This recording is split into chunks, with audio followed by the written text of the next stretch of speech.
Sex.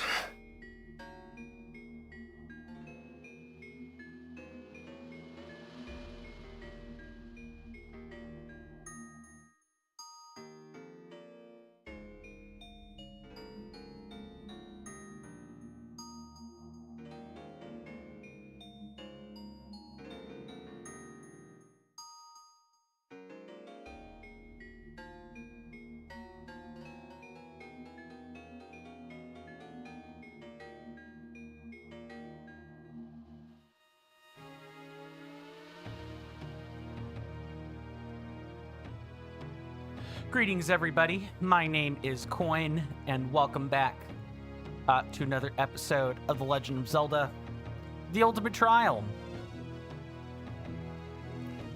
Come to us. I do not know what that is. That looks like a scam, maybe. Yeah, well, I'll identify that in a minute, or deal with that in a hot minute. Since I am late, let's go ahead and start catching up on messages. It is good to see everyone. I do hope everyone, is well in body and mind, and I do hope they enjoy their stay. Yeah, if you want to post a normal message, that's fine, continued Synapse, but that, I do not want people, I do not want people, going and visiting that. So I'm just going to delete that. Thank you. Other than that, I don't see any other messages on the green app I need to address. Let's move over to the red app. Welcome to both Shop Korok and Gordo Goku. Good to see both of you. Hopefully you both are doing well in body and mind, and I do hope you both enjoy your stays. Yeah, I could see that you were a little bit early, but that's fine, Shop Korok. That's just fine. Mr. Gordo Goku says, good afternoon, Mr. Coin and everyone. Hope everyone is well. Have a great stream. Thank you. USA is third in medals, but there is way more to get. I do hope the people that are competing for, Olympic or competition medals do win. Even given everything that's going on, they don't deserve to be roped into, political underpinnings. They're just there to compete. They're just there to compete, so let's at least support them. I do, in fact, feel better, Shop Korok. Thank you. I just stomach and, feeling issues, mainly. Just physical and mental health was not good that day, but I appreciate your inquiry. Finally, I'll move over to the purple app. Welcome on into Mr. Jason and Mr. Shiny. Thank you for the redemption, by the way, Mr. Shiny. It is good to see both of you. Hopefully you both are doing well in body and mind, and I do hope you both enjoy your stay. Mr. Jason says, greetings, Mr. Coin, good sir. Indeed. Now to wait for the good sir, Mr. User 11. I sure hope they're doing okay. I know with stuff being what it is in Brazil that the internet's kind of really sucky over there right now. Mr. Jason says to welcome them with open arms and tell them how much they are appreciated, of course. Not for any stick measuring contest. Nothing like that. Press X to doubt is the meme I will spit out in reference to that. Mr. Jason says also Mr. Shiny shall be pleased today with sex. Yes. very, very much this meme or this sound effect. Sex. I just still can't believe the VA did that full-bodied and absolutely straight. I still cannot believe that. I bet that took some number of practice sessions in order to get right and not giggle while saying it, because it's the Latin number 6. That's sex. The Latin number for sick, or Latin word for 6. There's nothing depraved about it. It's a double entendre. It's depraved because people don't associate that spelling of 6 with the number anymore. They just don't. Mr. Jason says, and a Monday once again rolls around in a week's worth of Mr. Coin streams. Yes, Mr. Coin is going to attempt to, not miss a beat this time. Sir Jason says, out of the 2,176 Koroks in existence, your favorite one is Shop Korok, Mr. Coin. I'm sure they will be pleased to hear that compliment from you. I do read these placards at the start of each and every stream. These are my appreciation placards. I read them as the smallest way of saying thank you to people that chuck money at me, which is what you have to do to end up on these placards. Any purchase or maintenance of a continuous membership on Twitch, Patreon, Coffee, etc. will be enough to throw your names on this list, as well as a one-time donation of $2 or more during the month cycle will also get your name put up on the donation placard, which I will read right now. Thank you to Just Me Carly 917, Shiny of Hyrule Nest, Nice One _M, and Troll Castle King Jason. And both of the last two were by virtue of Mr. Fent. Thank you to the people who have either gifted or have purchased or maintained a subscription during this month's cycle. Mr. Jason says, also the text is not showing on the screen. Is that due to us being in the placards? Yes. I specifically do not have the stream text on these placards because they would be covering up people that make donations and or subscriptions. We're gonna try to get off this screen as soon as possible. Thank you guys for the purchase or maintenance or gift of the subscriptions. Please do enjoy the benefits and privileges that come along with those subscriptions. Thank you to Mr. Gorda Goku for their continued maintenance of the Patreon tier membership. Please do enjoy the benefits and privileges that come along with that.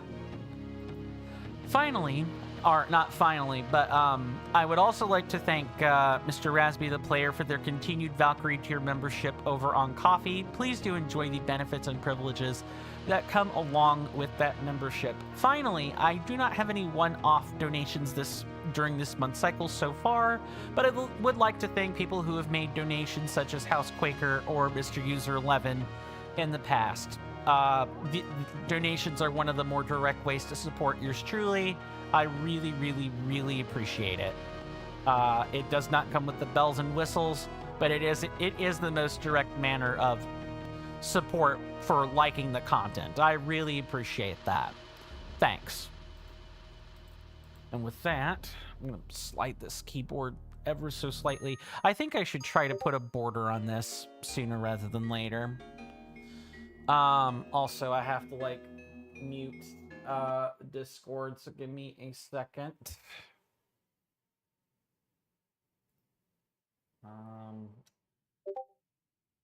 Oh, that's showing up right in the game capture. Okay.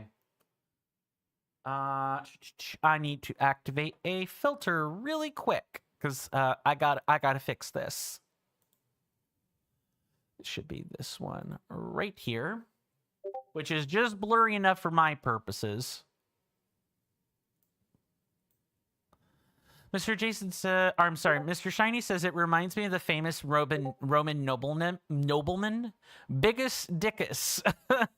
We're starting early with the jokes, huh? That's a good one. Where am I? Here it is.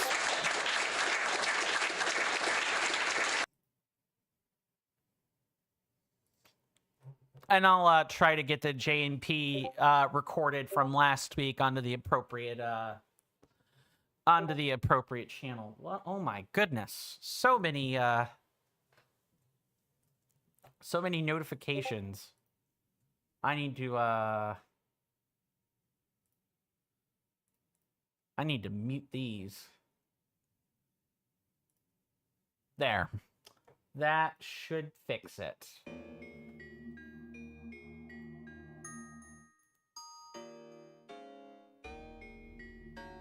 Nope, I looked at the properties and not filters. There we go. Sorry, that is my censoring filter when I need to, like, do something on screen and I can't show people what that is. Mr. Jason says, it'll take some time to adjust, but you feel it would be more effective if you said thank you to Mr. Raspy for continuing to keep me grounded with coffee. I'm trying not to pepper, the audience with unintentional puns right at the beginning, but that is something I will consider. Mr. Shiny says it was a Monty Python reference, specifically Life of Brian.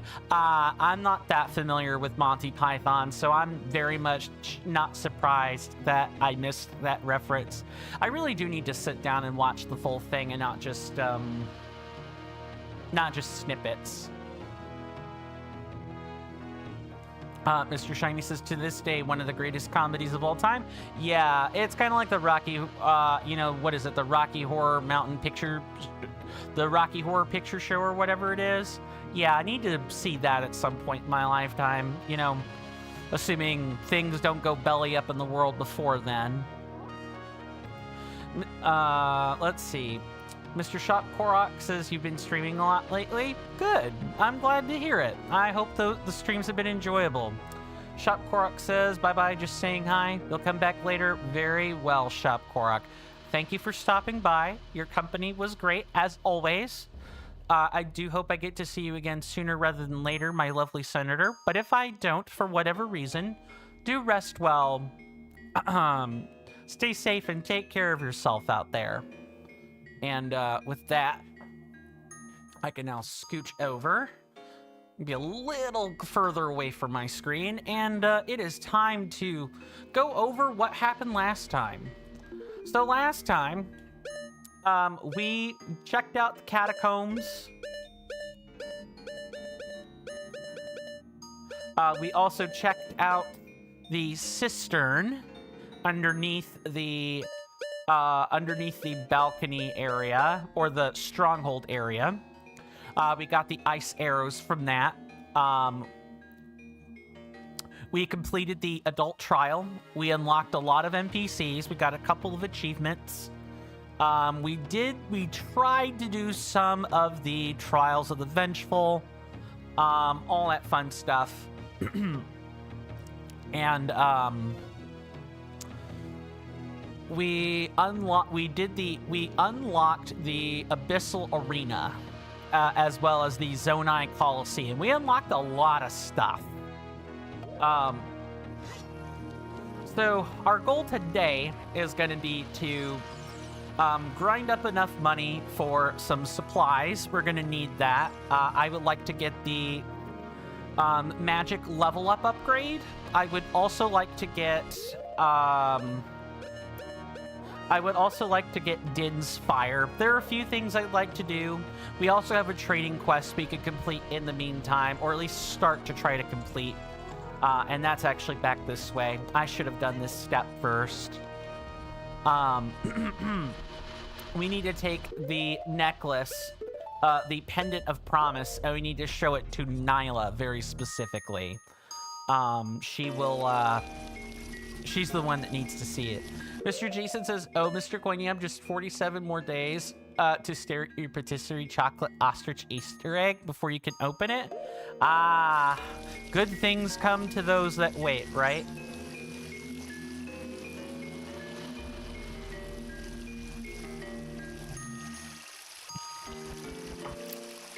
Good things come to those that wait. And I can imagine that egg being kind of really delicious. Oh yes, also we unlocked the Piantissimo trial for the adult trial. Like the speed run for that. We unlocked that. We've unlocked a lot of stuff. This is the last and most difficult trial. Guess how many floors it has? Did you guess 75 floors? This behemoth is the end goal that most of us strive for. It's known as the Hero's Trial. You're really going to need to prepare yourself. There are several traps and dangerous foes within this challenge. Even though there are still some restrooms, you should be prepared. And you've got a bottle. Good, I think you may be ready. Alright, get ready for the final trial. Get in there and give it your all. We're going to be doing nothing of the sort with the hero trial today. There are a lot of monsters in the trials. You should get some potions to allow yourself to heal regularly. Mr. Shiny says, I'm sure you are ecstatic to finally have a taste of this delicacy. Right?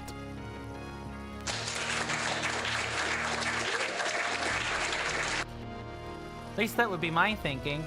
Alright, Miss Nyla, what do you think about this pendant? Wow, this is beautiful. Are you sure it's alright to give it to me? Thank you. This pendant, it's so similar to the one my fiancé had worn. I know it's not the same, but it's enough to bring me strength. Please, would you do something for me? To start my new life, could you give this to the man I admire? You gifted the pendant and got Nyla's love letter. Quickly, find Argyle and help Nyla pass on these feelings. His name is Argyle. He normally patrols near the garden. Thank you so much. I promise to treasure this gift. I hope Argyle isn't put off by my sudden request. Do I look all right? By the way, this model right here is based on... It's based on two different models. It's the Bombchu Bowling Alley lady. Like, it's doing that sort of model pose. But this is based off of the desk clerk from Majora's Mask when you go to the mayor's office. Yeah, that's her. She has green hair and everything. There we go. Man, having Rock's Feather is going to make lots of stuff like this really nice to, you know, do. And to help us move faster, we got a few things we got to do, but don't worry. We'll start working toward the Abyss trials, or the the Abyssal Arena soon enough.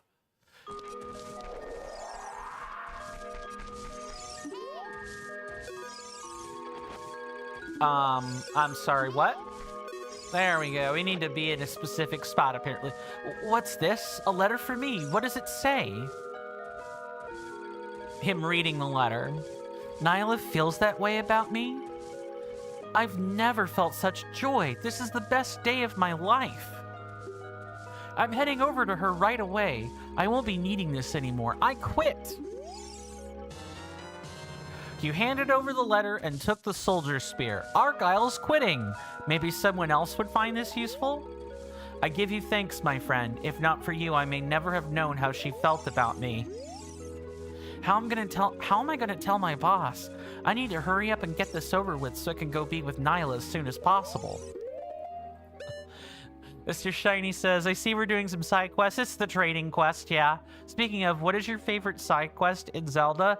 If referring to Ocarina of Time very specifically, I would say the whole, like, Bigoron eye drop thing. If we're talking about more general, that one's a bit harder for me to pinpoint. Maybe it's the, no, it's not Pippin. Pippin's the one that's involved, though. There's like a love letter that I'm forgetting the name of the guy you get it from. It's one of Groos's right-hand men. He asks you to give the letter to someone, and you can choose to give that letter to her directly, or you could throw it in the toilet in the academy. Both are kind of messed up in the end. That one's my personal favorite. It's a throwback to like multiple different quests at once. Mr. Jason says Argyle should not deny his feelings.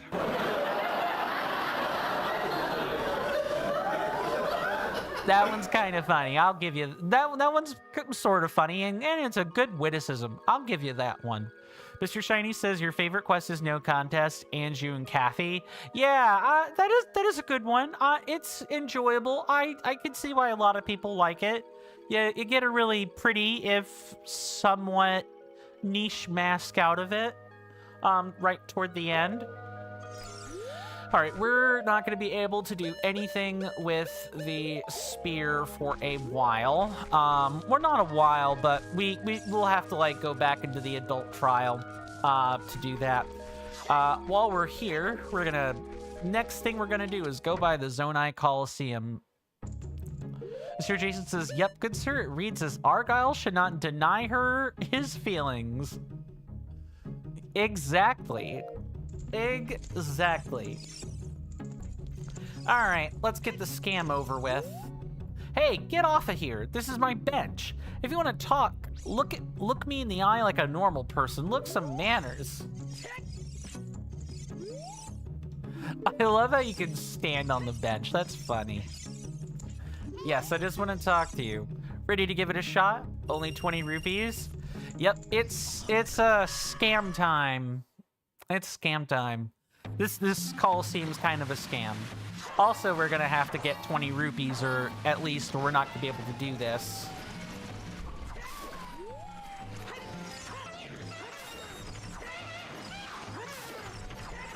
This is like the fastest way to make money in this entire game.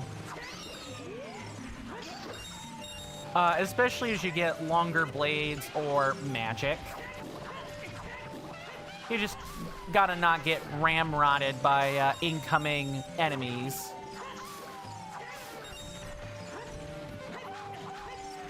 Especially by the pole. You would be surprised how much the green poles actually make this particular method of grinding money quite difficult. Mr. Jason says, what happens here if you get hit, Mr. Coin? Well, I mean, you could continue as long as you get hit. The issue is death. You don't want to die. But you get sent out back to the stronghold. So you really got to use a vert slash for those.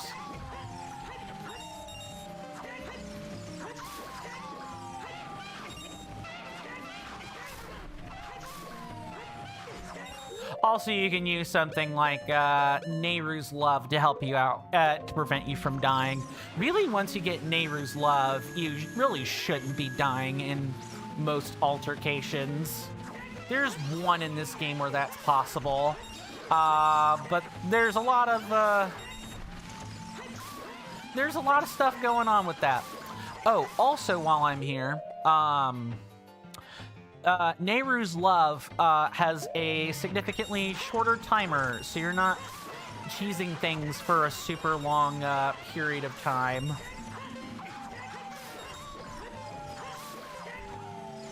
We're just gonna do this a few times. Mr. Shiny said, or Mr. Jason says, ooh, you see Dynalphos as well as a Lizalfos? Yeah, thankfully, the whole goal is to just make money, and they do this by making every enemy die in one hit.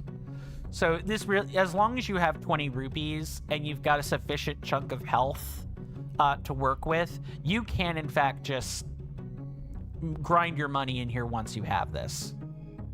Mr. Shiny says, my blade, it's perfectly average, just the right size, plus anything longer will be hard to handle. Also, it's the skill that matters. Don't we all know it? That is a double entendre if you think about it really hard. No comment. Looks like you looks like you killed 56 monsters. Your last record was 52 and you've surpassed it. Incredible. I know I said no more rewards, but take this for giving me such a great show. Come back when you want to test your metal again. Yeah, you get 20 extra rupees every time you break your record, so it's really good to do this. We're gonna step out and back in. All of your stuff refreshes other than, okay, the game is making me out to be a teeny tiny bit of a liar. 1 second. There we go. The game will refresh your health and magic while you're actually in the stronghold. They will do no such thing anywhere else. Also, you always have to top off on, you know, munitions, bombs, Deku Nuts, that kind of thing. You have to actually buy that stuff. Yes, 20 rupees, please. I want to grind 300. We actually want 300 while we're here. Because the magic level up is 125 or 150. And some of the other upgrades are also 100 to 200 rupees. Din's Fire is also 100 rupees. So everything is just expensive.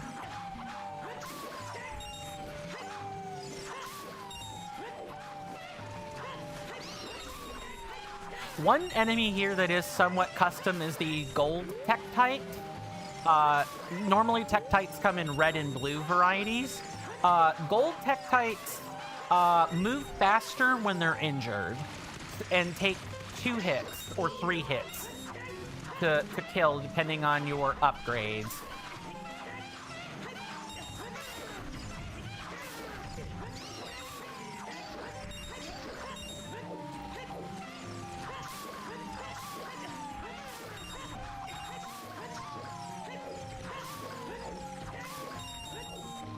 But you guys see what I mean by this being like a really good source of money.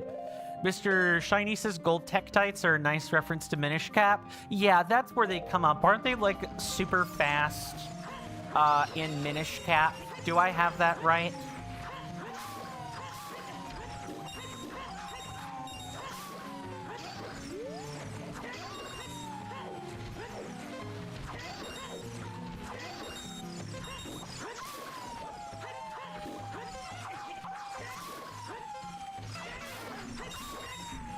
Oh, that's it. Yeah, just about, not quite, but pretty close to 100 rupees per round. We have 55. I have gotten up to 64 with the correct blade. You really need a piece of magic to go faster in this game, or to go faster in the trials or get more enemies.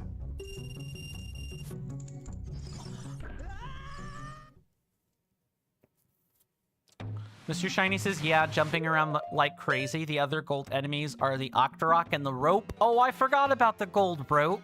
Yeah, I forgot about snakes. You know, that would be a pretty cool custom enemy to see in this too, would be actual honest-to-goodness ropes.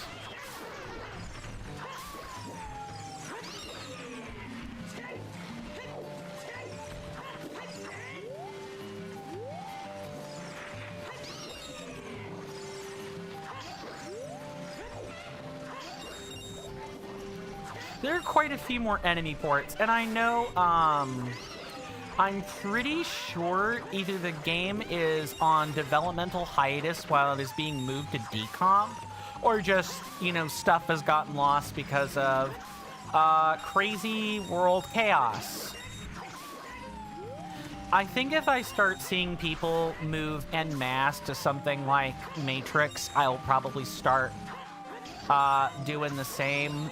The problem with Matrix, though, and it's probably a good reason why I'm not making a move to Matrix, is because Matrix has had incidences of CP several times in history. And warning, I have to put this warning right here.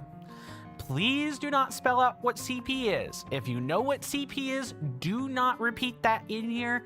I will have to auto-ban you. Like, no exception. You're free to say CP. You're free to say CSAM. CSAM. You are free to repeat either of those in chat, but you are not allowed to spell out what all those things mean. I have to ban you if you do that. Just putting my warning out there. I have a pretty lovely, well-behaved audience. I do not think anyone would put that type of thing in chat anyway, but I have to get ahead of the curve and comply with I have to comply with TOS. Mr. Shiny says Discord is infected with CSAM content. Yeah, I don't like it. I hate it. I hate this timeline we're in. It is time to pull out the magic. You've seen several videos on the topic. Yeah, and because Discord's kind of like a decentralized, it is like a decentralized social media platform, it is really hard to regulate CSAM like that. Like, it's hard to do that. It's kind of like how it's really hard to do that on Mastodon. Mastodon is like the web version of the same thing, where in Mastodon, you create localized social media instances that are decentralized. So there is like an overall Mastodon page, but it is broken up into like sub-pages. And you do not see what is in the sub-pages unless you like click into them and follow them. The same thing has also happened on Mastodon, where there have been closeted groups that have come out and put CP or CSAM. Mr. Gordogoka says it's okay. You don't think you know what it is, so don't worry about you. Good, you don't want to know. You don't want to know. I'm tap dancing around what that is. all I'll say is that if you want the definition of what those acronyms are, Google is your best friend in finding out what it is. You just need to specifically ask what the acronym stands for. If you just type that in, you're getting put in on a list. Don't do that. Ask it in the form of a question. Mr. Shiny says your personal opinion is that most of the people will stay on Discord simply because most of their friends are in there. Yeah, like a lot of really well-meaning individuals like myself, but not only myself, of course, have worked really hard to cultivate their Discord communities. It's not fair that for people to have to move because sucky real-world things are happening, or people are being unacceptable. People are being unacceptable with what they put on, you know, Discord, Mastodon, that kind of thing. That's not fair. Yeah. I'm probably not moving off of Discord unless I see, I'm sorry, I didn't need to go this far. Unless I see people, like, move en masse. The better thing to do would be to get Discord to just clean up its act. Do more than disavow certain global actors. Figure out something else besides face rec requirements that they could do to respect people's privacy. Because the issue is, I really think the issue is less like facial recognition, like uploading your face and ID. I think the issue is that there are data breaches. Like, some small part of it is like privacy concerns. The internet was supposed to be this, you know, place where you could be anonymous, but unfortunately, because of entities like Collective Shout, who are like, do something about groomers, do something about, you know, CP consumers, do something about them. Or do something about the Gooter games being on the platform, or we're gonna put you in international court. I get that. Companies have to do something. They don't want to be associated with this. I totally get it. But systems like facial recognition will never stay in the realm of screening out people that are not supposed to be using these sorts of apps, aka children below the age of 13 or child predators. You're never going to screen these kinds of people out just by that alone.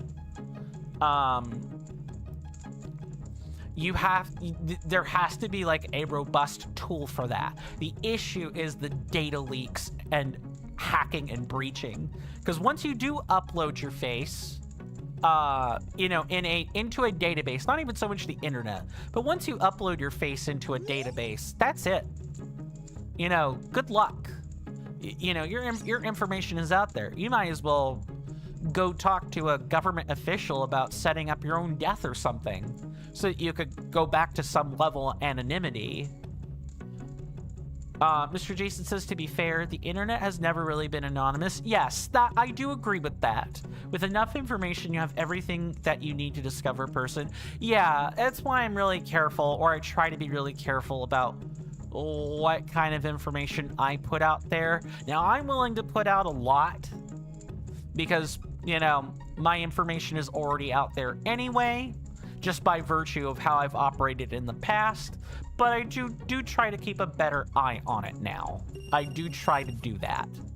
I do not mention, you know, exactly which state I'm in.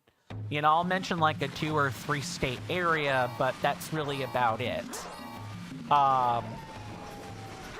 Or, you know, I'll mention my birthday, but people can't put that, you know, the vague area and my birth date together.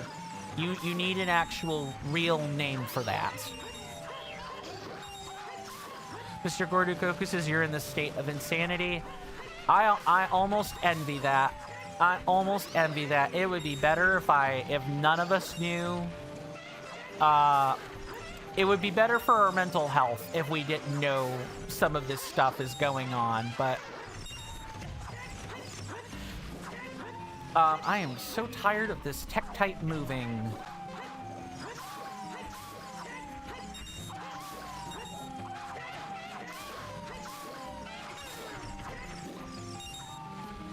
But at the same time, and this is something I've had to reconcile with myself, that's what they want you to do. They want you to look away. They want you to ignore it. And, you know, the people that are, you know, doing the stuff I'm alluding to, they want you to do that. They want you to go, it's too much to know. You know, you're like, you're gonna prioritize your mental health. And so you just stop looking. I think there's a way you could do both. So that you get what you want and you don't give them what they want.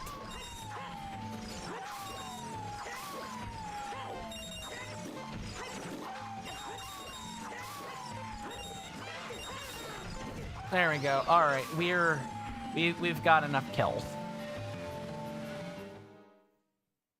I think there's a way to accomplish both goals. Yeah, 56 is about what I expect to get with the Master Sword. It's like a super short sword.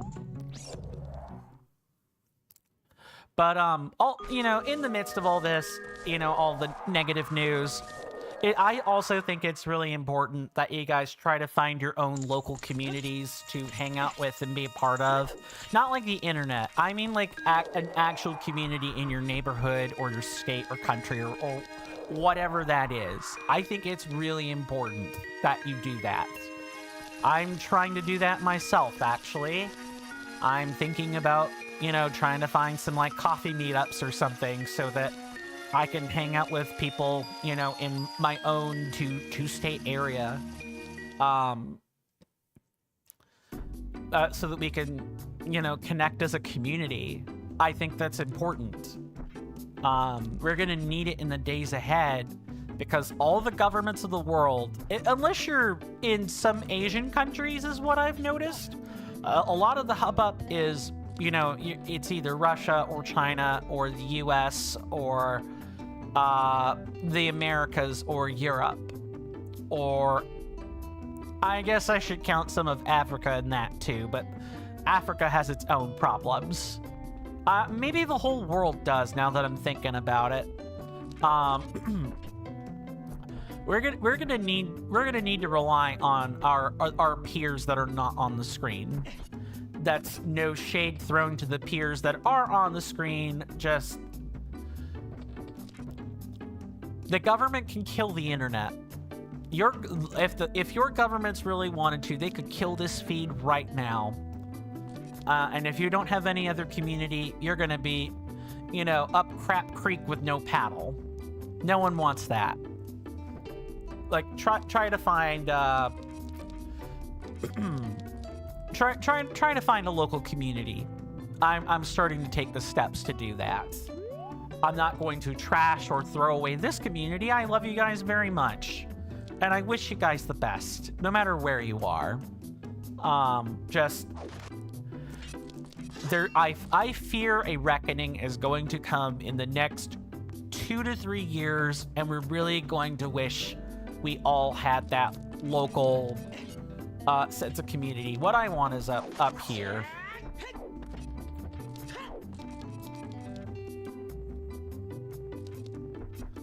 Okay, so our magic is 125. I thought it was 150. It's 125. Hold B to charge your weapon. Release B to unleash a wave of energy with your spin. Right.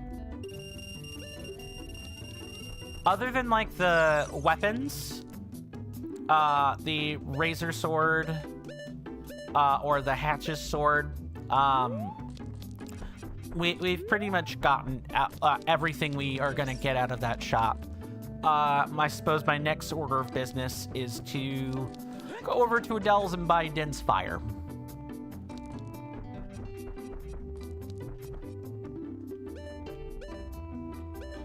This is potions, that is not Din's Fire. Let me get Din's Fire.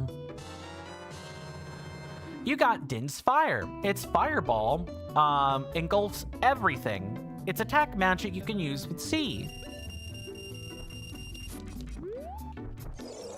Also, don't get your information from or try not... Okay, it's inevitable you guys are going to get your information from mainstream news, but always check it with a third-party, you know, unsyndicated source. And not just, you know, this live streamer did a reaction, so therefore it's totally unbiased. So you need to look at news from many different sorts of filtered and unfiltered sources to get a sense of what is actually happening. And even then, you're still going to have to do some guesswork about what is actually happening that you're interested in, such as, say, you know, the whole deal with the US and Greenland and Denmark, or the continued follow-up to the Russo-Ukraine war, etc., etc., etc. No matter what the crisis is, try to get as many filtered and unfiltered perspectives as possible, and you'll have a better idea of what sides of history there are. Mr. Jason says you've generally never trusted companies or influencers, Mr. Coin, especially influencers. Yeah, you really don't want to be trusting influencers with that type of thing, because they're almost always trying to sell you a product. I'm not kidding. They are almost always trying to do that. That's not to say that they're still human beings. Police officers are human beings. News anchors are human beings. We're all humans in this. Every single problem we're facing, it has been human initiated in some way, shape, or form. It's just right now, all of the really insane 5D chess level stuff, if it's not a government engaging in it, you know, it's like Logan Paul or like Mizkif or Hassan Piker or some of the other well-known internet celebs. They also are rife with you know, issues. They're rife with their own controversies. They're all looking to sell you service. So you should like really be careful. Oh yeah, and now I remember why I was pulling this out. You don't need to be here yet. Not quite yet. We're close, but I want to actually do something else first. And that means going up to the rooftop for that one.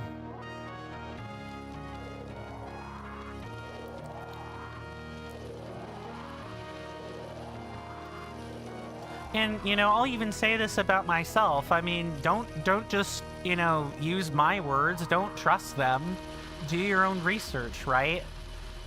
You know, form your own conclusions. That means actually sitting down and reading stuff you're not comfortable with. You know, and exposing yourself to points of view that you would quite honestly not want to stomach in a normal setting. Is it just me or is this guy less... No, it's just the bag making him look that way. So, here, the reason why we're here in Potpourri Potions is to upgrade our Blue Pot. There is actually a Blue Pot Plus. I will show that the text for that right now. Buy an advanced potion. Which potion? Blue Potion Plus is 25 mushrooms. We need to go collect them in the forest, and then come back to her. Well, since she also is the owner of said forest, guess what we're going to be doing? We're going to be visiting the forest. Very well. Collect as many mushrooms as you can. This particular part is going to be easier with a certain item we do not have yet. Right now, we just kind of have to take the mushrooms we can get. And you just roll over them and collect them. That is a bow moment. Certified bow moment.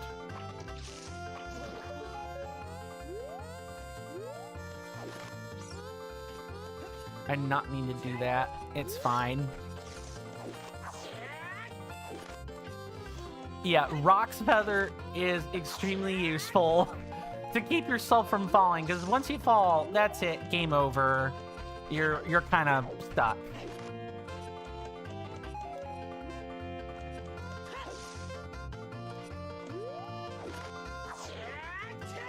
It's really cool that they have so many of these neat little mini games packed into this kind of like a single area. Dang it. Also, unless you're shooting, you want a bow. You absolutely want your bow to be out. Oh, yep, get that one.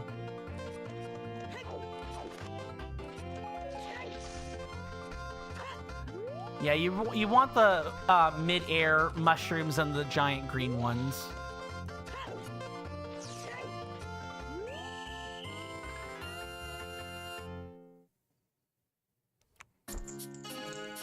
That's not a bad run of mushrooms, though.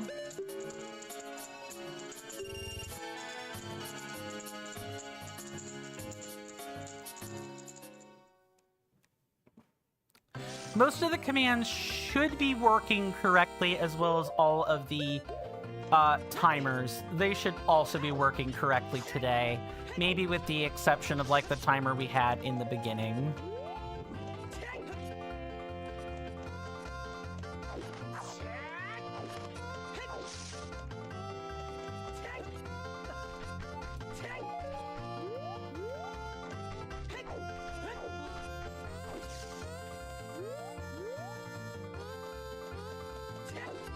I see that one over to the left.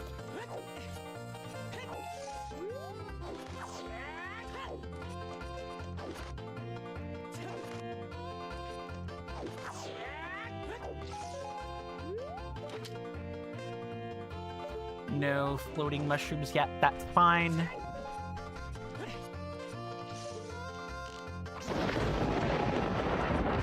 You hear that off in the distance, my senators and inductees? That is an ad storm.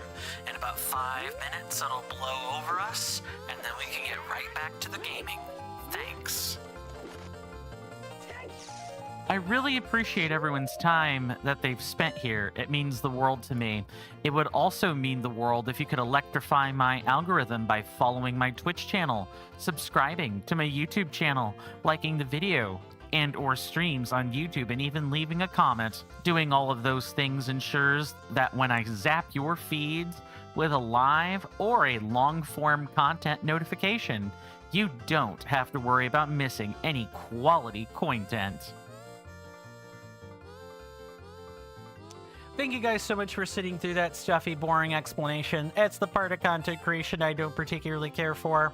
We do take commercial breaks at the top of every hour. There will be one coming up in about 4 minutes from now. When that happens, there will be a timer where my head is. It'll last for 3 minutes. It'll read 3 minutes.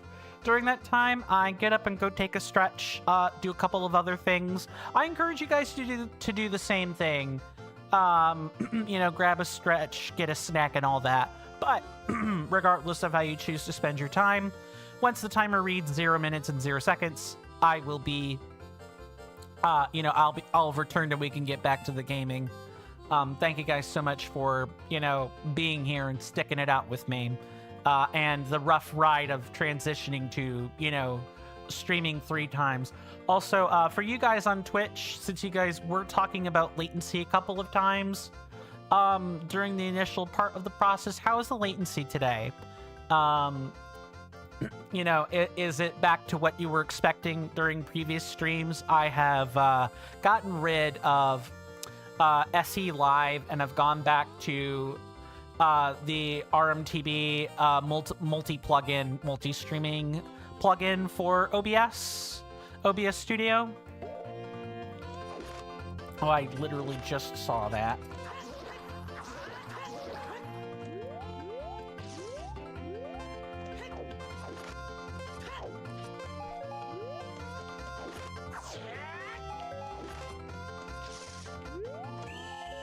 Got it. We have 5 mushrooms left to spare. Tell me what you want to do. I'd actually like to buy a blue potion plus, please. Thanks. Here, take this. Syrup has improved your blue potion. Drink it by pressing C to recover 12 hearts and your magic power. Yeah, it's normally 6 The unupgraded one is 6 hearts and all your magic power. So now we have what we need to go into the Abyssal Arena, which we will be doing after the break. After the commercial break. I think that just makes the most sense. And you guys will either like it or you won't. But I think you guys will get a real kick out of it, though, honestly. Oh, I guess while I have the time, I do want to apologize for the lateness today. I was still trying to fix a few technical issues with multi-streaming. I was still trying to, like, get all that set up correctly. Here's to hoping that this is fixed moving forward. That kind of thing.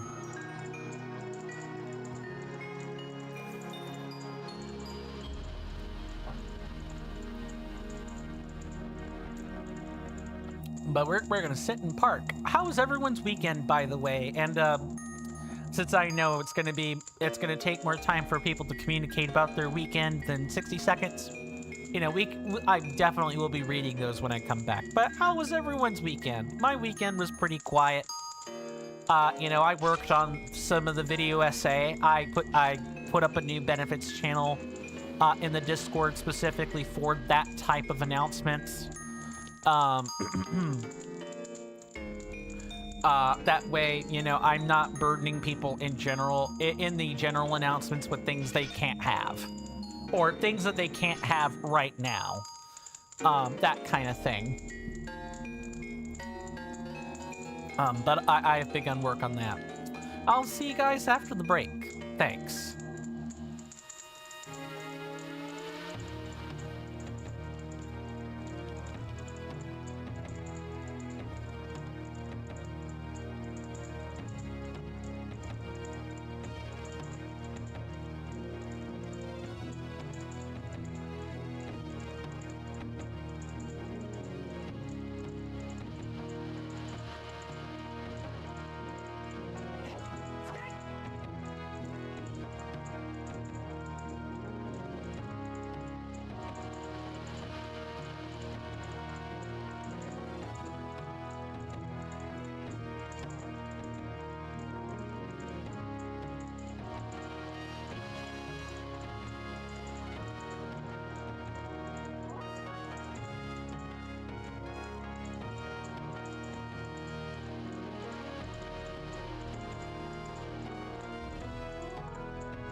Sorry about that, everybody. I am back.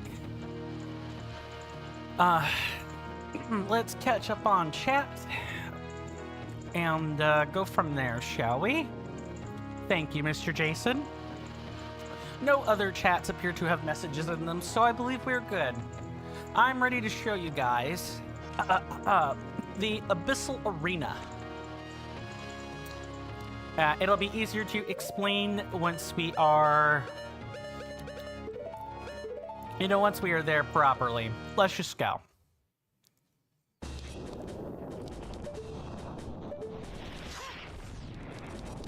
Ah! So this is how you get your pieces of soul. I wanted to just take a second and kind of look in here.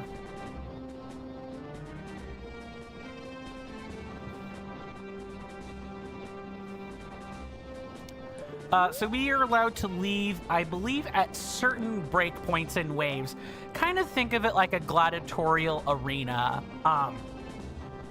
Mr. Jason says, is that a statue of Ganon? That appears to be like a demon modeled in the shape of Ganon. Because if you notice, it's got posture. It's not just a statue. It looks like it's the real bona fide thing, right? Otherwise, statues tend to be a gray color, right? But you can never actually go up there to, like, go after him. That's just not a thing you can do. So as far as I can tell, this looks like your bog standard pit lord slash, demonic overlord.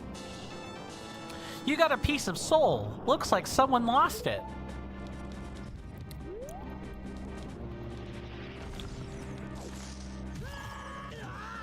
You really don't want to be getting caught up, you really don't want to be getting caught up by leapfrogging right into Skulltula. That's a horrid way to go. You guys will see what I mean soon about this getting quite hectic.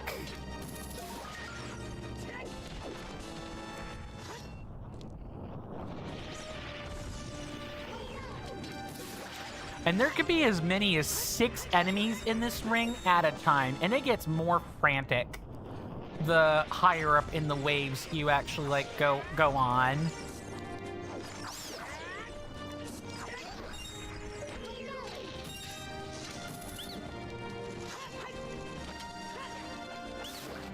And another unique track is also in here, too.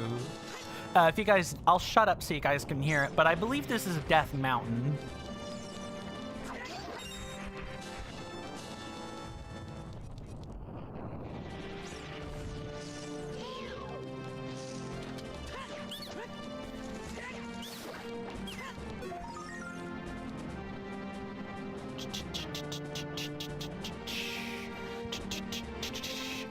Yeah, see, that's Death Mountain. It's got, like, the cadence to it. It's like a remix of the Death Mountain theme, anyway.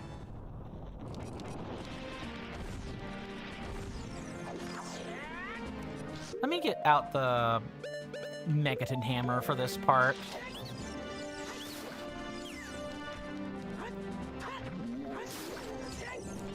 Mr. Jason says that is the remix of the Dark World from A Link to the Past, good sir. You're right. Yeah, they sound similar, but you're right. It's actually the Dark World. I don't know why I thought it was Death Mountain, other than the similar cadence.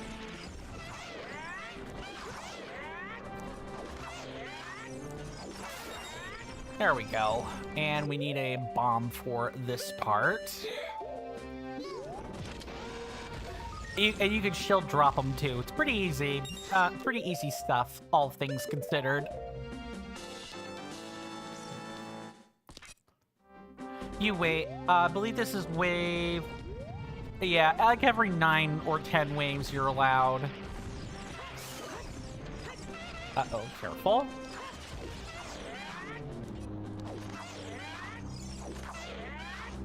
Trying to, like... Yeah, trying to, like, to not actually have to deal with this BMOS.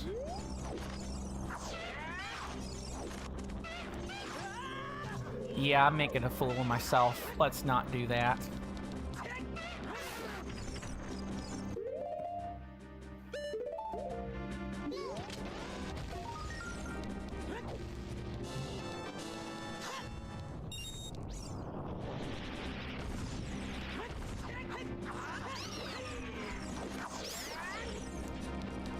That's not it. There's an... Oh, nope, that was it. Okay.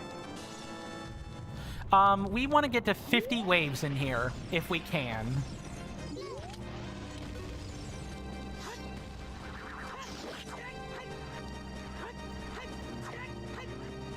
Quit backing away. Get out of here with that.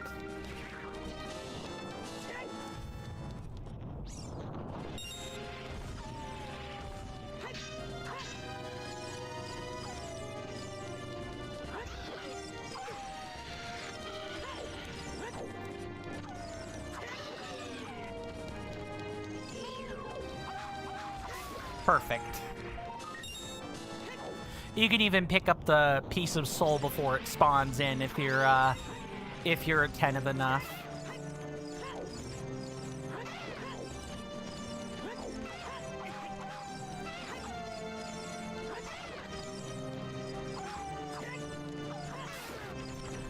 And now we can actually wait for you. Mr. Jason says, nice, the Dodongo exploded the other enemy. Yeah, especially with Beamos. If there are Beamos in the room, and there's also like a Dodongo or a baby Dodongo, you do want to kite one into the other so they can do that.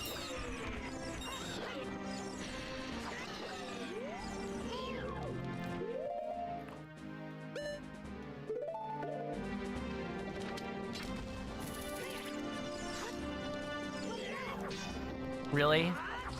There we go. Yeah, this might be okay. I don't expect Beamos for a little while.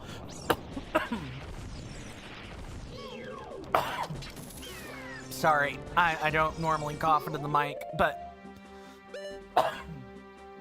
I can't really pause to like do that by the time I actually get ready to cough. It's really bad. So sorry for blasting people's ears with that.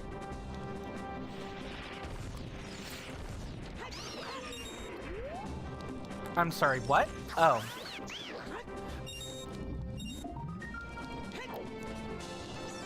This is going to get more exciting as we approach, I would say wave 35 is where things become really frantic.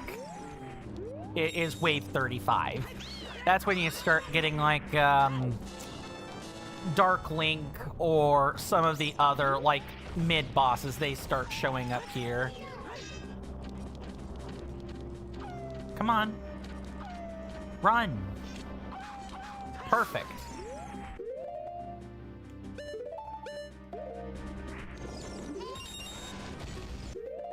The thing I'm most worried about at this juncture is running out of arrows and bombs. Right now. Okay. I think there's one of the, yeah, the stingray type creatures. That's what's there. Usually if you kill all the visible enemies, and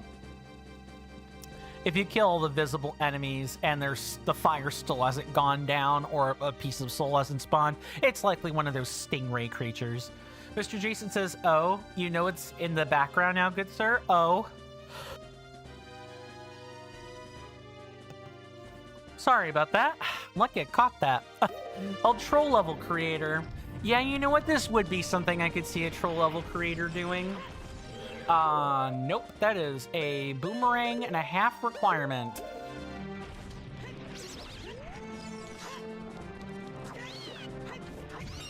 Ow. I did not mean to take a hit there.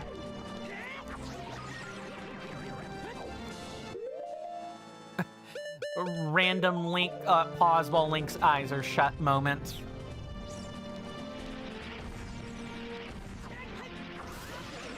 Oh yeah, levers like to show up to it around this juncture. They can be annoying when put in the same space as like say a like or Wolfos or a Lizalfos type creature.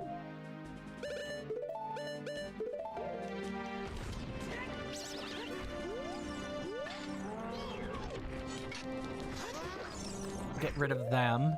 Oh yeah, there's also a custom Moblin enemy in here too, like an actual honest-to-goodness Moblin. Yeah, they actually are bona fide enemies you can fight and not just glorified labyrinth obstacles, which I think is really cool. Sands of Time also, like, does something with those, which I think is really cool.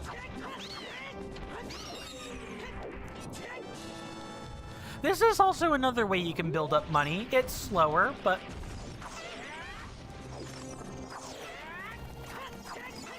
Is that another P-hat? It is. It is. Hold on. Gotta focus. Get out of here.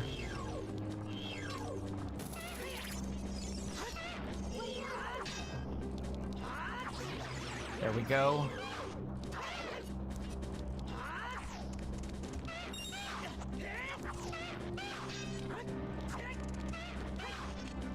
Wow, I don't usually have problems with you. There you go.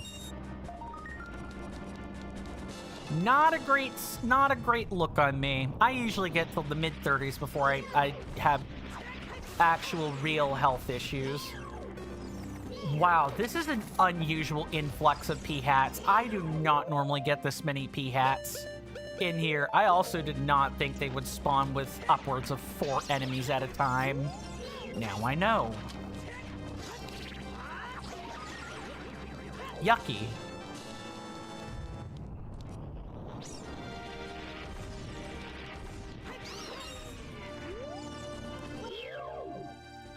These are ones you want arrows for.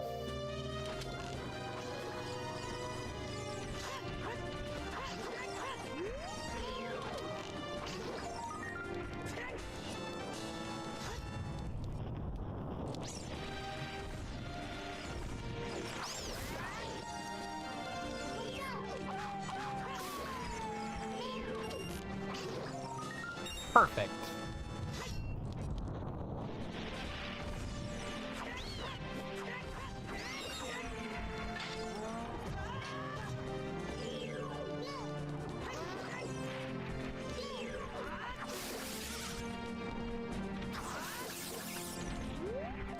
Perfect. Sorry if I'm not chatting too much. This is getting to be a little bit mission critical right now. Dang it. Did not react quickly enough.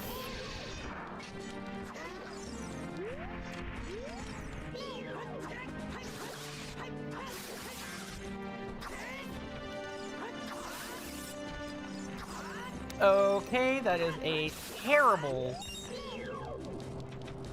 That is a terrible split of floor masters. Mr. Jason says that spin attack is handy to take out certain enemies. It is. That is absolutely correct.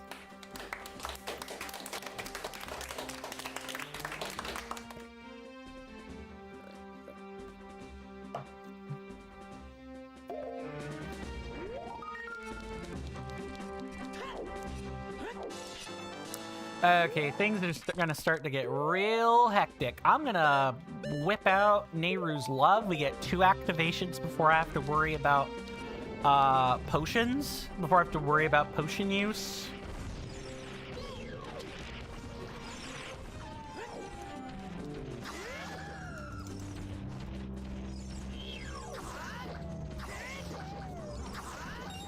Oh my god, 5 enemies in a single sitting.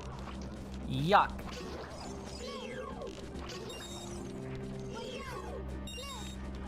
Let me get the Wolfos first. Alright, I would normally use... This might be a time to pull out the Deco Nuts. I would normally use ice arrows here, but we don't have a certain item yet.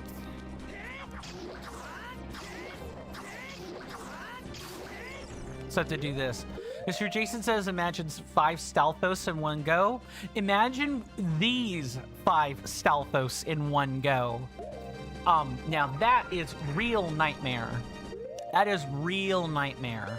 5 Stalfos, 5 vanilla Stalfos, 5 of these?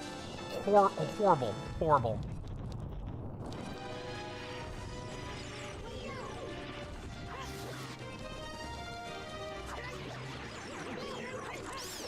awful.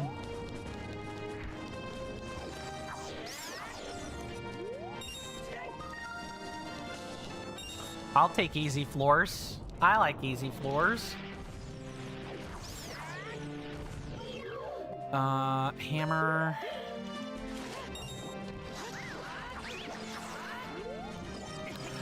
Red pole. Do not like that. I'm gonna wait for enemies to spawn.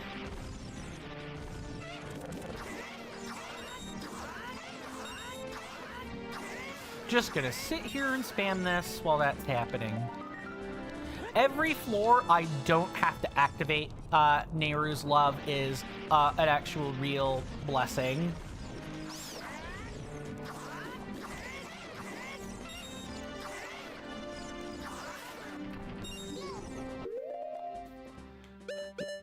Is it wave 35? I think this is like wave 33. Okay, yeah, this is wave 35. I need to be ready for Nehru's Love activation.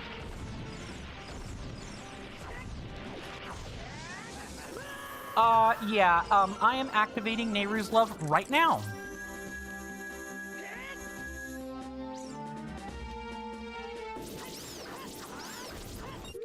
And let me get a Megaton Hammer out.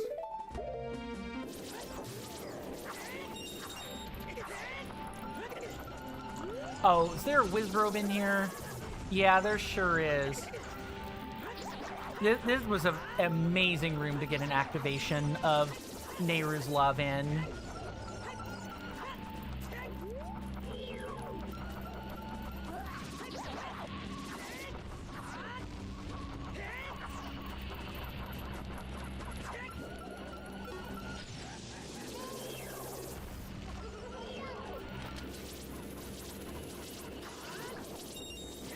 This is kind of a bad spot to be in.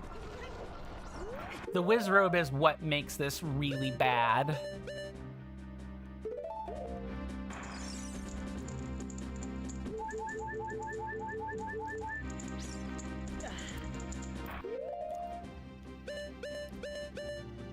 Okay, I'm trying to think.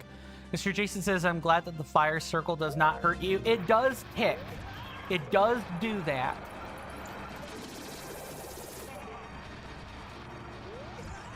Oh, you're actually just gonna straight up ram me. Alright.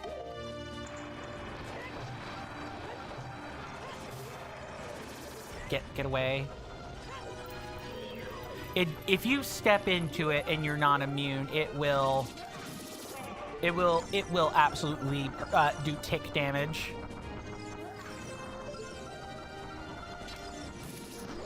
Okay, that's you dealt with.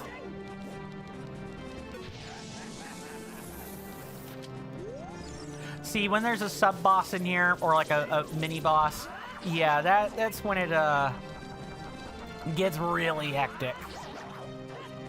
You really want to have Nehru's Love if Dark Link shows up.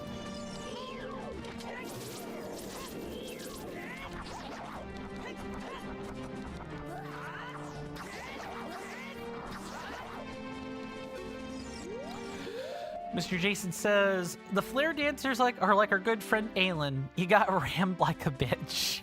Yes, that is true. That is true.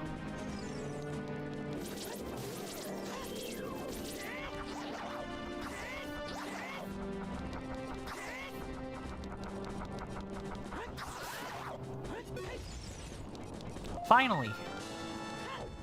All right. What else is the game gonna throw at me?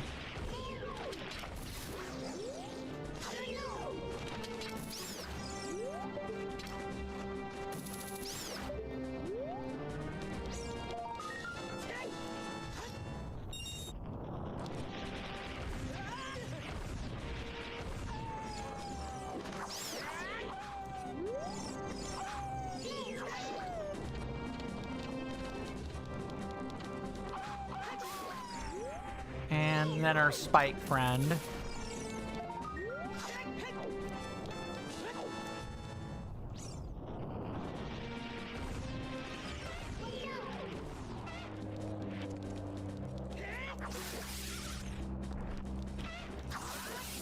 That's not great.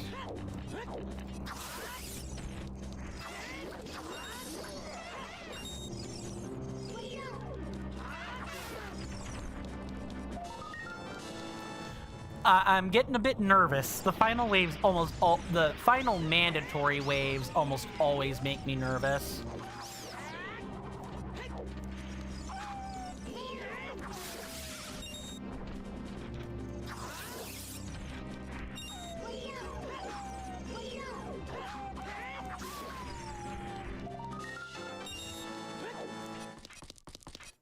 You can actually go past 450, but I don't really want to showcase that.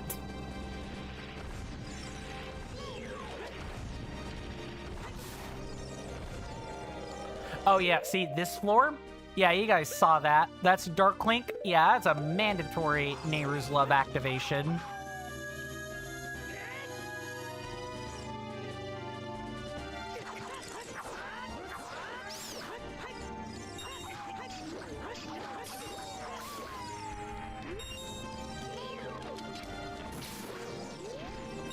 Okay, so now...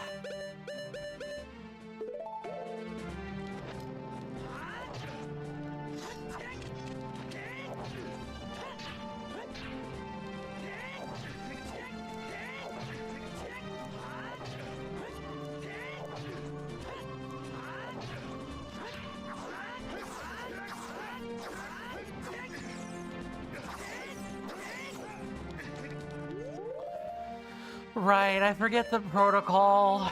I gotta use untargeted Deku Nuts. That's right. Mr. Jason says you like Dark Link. When he first appears, you can truly reflect on your adventure. Too true.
There we go.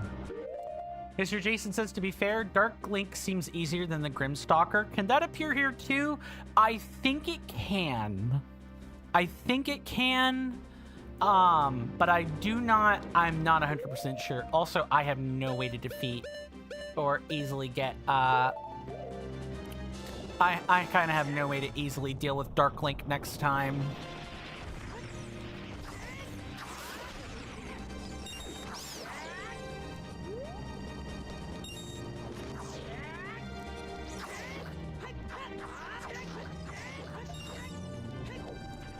Eight waves, and it gets kind of chaotic every 5 waves.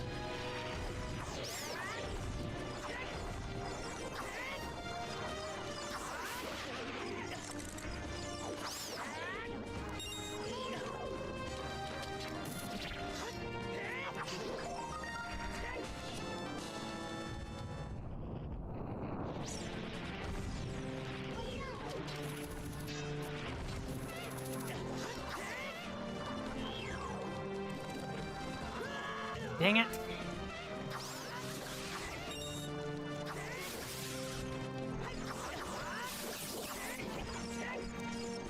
Yep, I have to use this now.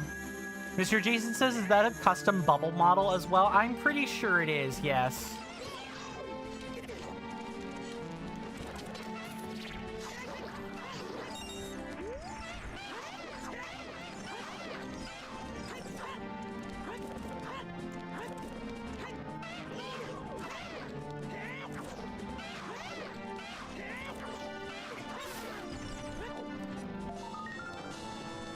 we're gonna have problems. I can feel it.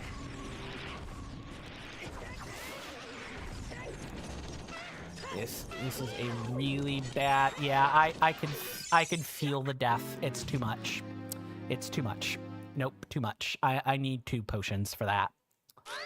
It's fine. We got part of what we came here for.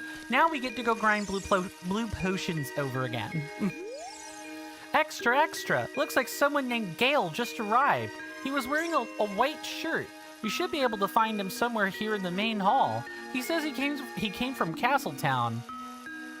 According to him, the view of the castle at sunrise was truly a sight to behold. How quaint. Gale, I think, is right over here. Yeah, here he is. Gale, we used to see him in the market at night, remember? Mr. Jason says, do you lose all the earned souls? No, you don't. But you don't get any new souls until you've passed through where you last died. So since we were at wave 44, we have to do 44 waves before we get any of the remaining souls again. What do you gotta say for me? I heard that if you use a magic attack on a creature locked behind bars, a gate to the sewers will open. I can't say for sure, though. I mean, who would even keep something like that? You know, I've got 2 brothers. Both of them are into juggling. Can't get enough of it, really. I never really saw eye to eye with them, with them, though. Decided I'd rather be on my own, get away and live my own life, you know. But now that I'm stuck here, I can't help but wish things were different. Maybe if we'd gotten along, things wouldn't be so bad. It is said that if you leave the stronghold, you never come back. Maybe it's just something to scare us into submission. Or maybe Sheba has been here too long and is going senile. Hello, it's hard to believe we really are cut off from the rest of the world, rest of the outside world in here. But hey, there's plenty to do in the stronghold, right? Let's make the most of it. I agree. We're gonna go empty our wallet a little bit before we do this next part.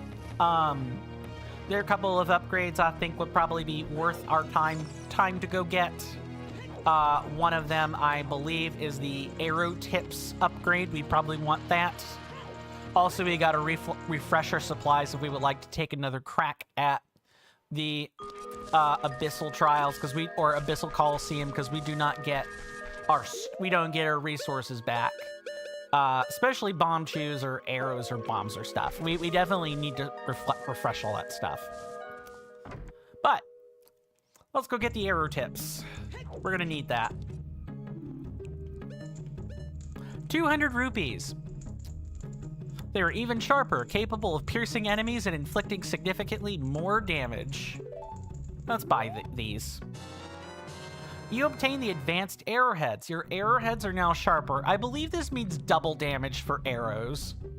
So they can, like, one-shot blue bubbles if you need them to do that.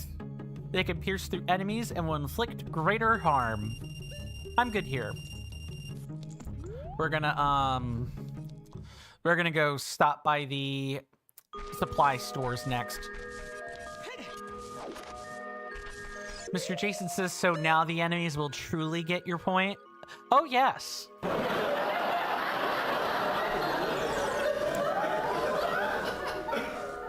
Mr. Jason said, I'm sorry. This is, the Gerudo swordsman was saying, you look different. You look like a real swordsman. I spoke to Bodger about you. Go see him at the armory. He will give you a good discount on something special. I believe that is in regard to, Hutch's sword, I think, if I remember right.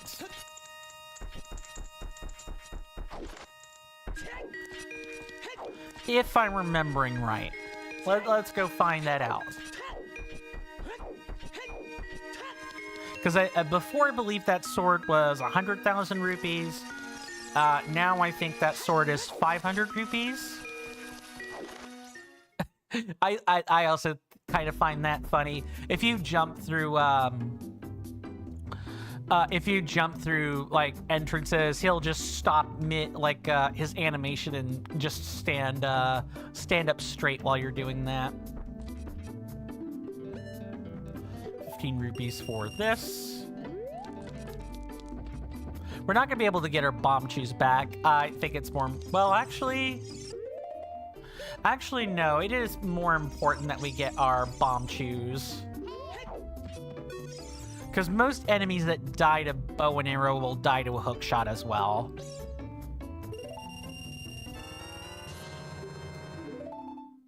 Thank you very much. Well, emptied of almost every last rupee, why don't we go over to the catacombs and, or not catacombs, we need to do something else first. I nearly forgot. We need to go,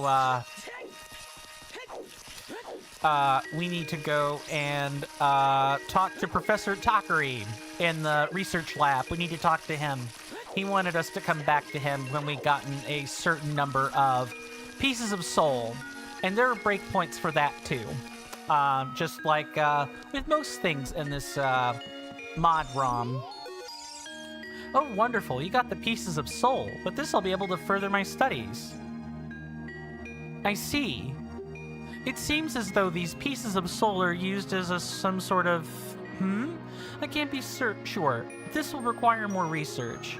From what I can glean, however, is that the souls are offering you some sort of reward for assisting them. Curious. This is as far as I can get. I'll mark down my finding over my research notes. Come back when you have 15 pieces of soul. Thank you for bringing me more pieces of soul. How marvelous. I see. Amazingly, these souls possess emotion. Although no longer in a corporeal form, they have the ability to feel. There should be a comma there. How haunting. They seem to carry regrets from their past lives, as if they had a purpose they failed to fulfill. Maybe by bringing them these pieces of soul, we are helping them gain a bit of their humanity back. To set them free. Oh, it's not... Sex. Thank you for the redemption, Mr. Shiny. I trust things have been going smoothly for you since the last time we talked. We died about 6 waves before I could call the, Abyssal Coliseum or Abyssal Arena finished. We died 6 waves before the end. So once we're done here, we're gonna take another crack at those. But our goal today is the Abyssal the Abyssal Arena. I always get mixed up with what's a Coliseum, what's a trial, what's an arena. They all kind of mean somewhat the same thing. It's just the subtext that's different. To set them free. This is as far as I can get. I'll mark down my finding over my research notes. Come back when you have 35 pieces of soul. Coin, we're getting closer to the truth. I can sense it. Do you have more? I see. My speculations may have been correct. These souls seem to be people who held, this should be held ties and are shackled to this world. Don't think too hard about the spelling errors, it's fine. These people code and game for a living. English is a hard language. It's possible that any soul who leaves the catacombs and ventures back into the depths of the Lost Woods is lost, fated to be transformed into a hideous beast that prowls the forest floor. Maybe they are drawn to the catacombs as they sense the safety? No, nothing about that place is safe if you ask me. Wait, could it be that they require the pieces of soul in order to regain their humanity? Could that truly be the solution? I need to know. This is as far as I can get. I'll mark down my finding over my research notes. Come back when you have 50 pieces of soul. So we need to actually do the thing now. Well, how many pieces of soul have you collected? That's not enough to continue my research. Please come back when you have 50 pieces of soul. You got it, boss man. Alright, we're also going to get a couple of hidden chests while we're out.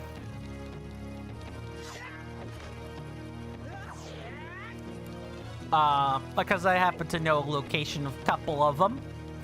Might as well go out and do that while we're also going into the catacombs and filling our wallet up with wonderful rupee rewards.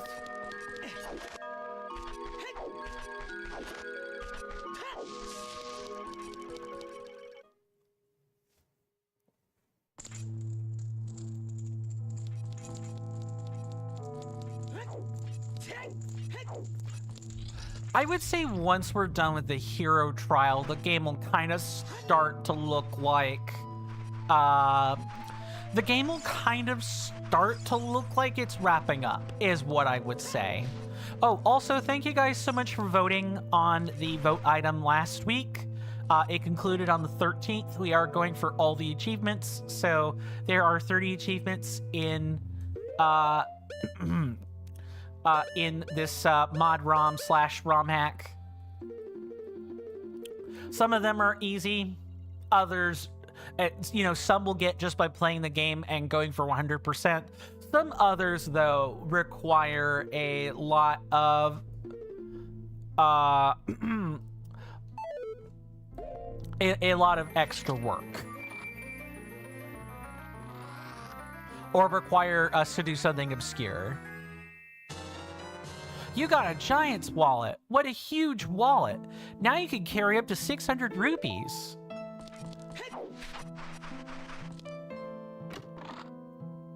All these black or gray chests contain rupees.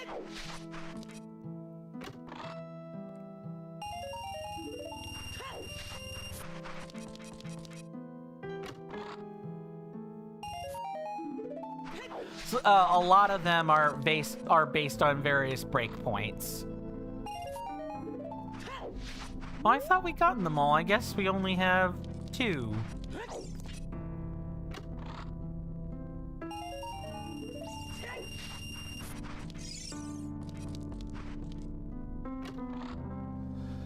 Oh, you know what? I actually can get behind people liking the Catacombs track. It's pretty soothing. I've kept my mouth shut for a few seconds to just kind of look at the piano or listen to the piano samples. It's a nice track. Pieces of souls, please. 50. Carry most rupees. And then we have you over here. Pieces of souls, please. With no requirement.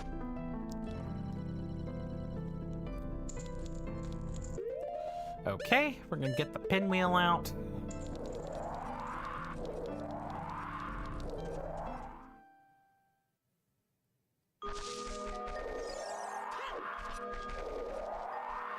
Okay, so like the hidden chests I'm like looking at here are back toward the beginning.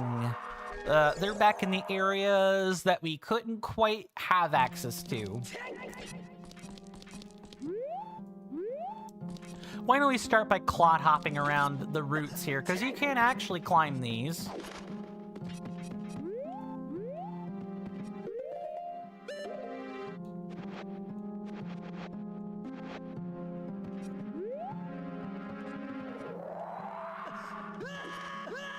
Yay.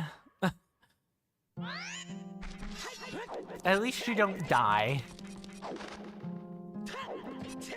We just have to go clod hopping. Why else? We wouldn't be able to climb this stuff otherwise.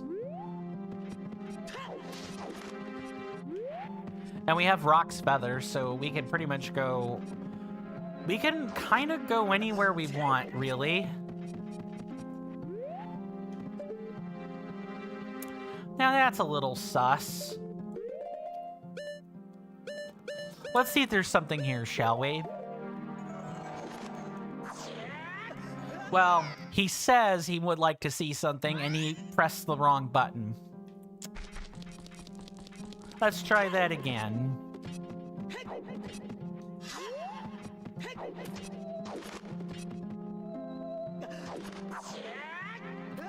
Okay, do not climb the left side of that particular route, or you die. You void out. It's this one here.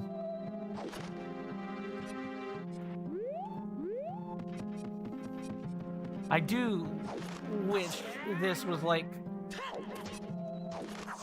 I do wish this was less sketchy.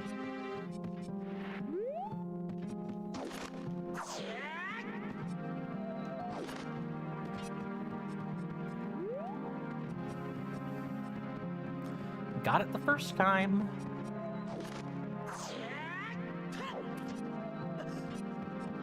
There we go. Right there.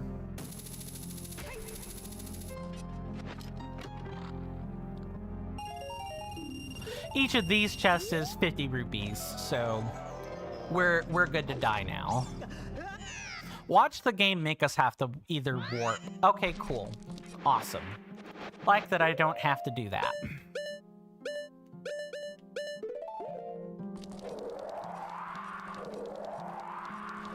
There are 8 chests in total, and I would say we can get another 2 of them right now. Not much more than that. There's this one over here.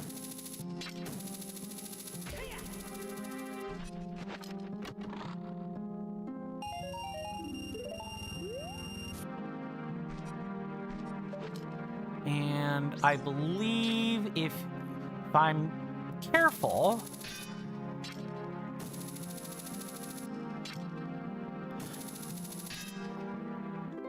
I know you can make your way back across that. I guess we're gonna find out. Not necessary.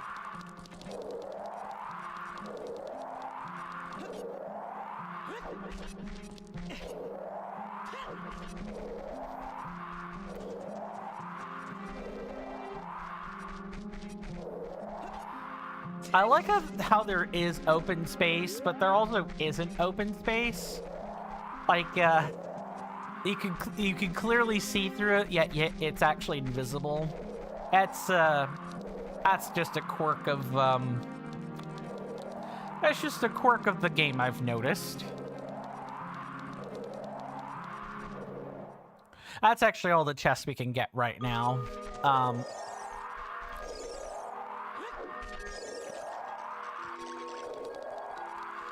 Now I'm trying to think if what I want to actually spend this on.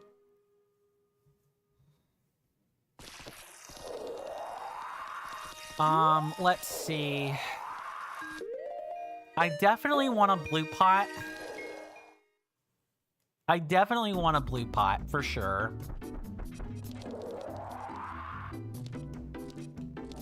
And that's up here. I definitely want that blue pot upgraded too.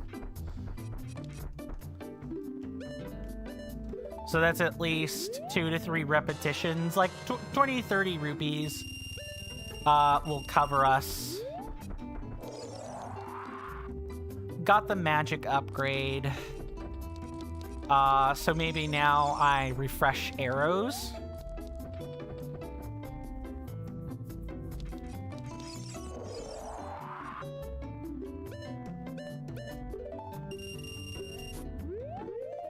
Yeah, something like that. And then the 150 should be enough to get us a reward of some kind.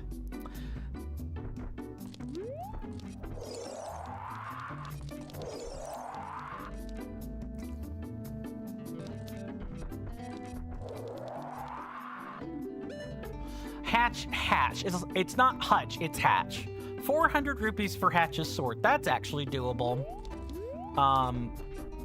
You know, with a couple of trial reps. But I suppose first things first. Let's go work on upgrading the blue pot. I think we can also shortcut up there. Yeah, I know there's a way to like shortcut this.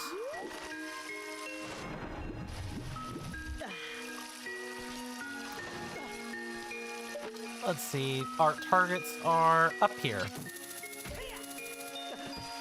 Nice.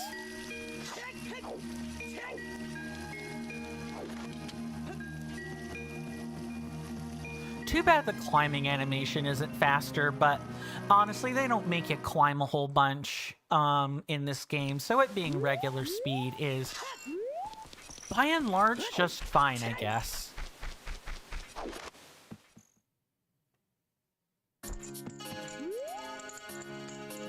Let's go. We gotta go visit the forest.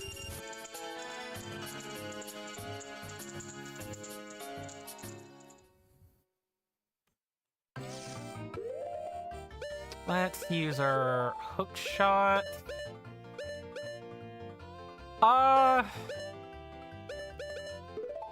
Bring out our hammer, maybe. Something like that. Oh, what am I doing? I want, I absolutely want Pinwheel here.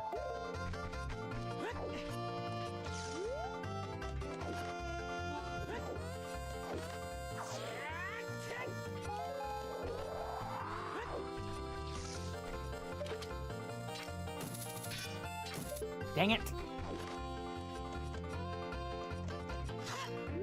This is not a good running whatsoever.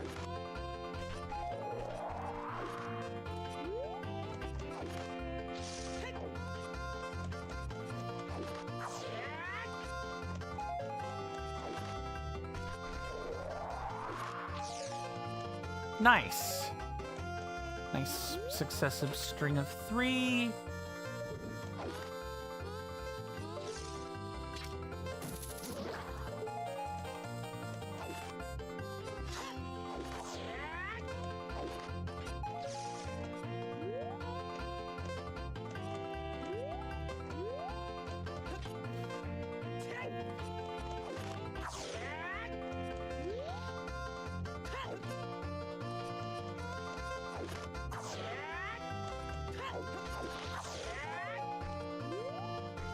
Wait.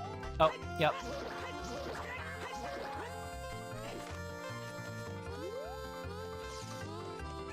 Yep. But, because of the 6 we already had, you know, this shortens it to 2 runs. Nice. I do not want to buy a potion yet. One more run in the forest, Granny. Granny syrup. Thank you very much.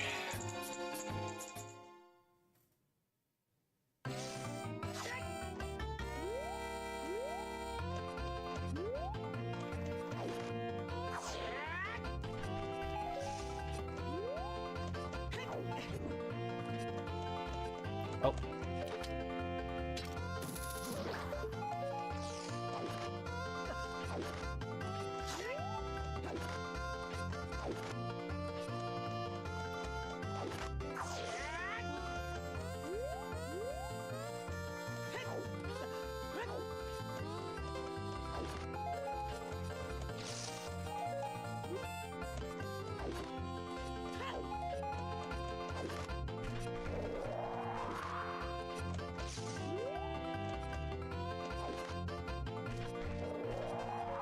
Yeah, Pinwheel is not very good at running down slopes, I've noticed.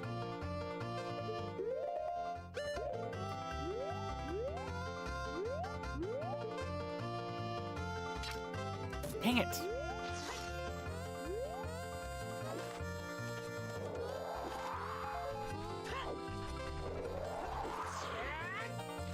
Yeah, yep, now I get to show you guys this. If you fall, you come all the way down here and have to wait like 5 seconds to get back up to the level with the mushrooms, and you can still fall back down.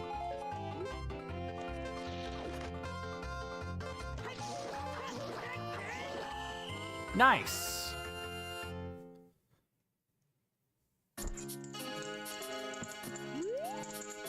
Let's buy a potion, please.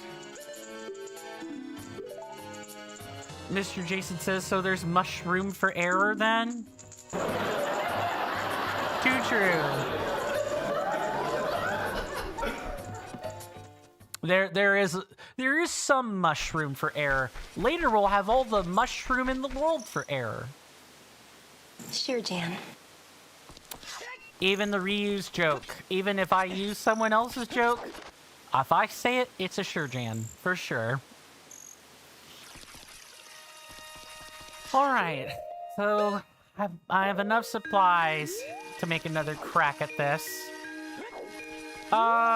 Let's see. Maybe we can get an achievement while we're here? Let's see.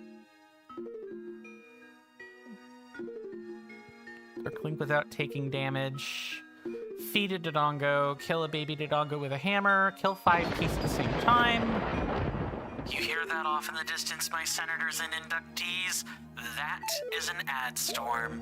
In about 5 minutes, it'll blow over us, and then we can get right back to the gaming. Thanks.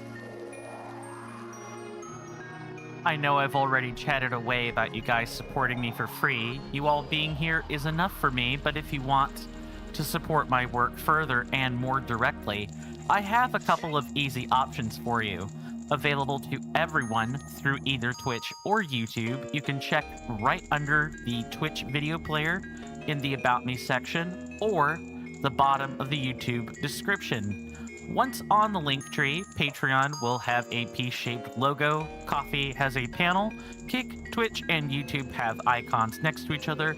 My Instagram, Blue Sky page, and Discord server take up the remaining icons. Available only to those on Twitch are the other easy options. The bits purchases at the top banner on twitch.tv, spendable for any of the power-up rewards or as direct bits donations on Twitch, or the subscribe button near the chat panel. You'd take my heart out of its Faraday cage if you click on that Patreon or the coffee. But again, you guys simply being here is enough. Thanks for listening to that stuffy and boring explanation. Now, back to the content.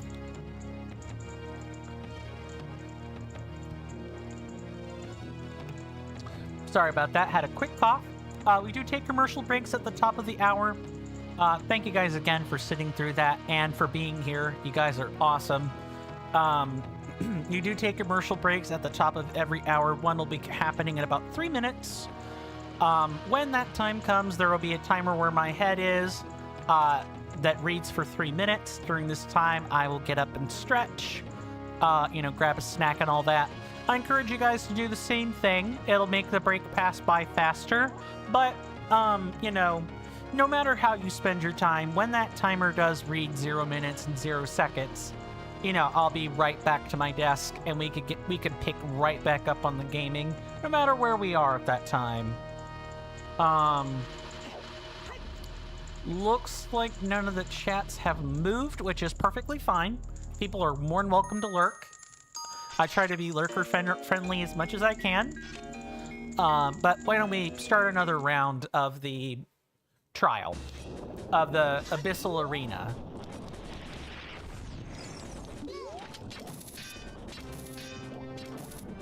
There we go. Yeah, see, there's no piece of soul there. There's just a white shimmery light when that's happening. Yeah, you have to, you actually do have to. Nice. I also like that the little pit demon thing will make me laugh, or will laugh at us. We have to kind of, Nice. We do more or less have to just wait until we catch back up to where we were before we get a piece of soul. 1, 2. Not a great showing so far, but maybe I could make up for that.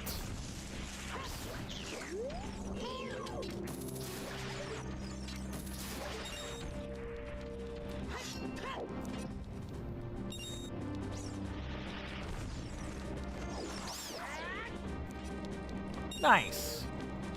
I like when the game gives me easy waves. Please continue to do that, video game.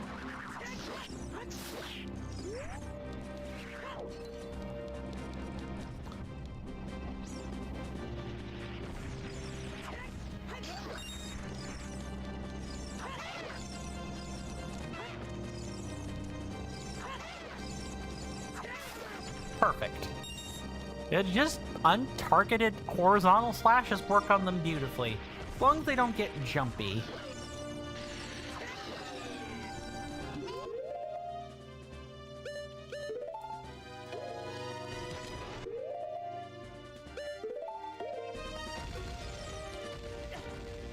That was, well, that's awful.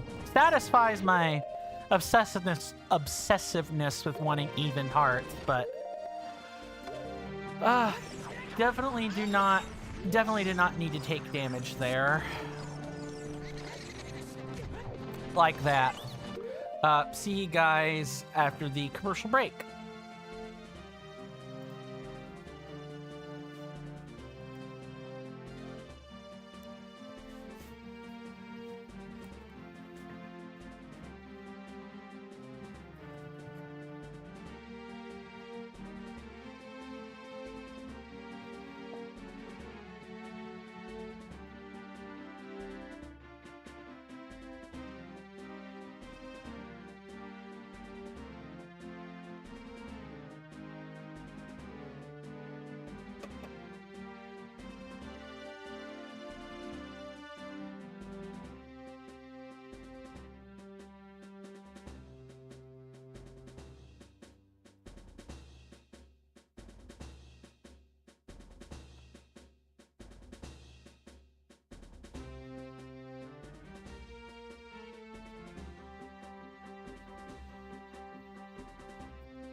Sorry about that, everybody. I had to clean up a little bit of a spill, so that took me some extra time. So sorry about that. Welcome back. Hopefully your commercial break, either you got something productive done, something you wanted to do done, or you were just counting down the time until Mr. Coin came back, huh? Nothing appears to have changed on the chat, so let's get back to hell.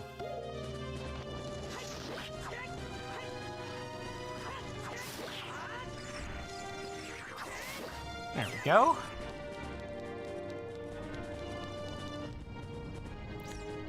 There's going to be a lot of monotony, but eventually, eventually things will become exciting again. Until then, we just have to deal with the repetition, huh?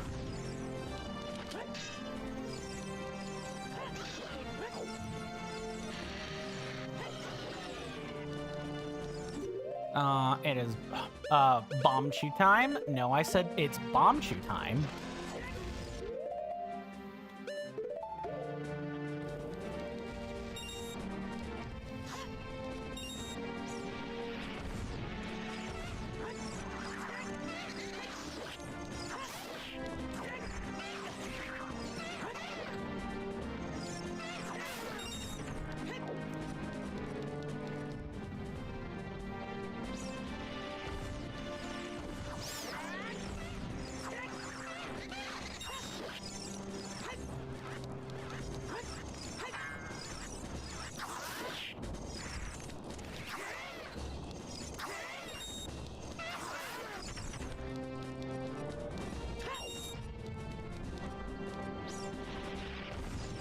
Uh-oh.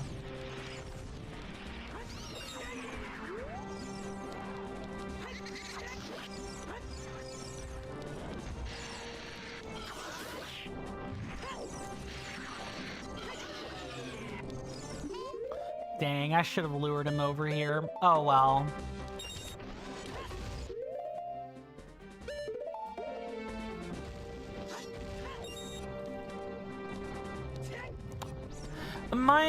One of the bigger tips I could probably try to provide here is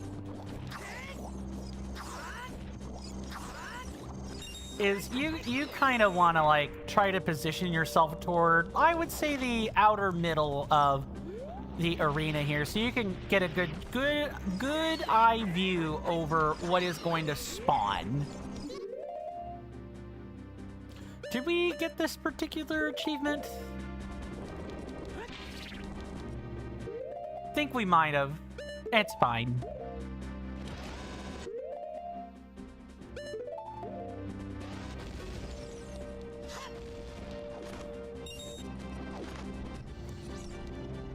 There's an achievement for blinding Beamos. Dang it, I waited too early for that, or too late. I did not. Wow, my brain is broken.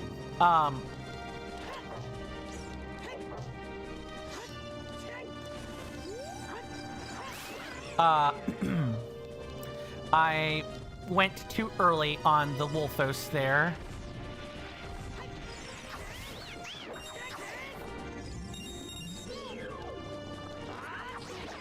There we go. We need a boomerang specifically. Oh, no, wait. I think you can get them with a spin attack. Yeah, you can get them with a spin attack.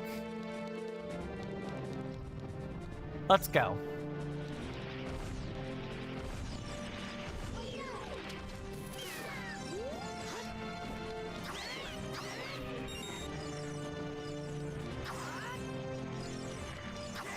There we go. Oh, one of you. Perfect.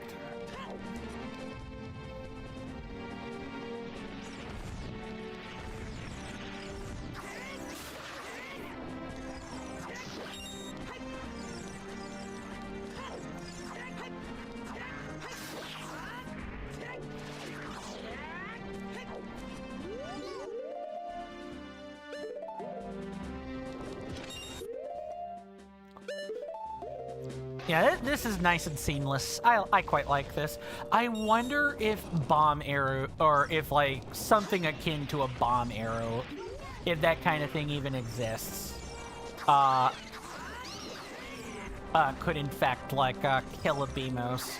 I wonder if the only prerequisite is that it has to actually explode.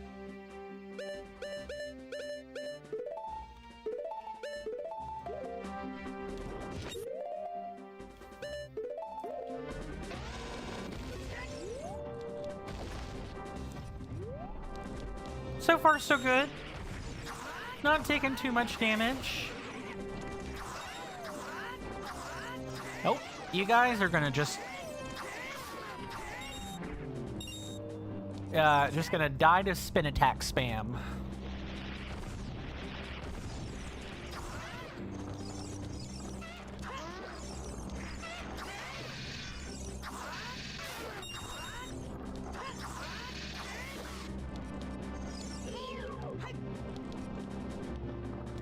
There we go.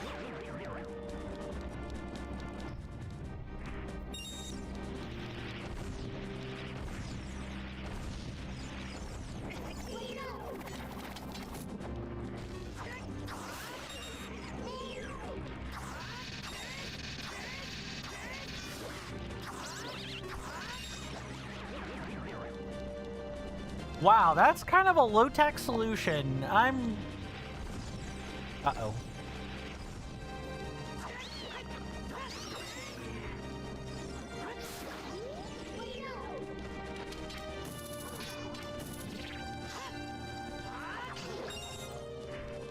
I'm surprised you could get that many different kinds of enemies with a spin attack. No wonder they banned it in the money-making Coliseum.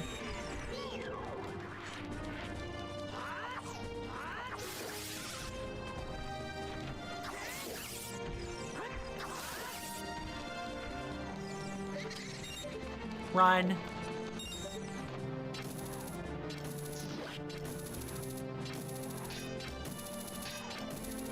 There we go.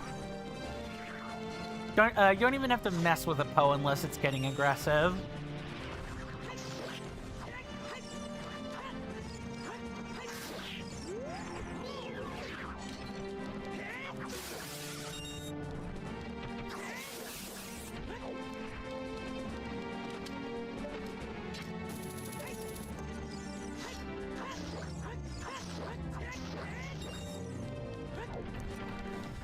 Okay, halfway done.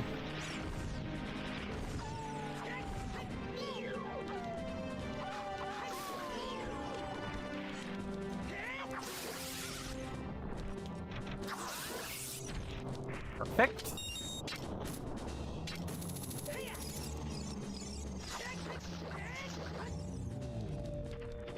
Okay, so a 3-hit sword combo also works.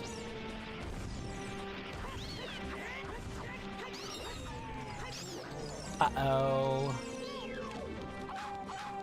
Get rid of that one.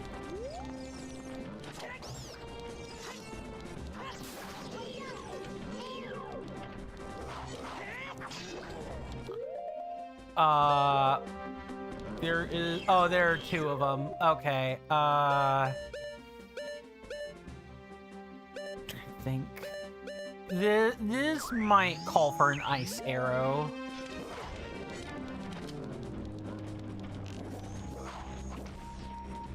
I need to actually hit them, though.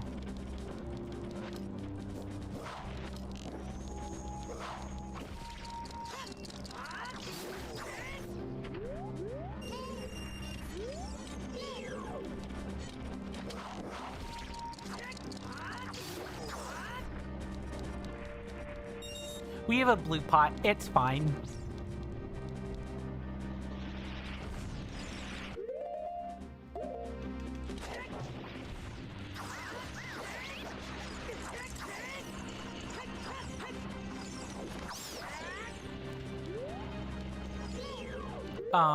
That is a boomerang. I said a boomerang. The menu can be a little bit touchy.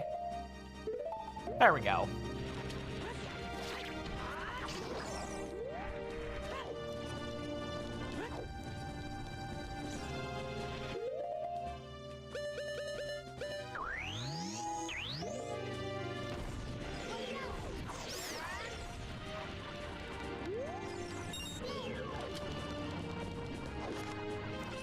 Nope. Let's get the boomerang and not waste magic.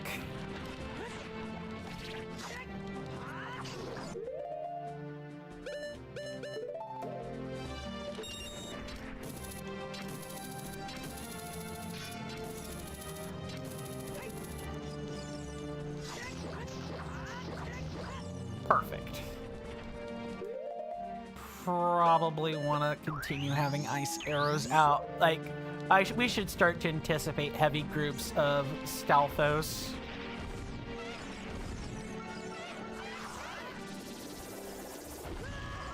Nice.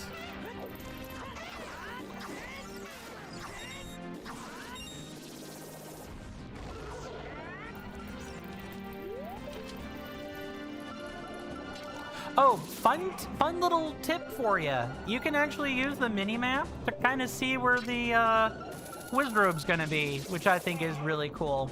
Unfortunately, the flames that they disperse are also considered enemies. So if that happens, you kind of have to wait for it to be over. You have to wait for the flames to dissipate.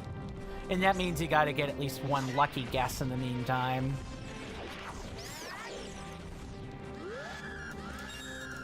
I definitely... There we go. That's close.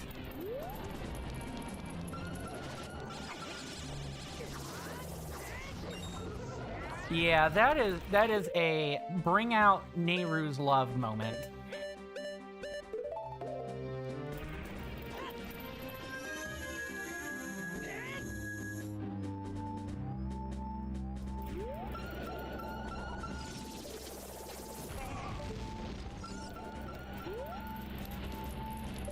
You can also, if there are not too many moving enemies, you can absolutely kind of follow the enemy that moves.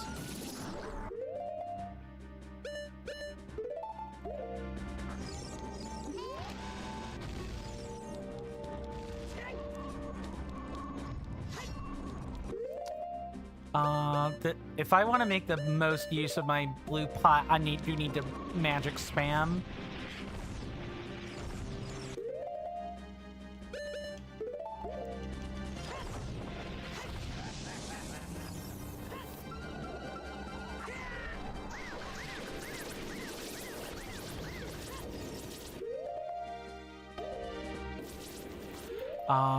I do not think I can. I think I have to use it now.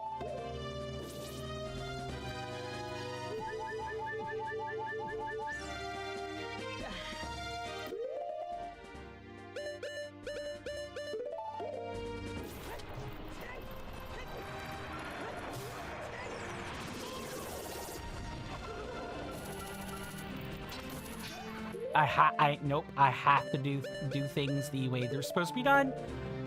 Get up, boomerang. Move, it's fine.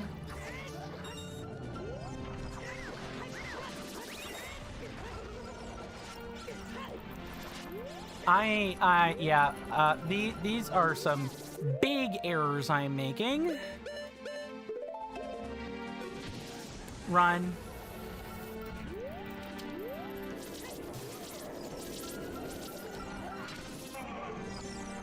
All right, now we wait.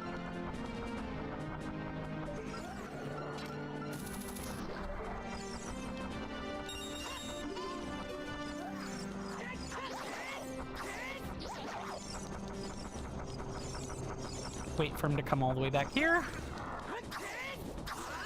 Yeah, all right. Let us do this here.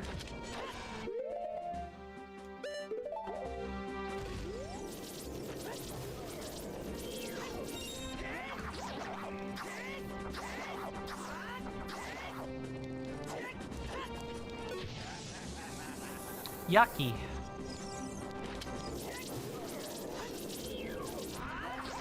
And I can't wait for the Dark Link room or floor wave. Yeah, Dark Link wave. Yeah, can't wait for that.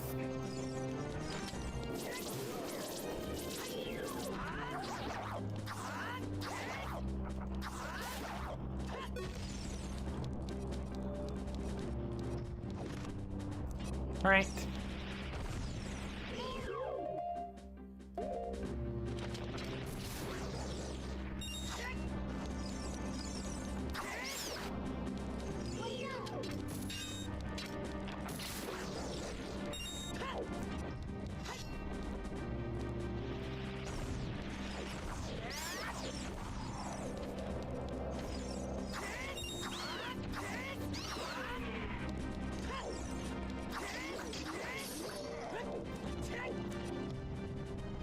This actually surprisingly takes quite a bit of concentration. If you don't want to, like, die.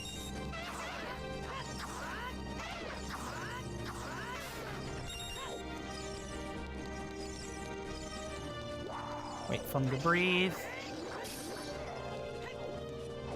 Welcome on in, Mr. Rasby. Good to see you. Hopefully you're doing well, and... Whoops. Almost forgot. I hope nothing has disrupted your ability to simply exist as is, and I do hope that you enjoy your stay. You've come into an interesting site.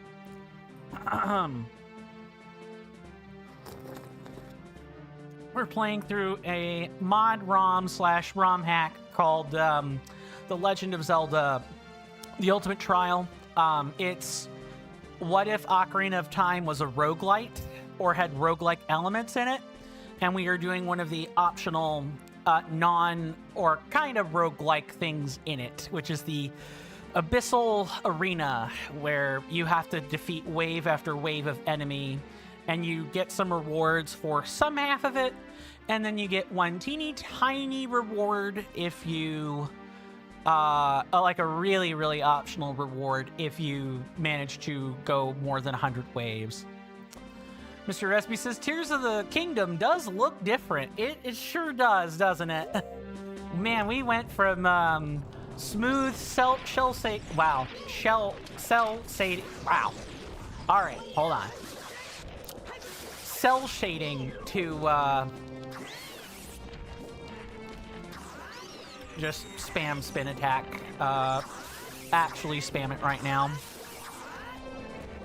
Perhaps it's your monitor. Well, I mean, the stream overlay is also different. You were kind of used to, you know, a game throughout the whole screen, and because of the 4:3 aspect ratio and the fact that this has to be run on a like an emulated screen, yes, whole different thing. Mr. Resby says, you remember the Dark Souls days? Ah, yes. Back when I, you know, streamed with only a camera and nary an alert or anything when the game was on the right. Yeah, those were some times, weren't they? Don't worry, this is not meant to be like a... Oh, it's Dark Link and a Wizrobe. Hold on. This is a bad time for me to be talking right now. Okay, this is a mandatory Nehru's Love. And Mr. Asby says, and the webcam had its own sacred column. Ah, yes. Those times when I had more fancy overlays. Mr. Rasby says, don't let the 2D fire burn you. It is actually 2D frost, but close enough. I'm pretty sure there's not frost damage in Ocarina of Time. It's just, it's all damage, and the source is what kind of gives it the particle effect or something. If I remember my Ocarina of Time spaghetti code correctly. Ocarina of Time is weird when you look at it under the hood. You would probably pop a gasket as if you know how to code in C++. You would pop a gasket at non-decompiled Ocarina of Time code. It's worth a deep dive on YouTube. Mr. Resby says you have an ocarina who knows how to play an ocarina, and in fact has a full YouTube channel of it. Nice. What am I wanting to replace here? Probably I see you there, Dark Link. Shh. Let me in the Wiz Robe. Fight here. Yeah, with Nehru's love, Dark Link will just shield in place.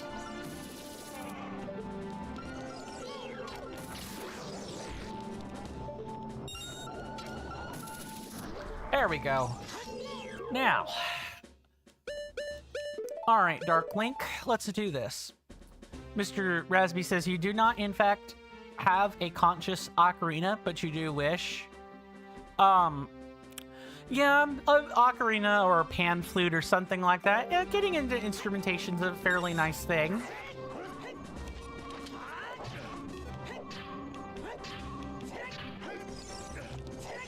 Hold on.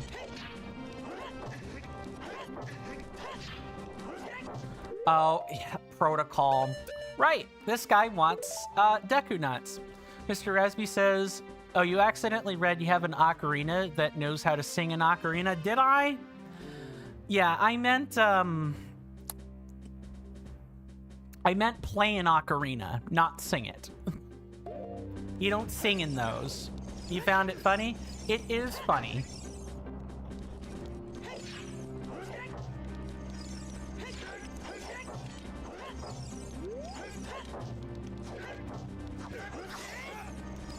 I could take a lot of damage here.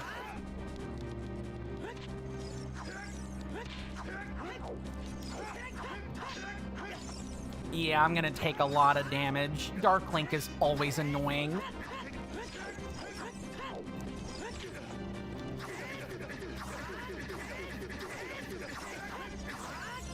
Does he seriously not take damage from spin attacks? He might not.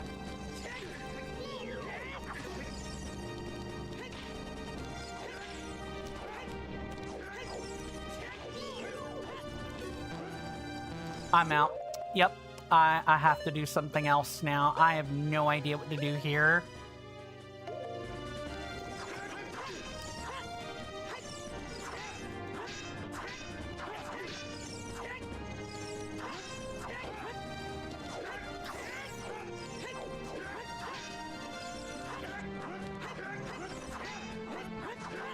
Hold on, I've got to concentrate.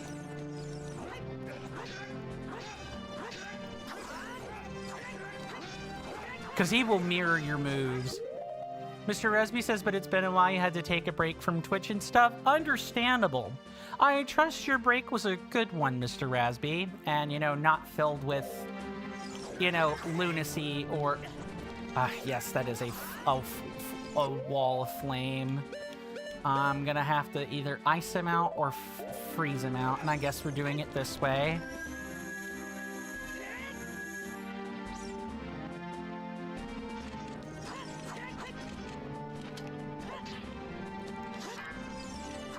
I hate when you do this.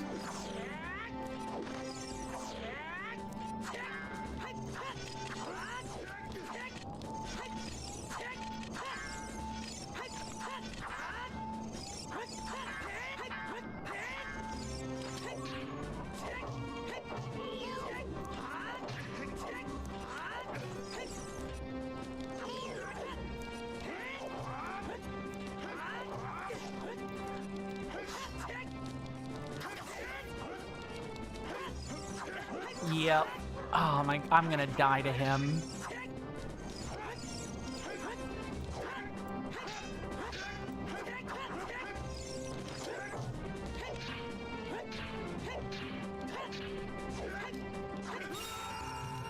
I am most assuredly dead in a wave or two.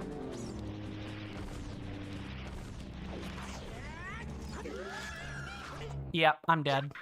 I jumped right into that. That's super stupid. Why don't we go grind up some waves and get a bigger sword? I get the feeling I'm just gonna need to do that. That's stinky. But yeah, Abyssal Arena is hard. Abyssal Arena is really hard. You have to be able to, like, last a long time and play... You don't have to play perfect. You don't have to play perfect.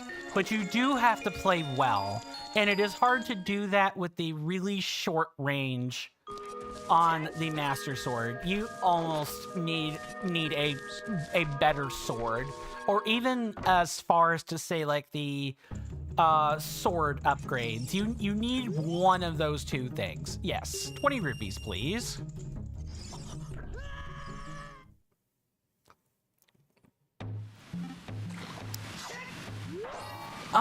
So how was everyone's weekend? I think I've asked this before, but it is almost assuredly worth asking again.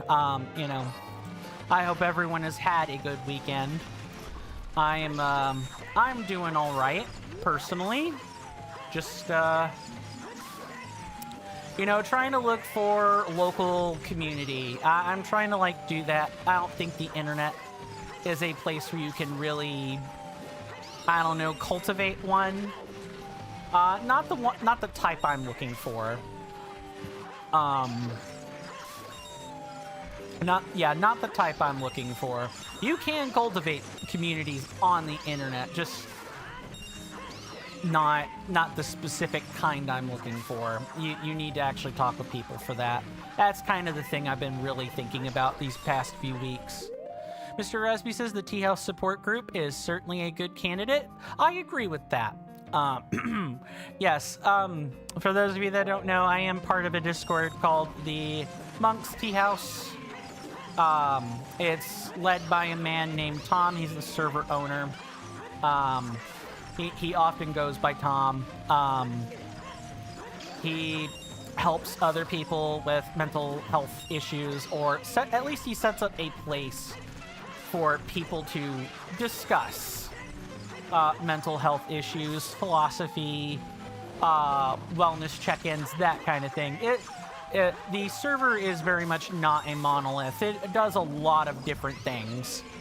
I am going to give them a shout out, although I do not have a Discord link to speak of. That's not really my place. Did I actually did I almost not make, yeah, I almost did not make enough money to break even. Almost. Actually, I didn't break even. I lost 7 rupees in that exchange.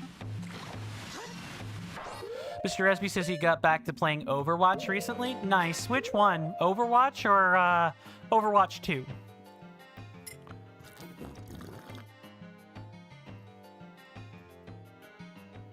Both are good. I'm just curious which one. You wish the first one was playable still? That is to be expected, unfortunately. That is a sad fact.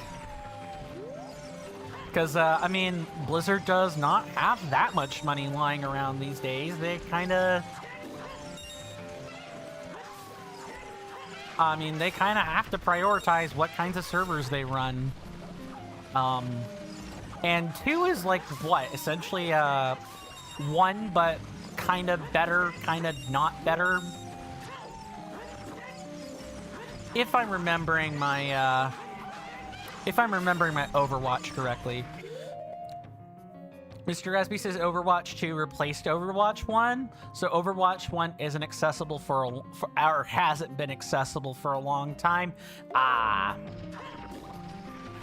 Gotcha. Okay. So it is just Overwatch.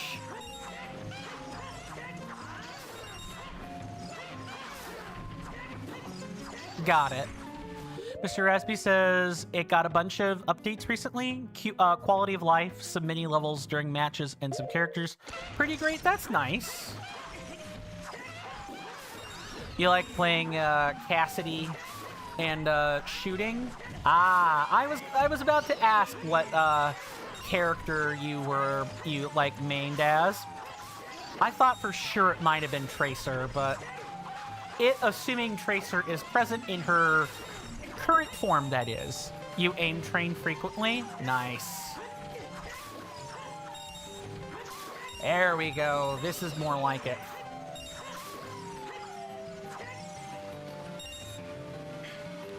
Mr. Resby says he used to play Tracer a lot. Just floated out of that type of style, or just simply like Cassidy better? Mr. Esby says, but now you have no appeal for her. You do like Wrecking Ball. Is that a move of hers? Cool. I'm glad the magic upgrade is working.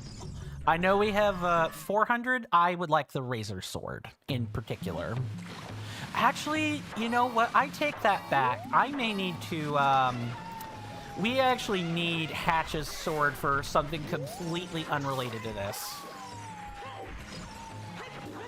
To what I'm trying to go for. Mr. Resby says, Miley Cyrus's move, perhaps? Oh, I could see it now. Miley Cyrus Fortnite character, complete with a special wrecking ball just for overland movement. No running required. Wouldn't that be something grand? Mr. Rasby says it's a tank. It's the hamster. Ah, so the wrecking ball is like a whole separate character. Got it. What escalated? I made a joke. I made a joke about how, you know, in the song, Miley swings on the wrecking ball. It's like one of the most iconic things about that music video is that she's doing all that swinging around. Nothing wrong with that. Like, it's part of the music video. I heard that was a pretty smooth, if kind of, you know, raw and vulnerable production. I'm glad that song's there.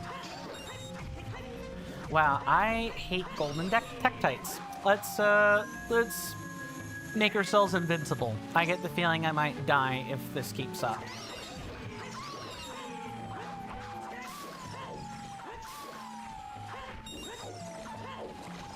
You really want a bigger sword when you're in here.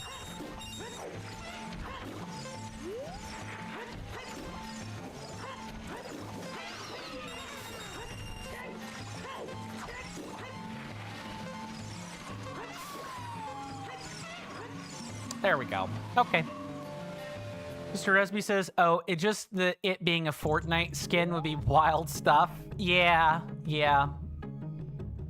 You do have to play the Miley Cyrus song each time you play the game as Wrecking Ball. Fair enough. And you're only allowed to dive during the drop. That's nice. That's kind of funny now that I'm thinking on it. Because the movements look... that movement would surely look weird to other people who are just kind of normally playing Wrecking Ball. You've never actually done it. Ah... But it'd be pretty cool. I mean, the song is globally available to my understanding. You just have to psych yourself up one day and do it, right? Okay, let's go get our big fancy sword. Mr. Resby says, but yeah, your mains are Cassidy, Wrecking Ball, Junk Queen, and Ash. I have not heard of Junk Queen. What's that character all about?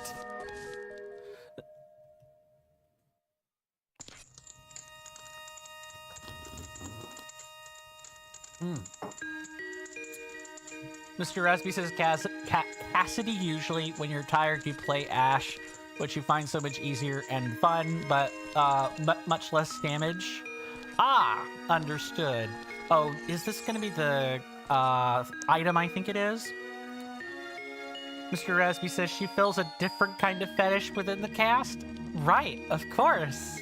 Because all the Overwatch characters can be drawn that way. Mr. Rasby says she's like a tall DPS. Ah, okay. Wait, there's a difference between tall DPS and like... I assume the other one would be like wide DPS, right?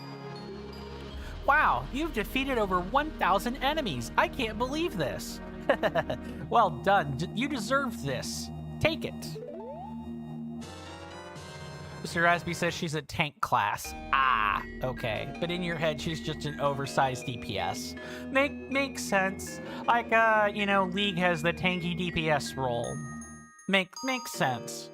Well, it's not a role, but like, I guess they would be like, what, bruisers? Mr. Rasby says shotgun squishier, but can AoE give 100 bonus health to all allies around. Gotcha. Very well. You got the leather chrono clock. Use C to stop time. Use C again to resume time. Stopping time will constantly use up your magic power. You've died 8 times. You defeated 1,255 enemies. You need to defeat 1,500 enemies. And that's all she does? Yeah, that checks out. That's like calling Lux in League of Legends a support. She is a support, technically on paper, but she really does not play that way. She's more of a an ability DPS type of person or type of character. I get that, where you know what the paper says, but you know how she's played. You know how the character is played, etc., etc. Mr. Resby says she provides no barrier for the team. She can heal, she makes enemies bleed, but not a whole lot. Ult can prevent from getting healed, and she can sprint within the enemy team, beyond the barrier, and effing blasts off the skull of a backline hero. Yeah, that's more like a bruiser with like some tank abilities stapled on. That's what that sounds like to me. Mr. Resby says it's a character that requires you to spam left mouse, right mouse button, and E, and pray and overwhelm enemies. Yeah, very bruiser, you go on to say. Yeah, I need Hatch's sword. This huge sword lets you run straight through monsters to defeat them. Bye. You bought Hatch's sword. On the equipment subscreen, select it with the cursor and equip it with A. Hold B to charge your weapon. Hold B to dash straight at monsters. Magic power will be consumed while using it. Okay, so let me show you this beautiful sword. First, look at the design. That's a really good design for a blade. It's simple, but it's got the serrations to give a little bit of a flair to it. It's pretty nice. Mr. Resby says she's like a Black Friday crowd enabler. What's a Black Friday crowd enabler? Sorry for asking the dumb question there. So instead of charging a spin attack, you actually... you can actually just kind of, do this charging sprint, which I think is really cool. Mr. Resby says, you really like that she gives an F-ton of shield to the whole team, because while she isn't super tanky nor super mobile, outside of the shield ability giving speed. Mr. Resby says, enemies have to face a very shielded team. Is that in response to the Black Friday crowd enabler question? Imagine Mini Lucio ultimate on 13 seconds. Can't imagine, because I have not played Overwatch, but I know who Lucio is. I've heard the ult is kind of insane. Yes, sorry, I've heard of Overwatch, and I've watched other people play sporadically, but I don't remember all that much of what I've watched. Mr. Resby said he gives 1,000 decaying shield. Ah. Understood. Wow, that sword upgrade is still not available. Okay. Mr. Resby says extra health makes his team invincible for 6 seconds or something. Yeah, that sounds like a crazy ult. There are a few heroes that I could imagine getting insta-targeted, but Lucia is probably one of them. Mr. Resby says Black Friday crowd enabler, as in makes your allies who normally die in 1 to 2 shots die in 6 to 7 shots for a few moments. Oh, okay. That makes a lot of sense. I think I have to sprint here. Yeah, there we go. Like that. So there's this chest. This is one of the hidden ones right here. In fact, I think with the chrono clock, we can get all 3. Yeah, I think we could get all 3 of the hidden chests we're able to get right now. Let's see if I'm right.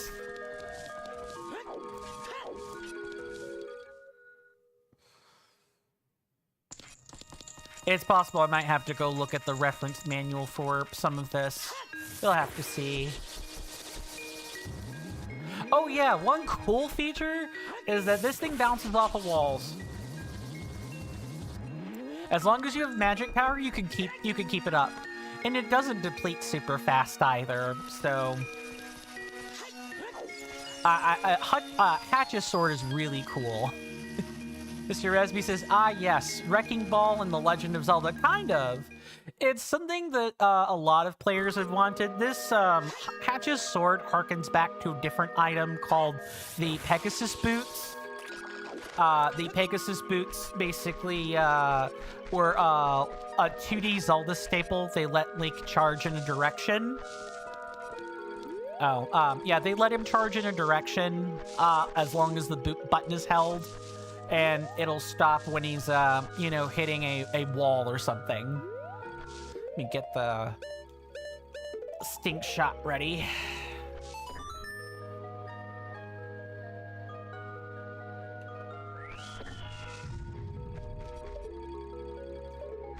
Yeah, that doesn't work. I have to like actually wait for it to do that. This is a certified pinwheel moment. There we go.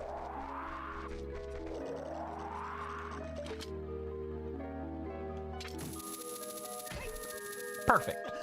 Mr. Rasby says, so Wrecking Ball is basically a very tiny hamster.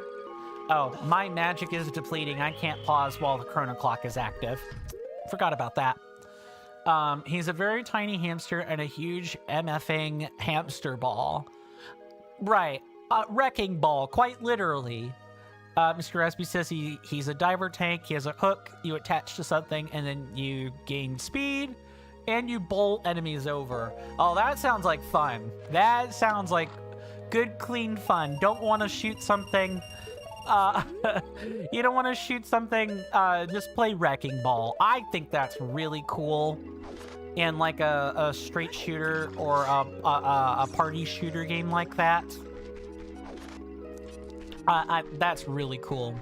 Mr. Resby says he's very fun and very unique. He can be really frustrating because you have to play a whole different game on how to like grapple to gain speed, bowling, and stomp. Yeah. Sounds like if the player comp isn't used to that type of thing, that could be a problem.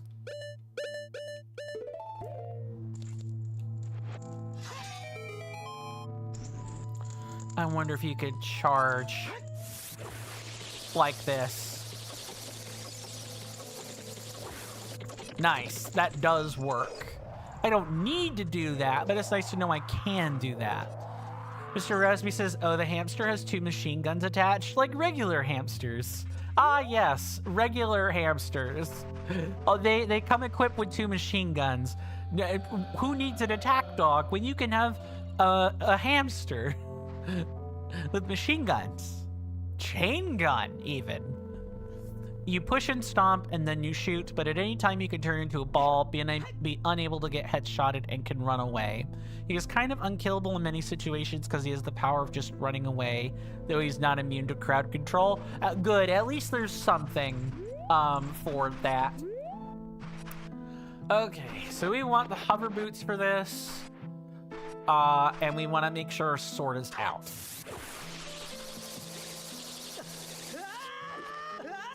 Like this. You actually have to have the Rock's Feather to even get this.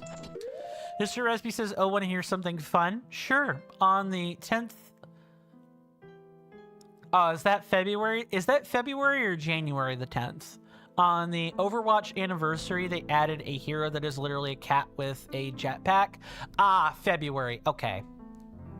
He could permafly. Its ult is that he can dash into an area, then tether to an enemy and can drag it, and usually drags them off the map. What did they make? Like a furry pterodactyl? Is that what happened? That sounds like that's what's happening there. And as a healer, of course it's a healer.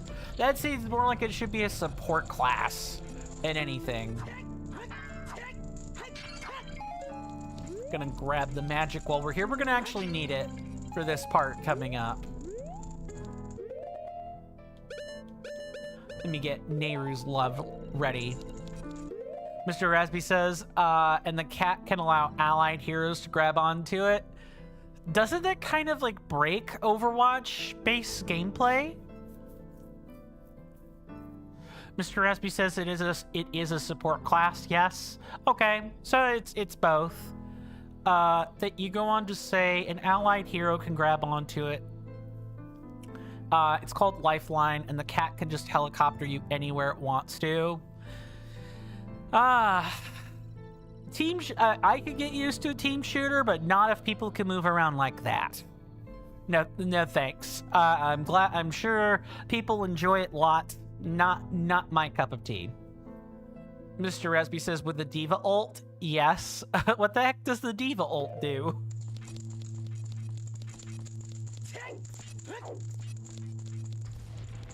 Oh. I'm sorry. Hello. Ancient Guardian. It has a rigid surface and attacks pretty hard. Better wait for an opportunity to strike back. Did that just take off 2 hearts? I think it did.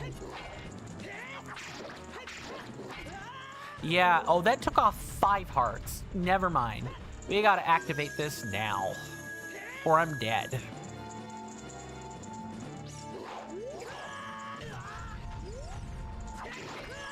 But it otherwise this Ancient Guardian does kind of play like a Iron Knuckle in most other respects. Its range is just way bigger.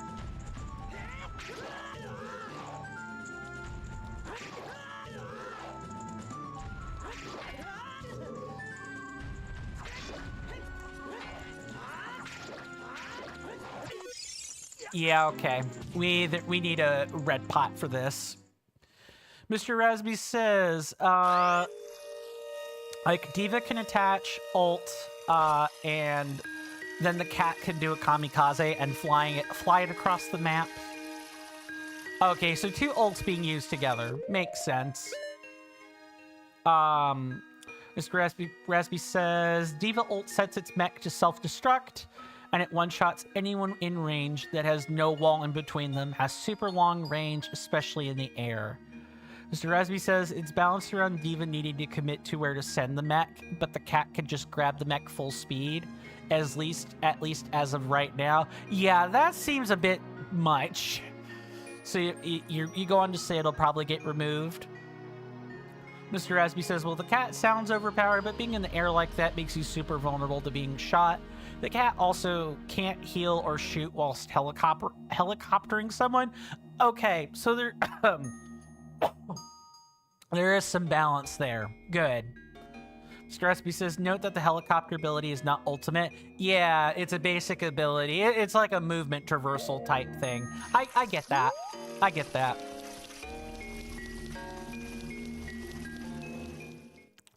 Nothing to do but try again. And we do, of course, have to go through and, we gotta charge to get across every single time. It's just kind of stinky. But that's fine. That's completely fine. We'll just not use magic for this initial section. I think this is also the last thing outside of yeah, this is the last thing in the overworld that we have to do, now that I'm thinking on it. The rest is like all in trials and stuff. All right, hover boot time. Mr. Rasby says, but yeah, the cat is effing ridiculous. You hear that off in the distance, my senators and I'll have to read the rest in a second. That is an ad storm. In about 5 minutes, it'll blow over us, and then we can get right back to the gaming. Thanks. I really appreciate everyone's time that they've spent here. It means the world to me. It would also mean the world if you could electrify my algorithm by following my Twitch channel, subscribing to my YouTube channel, liking the video and or streams on YouTube, and even leaving a comment. Doing all of those things ensures that when I zap your feeds with a live or a long-form content notification, you don't have to worry about missing any quality content.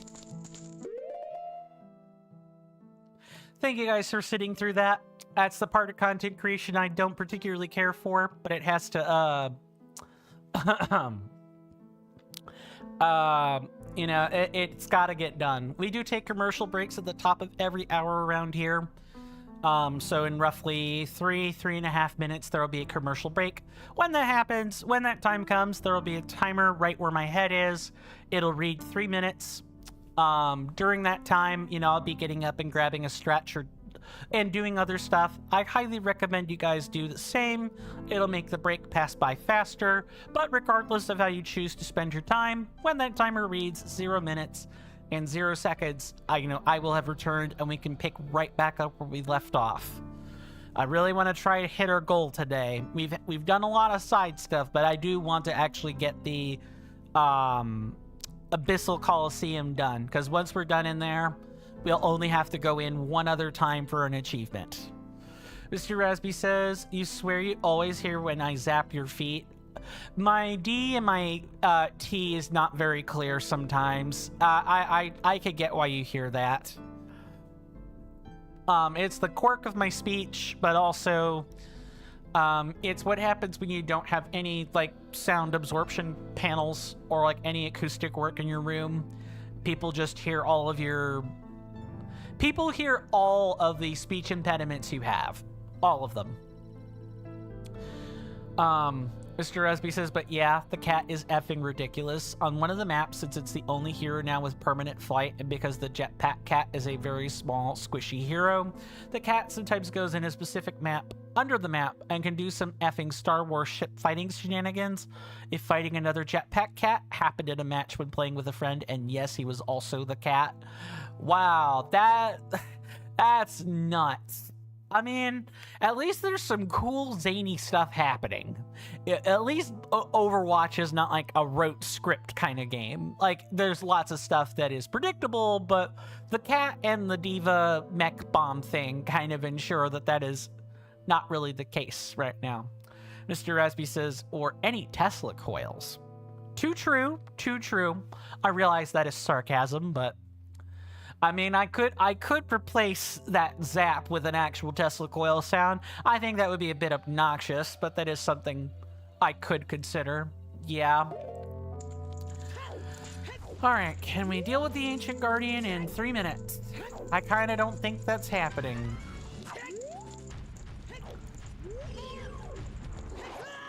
Yeah, okay, 4 hearts. Okay. And I haven't yet learned the tell for what the sweep is with the Ancient Guardian yet. Mr. Resby says you just regret that you haven't played Cassidy before one level up ability was reworked. Ah, makes sense. Mr. Resby says, guess effing what? They made the fan the hammer move for a time be controllable with a perk. Not I appreciate the explanation. Fan the hammer is a move where he fans the hammer, aka shoots all the rounds of the revolver very fast, one by one. Okay, yeah, I know what you're talking about. That took me a second, but I can imagine it.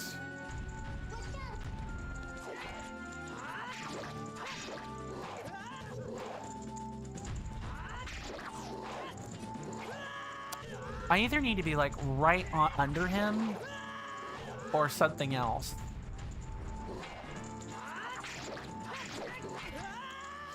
Okay, backflipping is very dangerous. Mr. Rasby says it made it controllable, like bullet by bullet, you think? Yeah, that would have been sick. I could see why you were mad you didn't catch that. See you guys after the commercial break.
Sorry about that, everybody. I am back. Let me catch up on chat, starting with the green app and working my way over. Nothing changed there. Nothing on YouTube has changed either. Very well.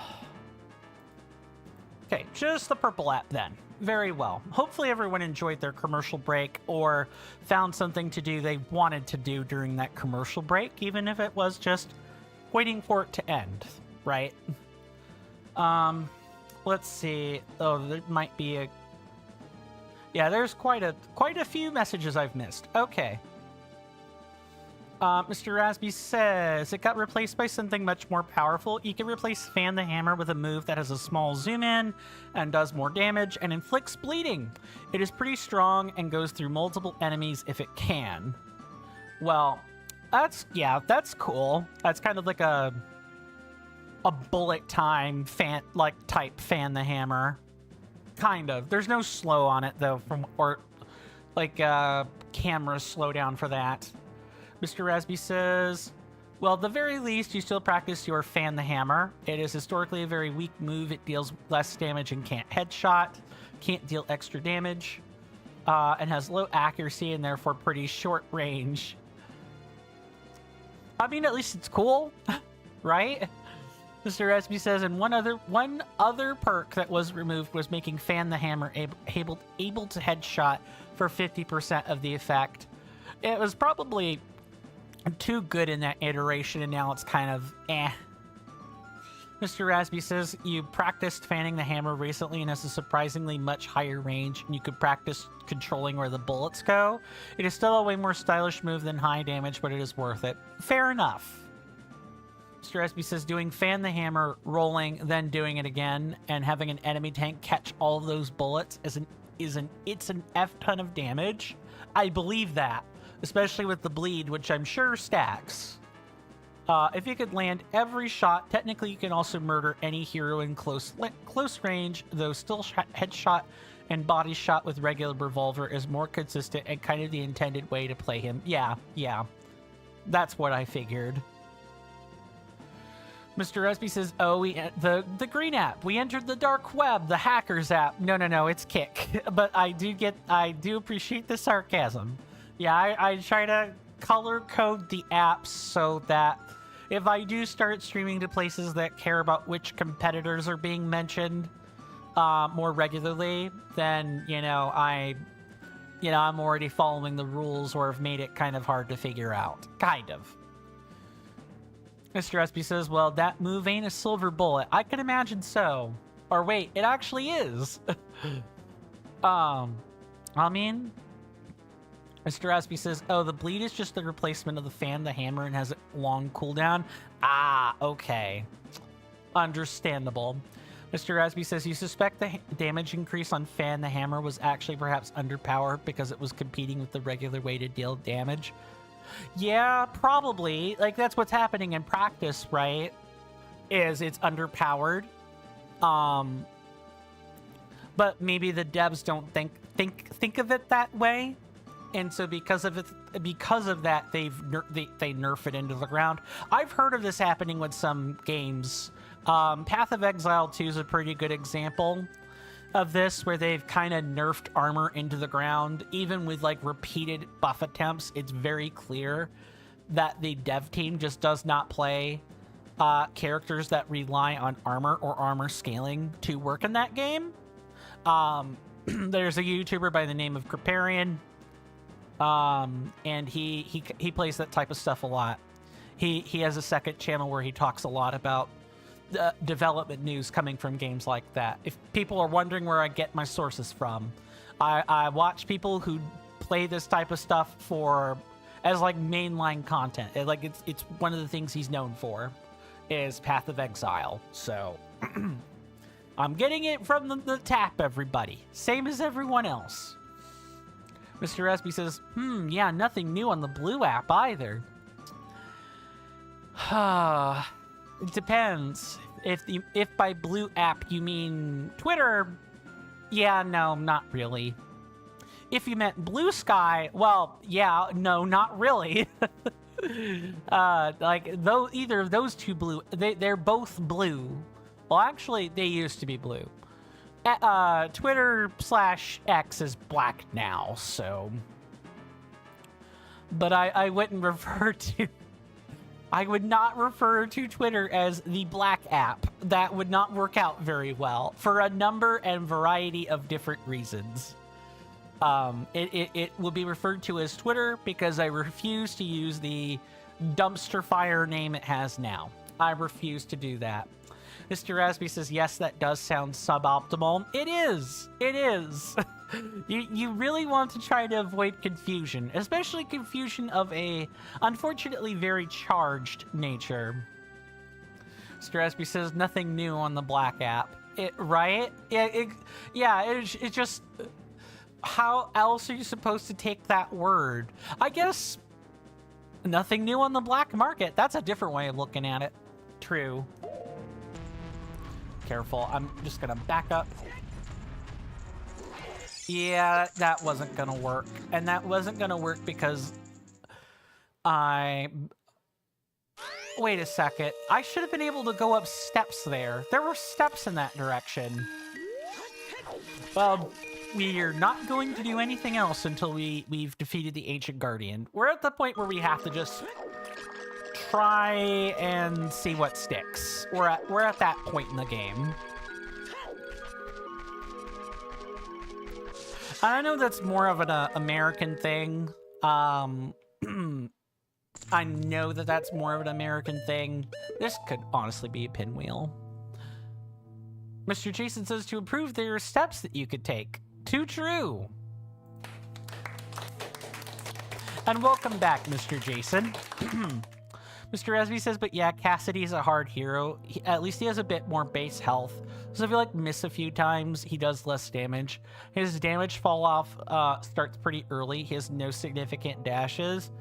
Yeah, so he's like a positioning hero, right? You really need to play him as though every position you take matters.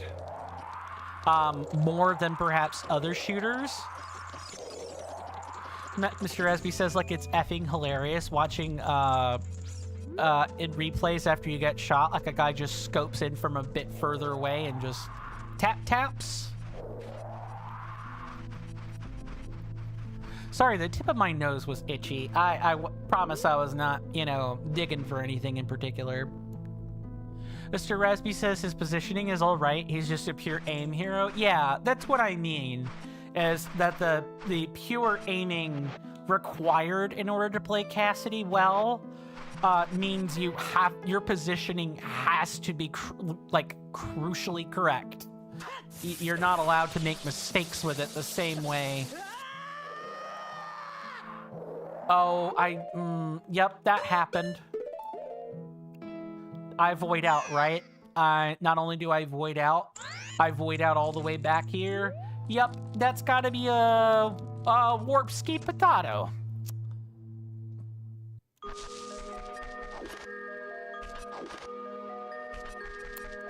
Yeah, that's kind of a problem. I can't be having that happen. I was being lazy. Mr. Rasby says, though he offers the Western fantasy a complete one, ignoring Ash because she's like Cassidy plus in a way. Because if you can headshot 2/3 of your shots, it can land almost every shot. You probably have like the highest DPS in the game. Like, stuff melts like nothing else. I can imagine so. I can certainly imagine so.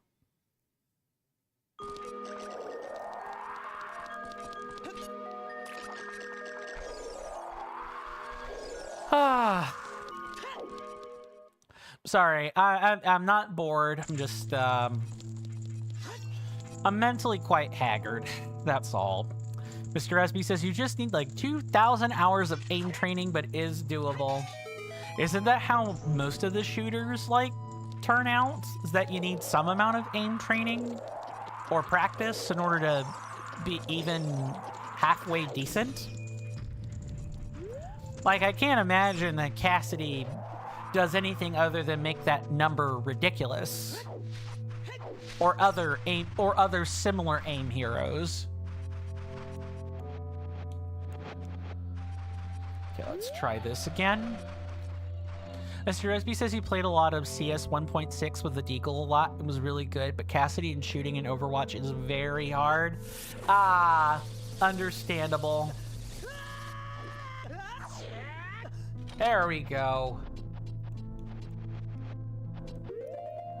Now we'll get the Neighbor's Love ready. Mr. Resby says, well, not really. This must be in response to the, you know, the whole aim hero discussion. Most heroes let you miss a lot and still readjust and shoot. A lot of heroes also have magic, so they could throw fire or something. Some can melee. Cassidy must be one of those that just can't. Like, he just can't do any of that. Your only choice is to shoot, and shoot. Shoot well and shoot a lot.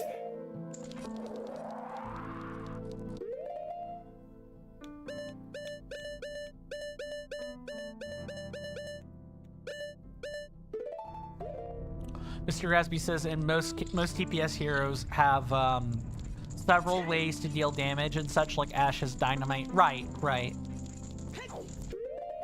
Mr. Rasby then goes on to say, Cassidy can just roll and has a very short range flashbang that disables movement abilities. It's not bad to destroy some heroes, but yeah, it's clearly it does not work out the same way. Mr. Resby says if you miss all your shots, which is very common because he's very hard to aim, he does 0 damage. His skill floor is very low. You'll write a bit less because you started a match. Very well. Take your time, good sir, and do enjoy your match.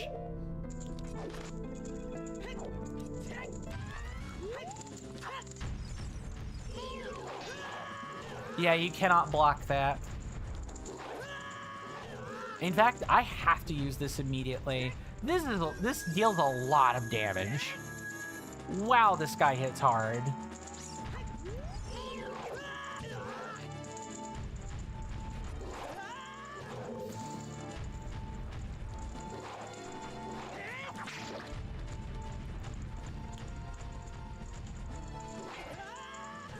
And you really can't tell what he's doing. I'm gonna die unless I have pot.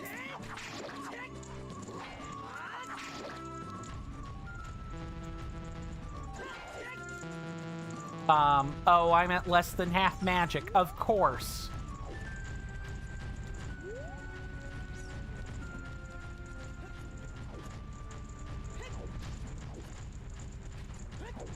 Hold 1 second.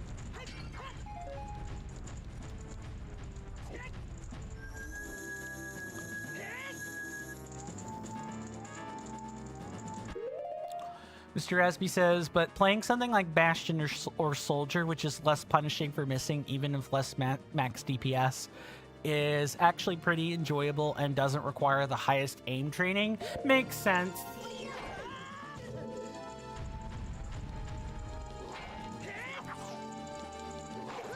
Nice. Yeah, this is not good. It's like I have to backflip or I'm not making it.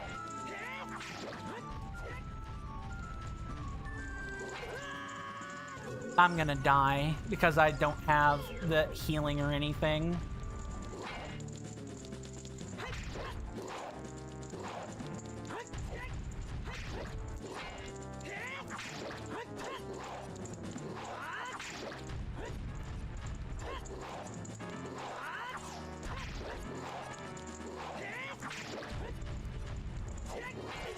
Yep. The backflip doesn't cover every scenario. You're just stuck. I actually have to go buy a potion. This is not acceptable. I have to go buy a potion or I'm not making it through the night. Not making it through. We'll be stuck here forever.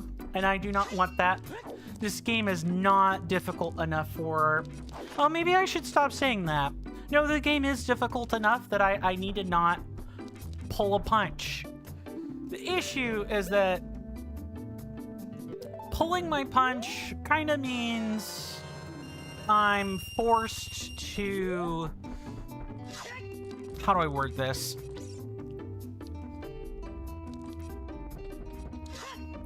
if I'm not, if I can't pull a punch and can't make a mistake, it does not take long for errors to start adding up, and we'll just be down resources instead of actually doing something anywhere close to meaningful. This has got to be pinwheel time.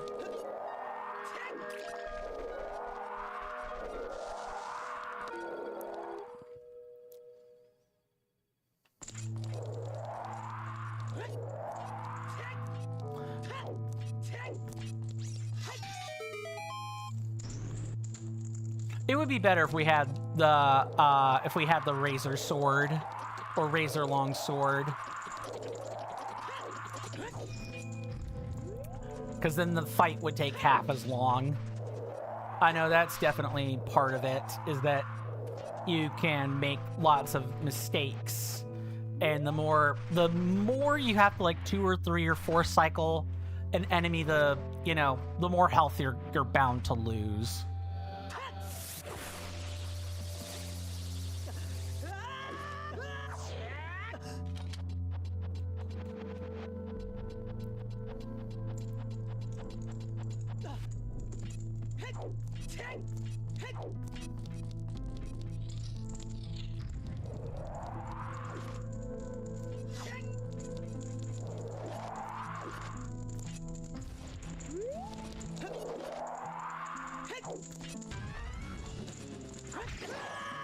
Ah, he will do a snap pivot, I now know.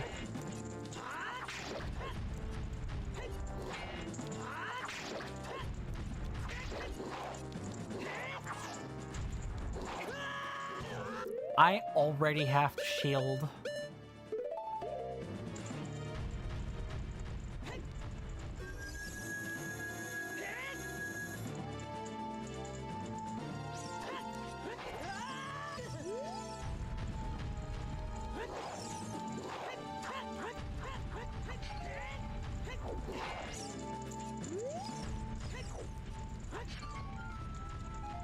Oh, that stuff will actually come to you? Alright. Alright.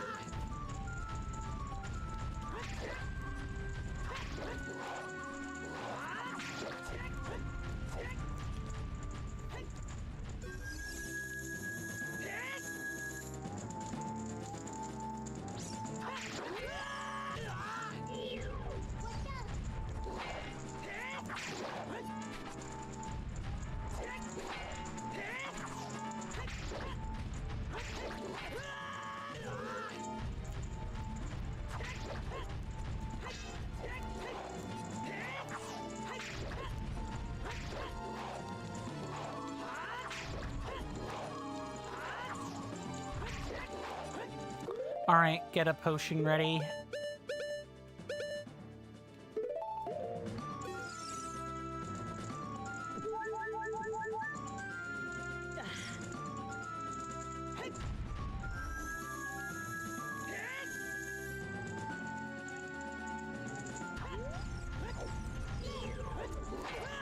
Nice.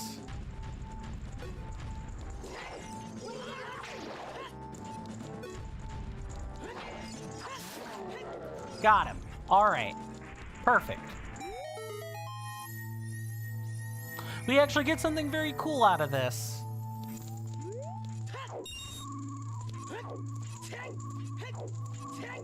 And it only took us 90 rupees to be able to get it.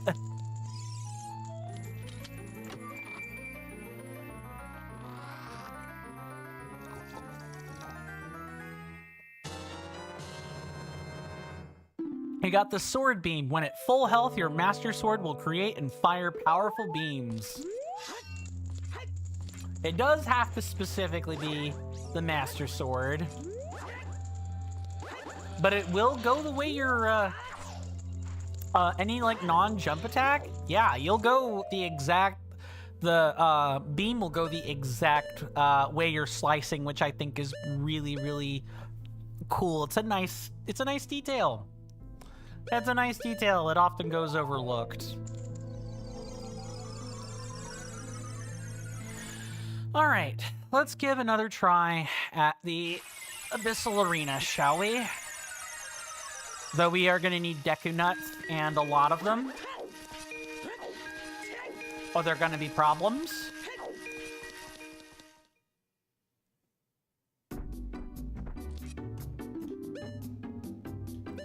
Give me 20 Deku Nuts, please. Let me also get a actual blue potion. Just a regular one, please. Mr. Rasby says, wait, these nuts?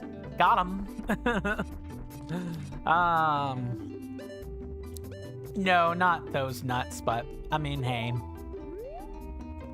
I suppose it, I suppose it could, I suppose there could be different nuts.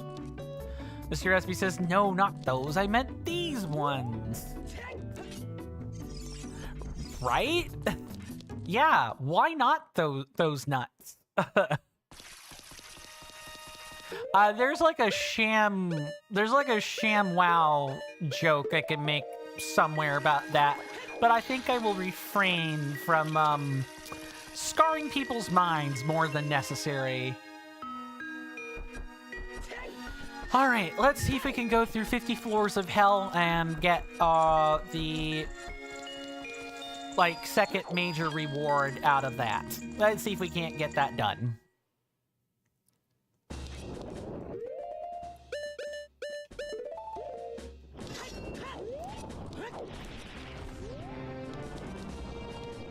That is a Megaton hammer, for sure.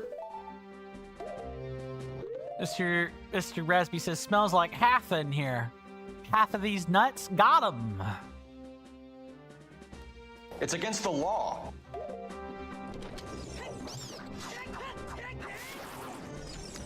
Mr. Rasby says, half a nice day. Lamau got him. Yeah, exactly. There's a streamer that goes by the name of Frost Prime, and his audience is all about that.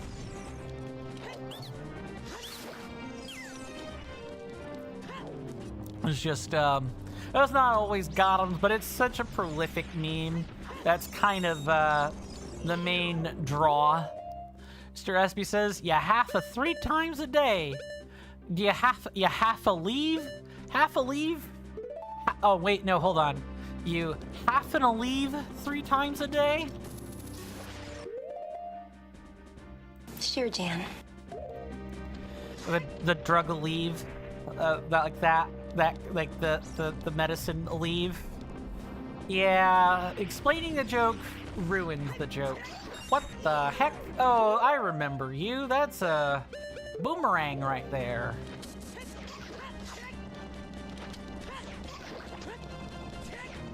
Yeah, these things stalk kids. It is said that these monsters lived in a kind of forest in the past. Yeah, these are the Skull Kids from base Ocarina of Time, but reskinned. They're, not too annoying, but they can kind of be annoying. Mr. Resby says, halving a nice day 3 times a day. Fair. I did not mean to do that. Oh, I really did not want another one. Okay.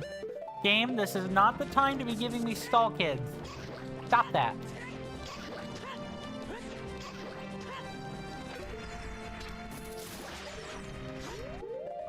Mr. Asby says, the start of a nice day. The end is nice, and the peak is nice. Too true.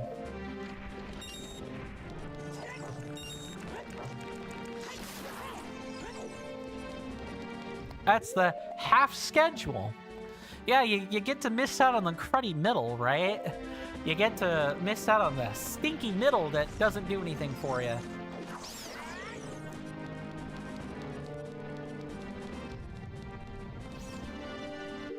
Mr. Chaz, I said that as Mr. Chasby. That's not right. It's Mr. Rasby. Mr. Rasby says, or if we consider only 5 and 1.5 of the halfas, that's the half-half schedule.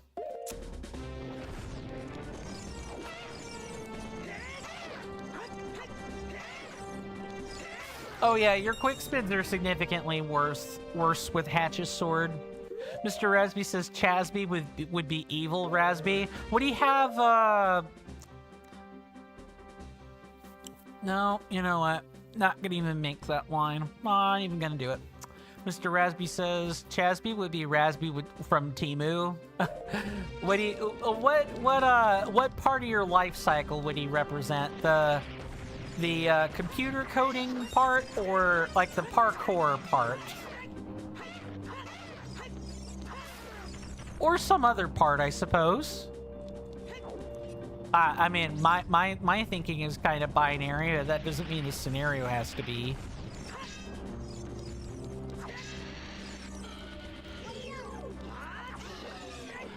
Take your time, Mr. Rasby. Take your time.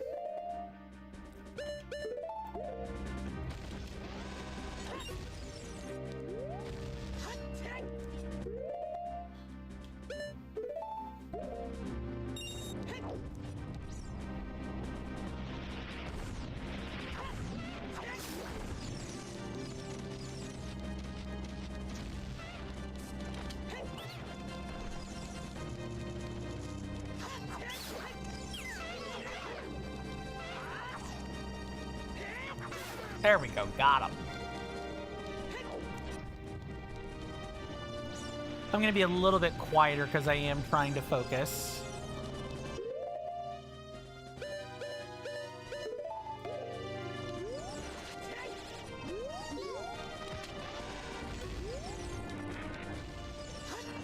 Wait, I know you can kill these with a hammer and get an achievement.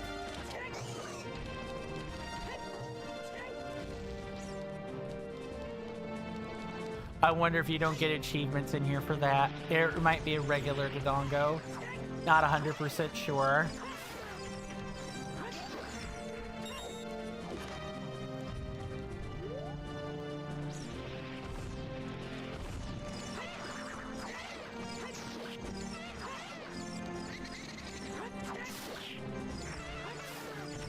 Perfect. I love being able to do easy swordplay and just win.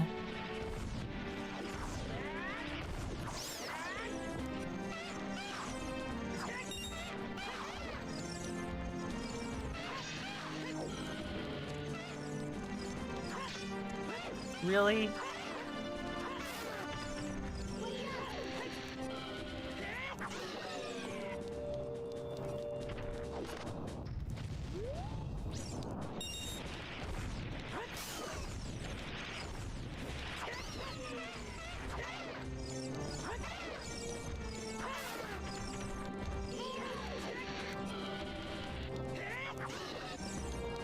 I can't tell you how nice it is to have this slightly longer sword.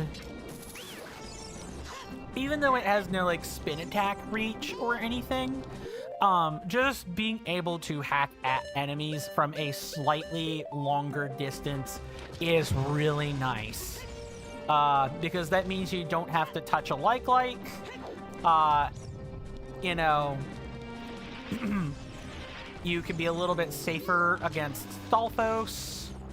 I'll demonstrate the like thing right now, actually. Or I might be thinking of the Razor Sword because of the ducking motion with it. But, or being able to tip a like a little bit better on jump attack rather than anything else. Let me get out the correct thing.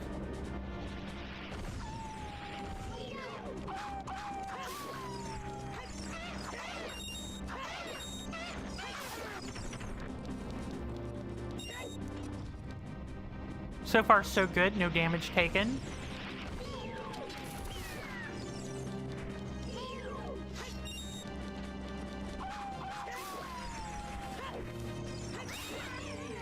Mr. Rasby says Mr. Chasby would be very encouraging, enthusiastic, and very obnoxiously positive. I mean, as like toxically positive, perhaps? Maybe.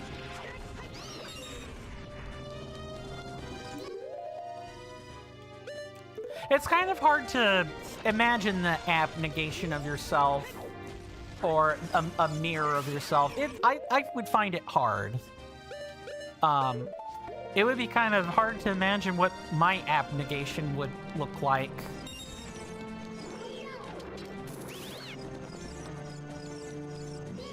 Yeah, not having the Master Sword to deal with berries is kind of, Omega yikes.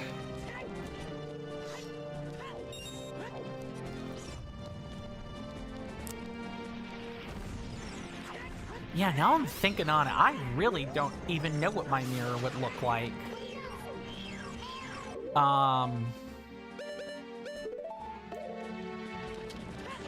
Because I can be both positive or negative. Maybe I would be less angry. I might actually legitimately not know what anger looks like. That would be what, you know, my mirror would look like. Uh-oh.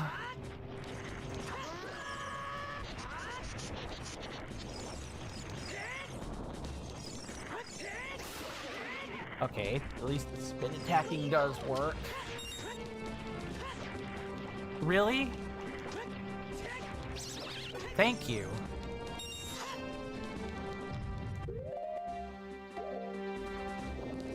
What was your... here's a general audience question I could ask. What would your mirror or antithesis be? Feel free to comment in any of the chats what you think that might be. Get as, you know, truthful but creative with it as you want.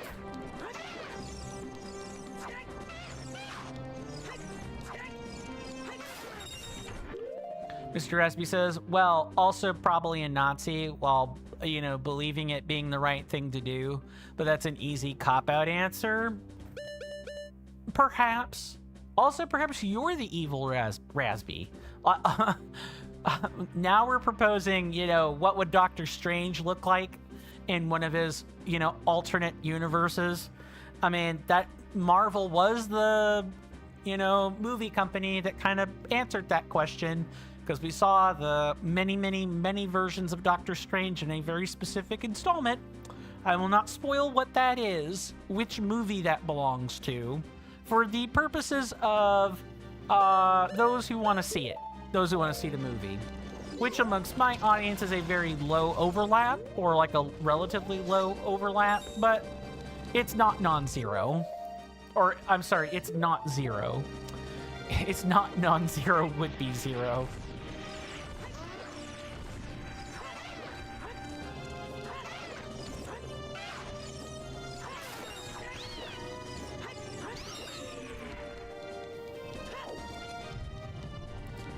Yeah, maybe I'm the evil coin the whole time.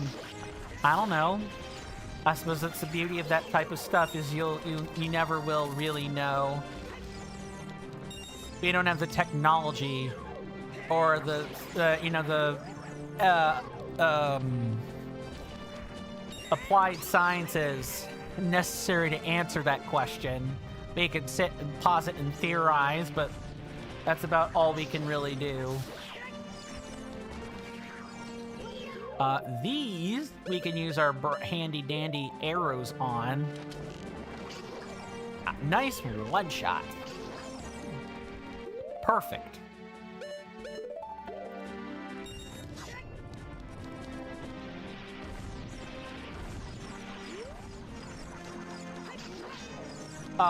Nope. That is a get the heck away from me mood.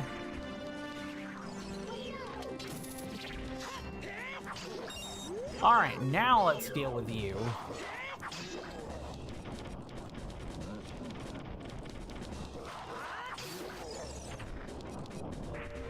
Yeah, see, that interplay with the Master Sword is not really possible. Only Hatch's sword makes this possible.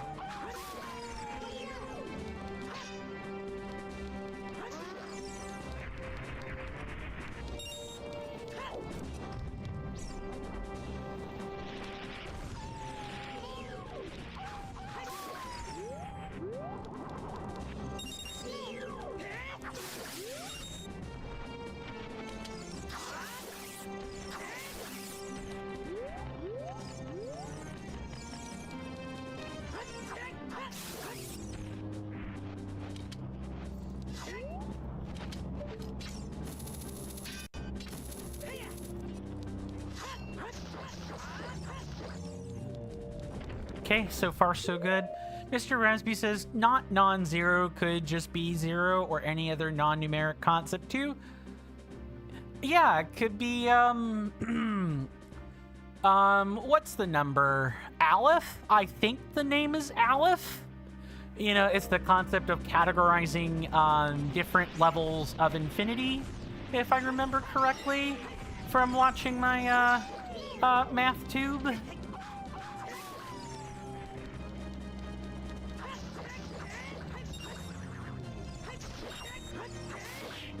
There we go. Now let's deal with you.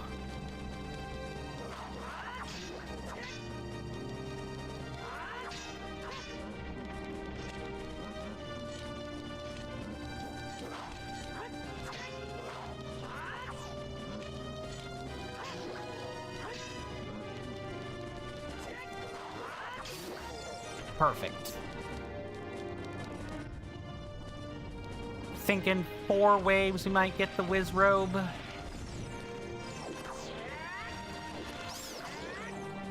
I'm sorry, did I just aerial that fire bubble? I think I did. Nice. Good to know I don't need boomerangs for those.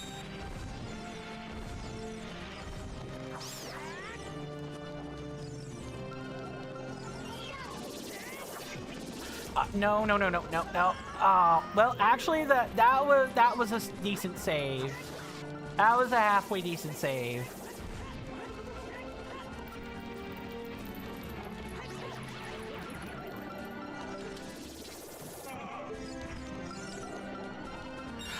These are whiz robes for the uninitiated.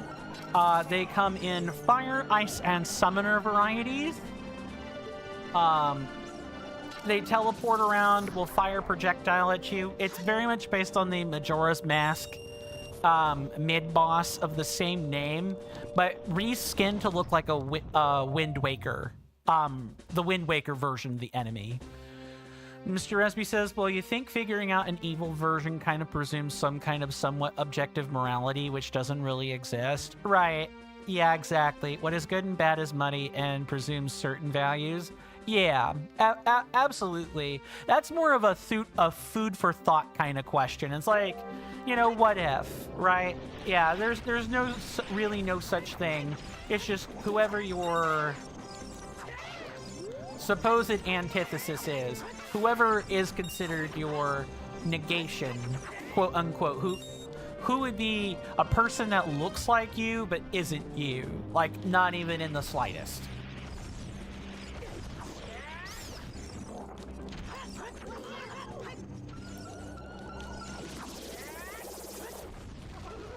Hold on, Whiz Robe is in the area. I have to focus right now.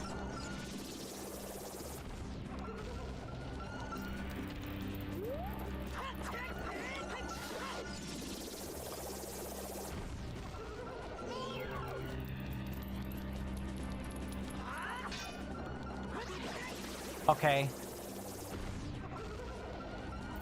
All right, now I can focus.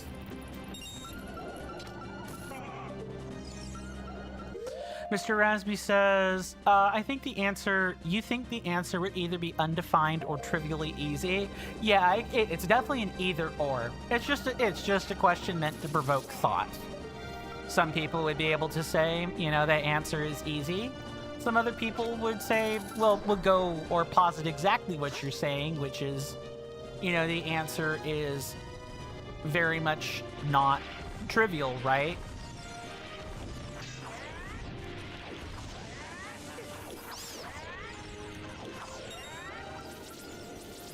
I should just go ahead and use this now.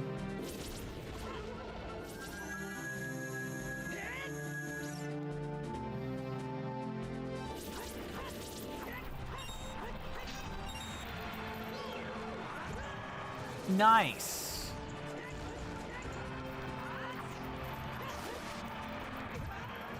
I love this enemy skating around causing me problems.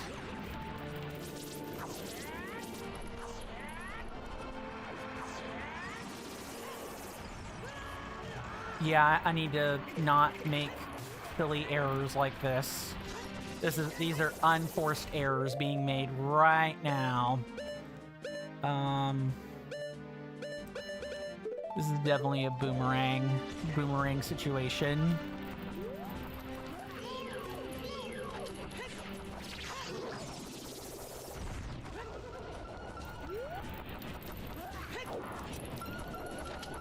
Nope. That is also about to be an unforced error.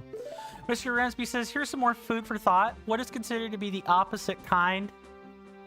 That presumes some kind of middle point for that quality? Hold on, let me make sure I've parsed that right. So what would be the opposite of a midpoint? Like, something that is clearly between two different concepts? I want to make sure I've understood your first half of that point right.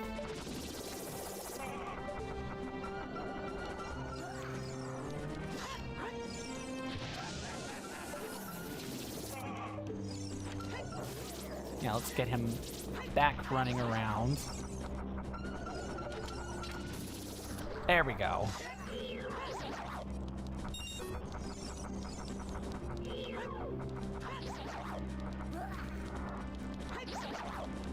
We'll explain after the match. Take your time.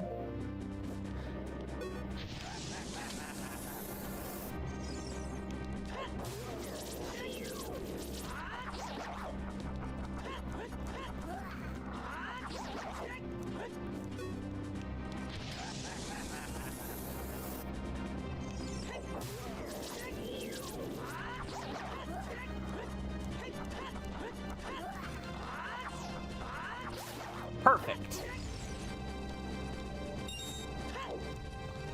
I should be ready for, That's... Nope. I wanted the Rock's Feather right there.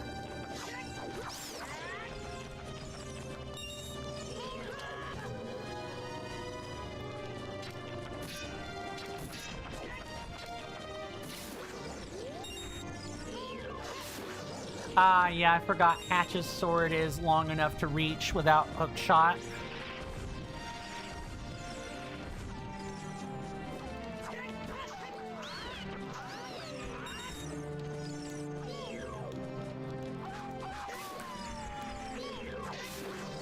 Perfect. A wave I think is gonna get difficult. I will,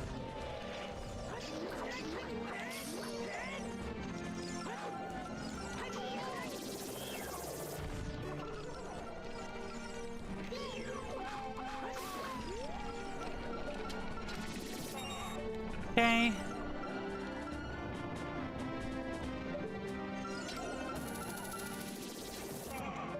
That was close. I was about to take a point-blank freeze. These projectiles are actually based off of the ones from Kume and Kotake or Twin Rova. Like, the fire and ice projectiles are based off of those.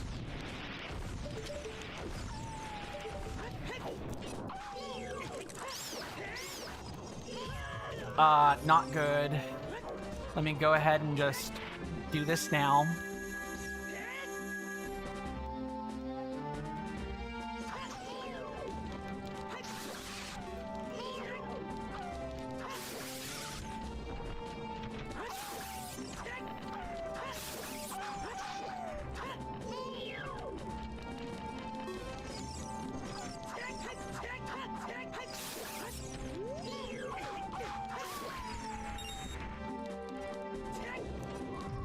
Okay, this is where Dark Link is gonna show up. So I should already have drank something by now.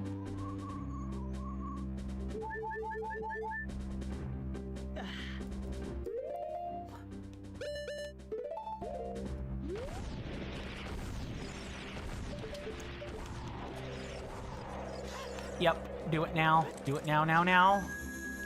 Don't even think about trying to withhold that.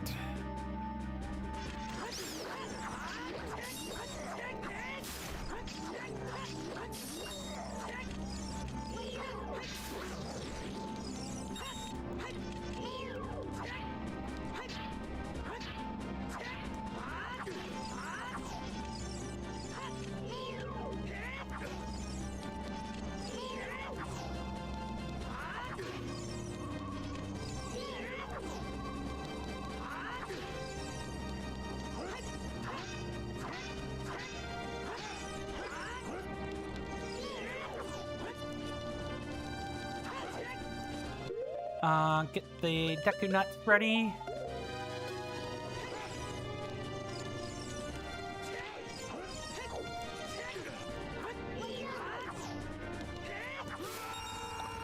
Okay, we actually have a decent number of those. It's amazing when you don't actually have to spend gob tons of magic. It's amazing the kind of difference that makes.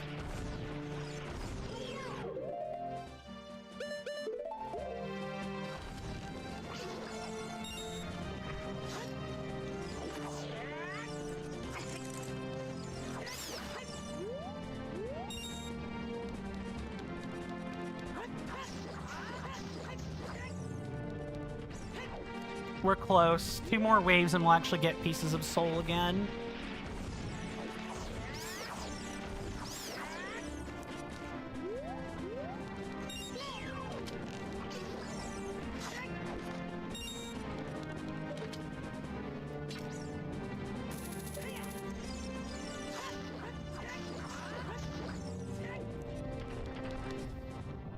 Okay, I'm really gonna lock in now.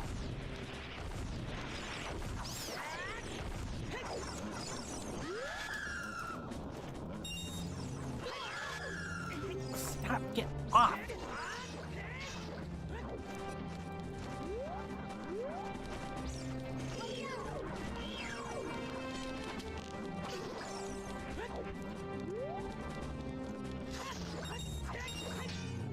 All right.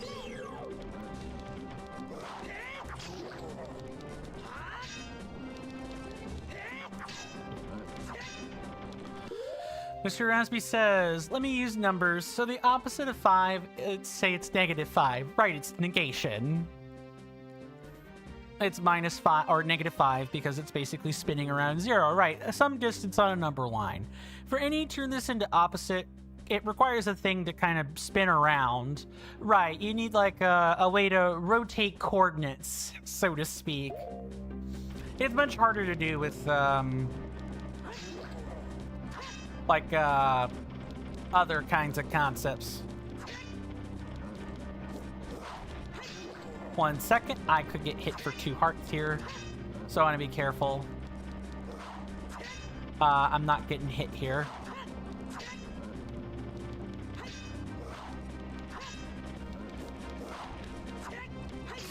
Gotcha. All right, now the waves are actually going to give us pieces of soul. Are you serious, game?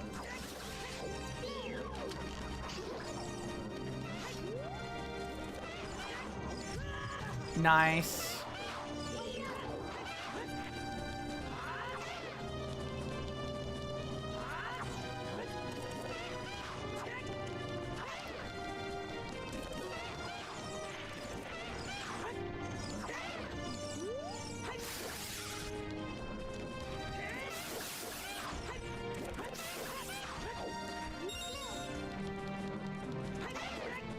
So something that is you can't take the opposite of a midpoint. Is that kind of what you're saying?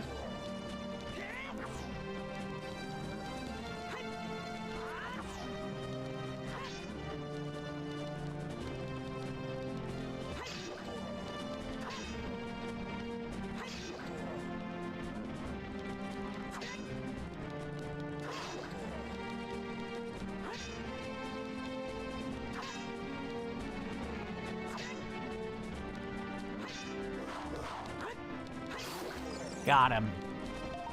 Yeah, these final waves are very hectic.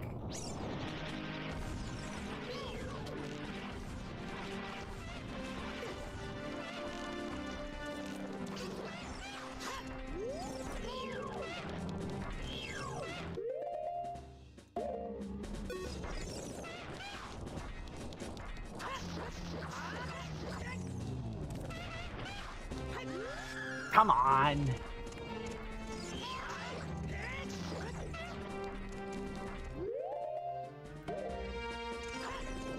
Yep, I have to get away from that Gibdo, or I'm gonna die.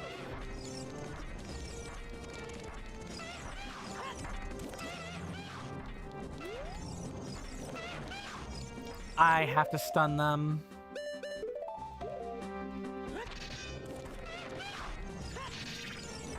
All right, that should give me some breathing room.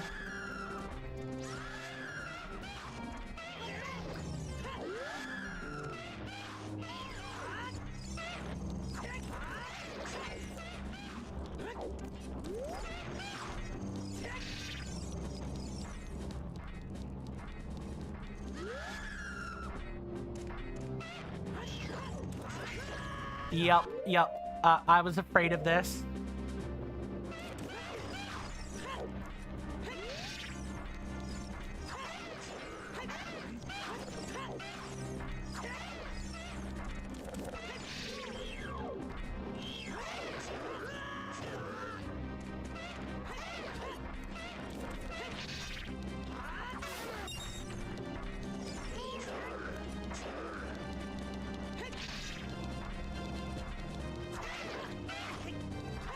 All right, I have to do this now, or I am definitely dead.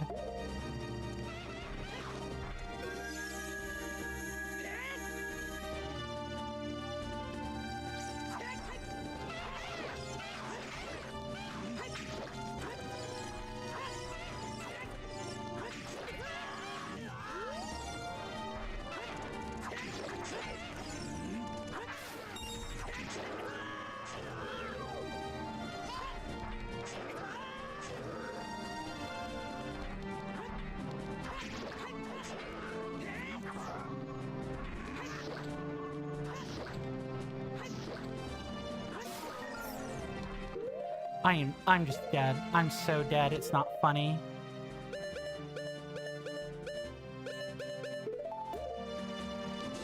There's just no way that's not happening.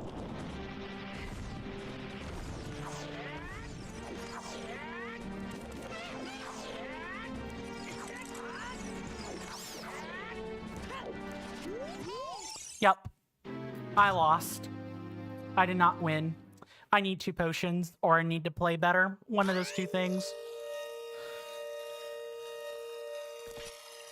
Mr. Rasby says, or I guess actually to take an opposite, you need to define the axis of the quality. So like if we measure amount of hair as a quality, well, I guess that amount is the axis, and then where we put the midpoint is how far or close the opposite is. Welcome on in, Aelin. Good to see you. Hopefully you're doing well in body and mind, and I do hope you enjoy your stay. Yeah, you came in on the butt end of a trip through the Abyssal Arena.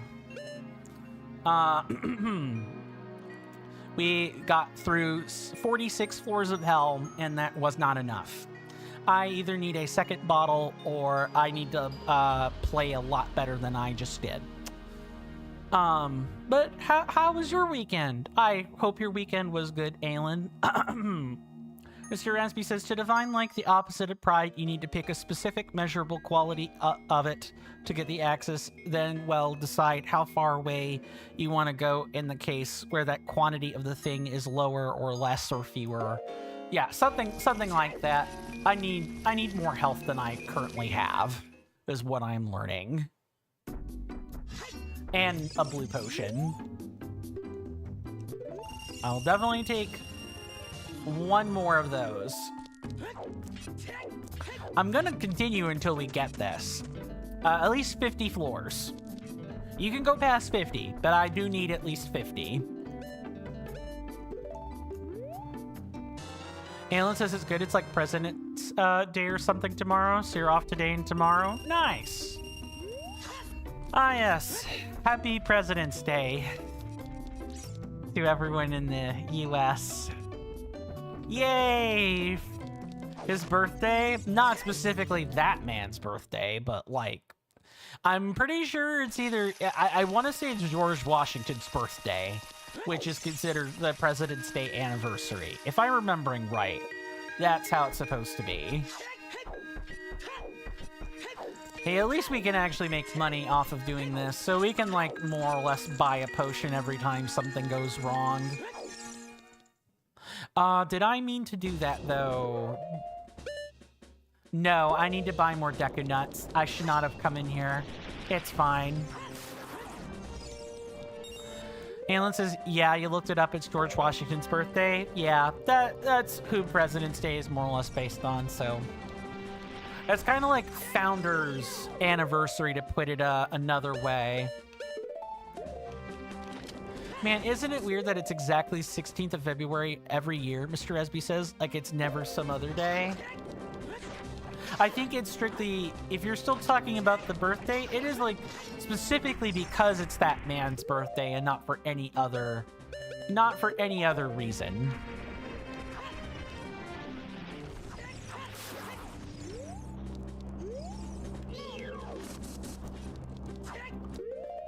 I should be having a boomerang for this.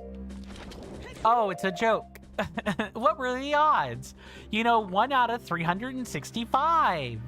Those are the odds.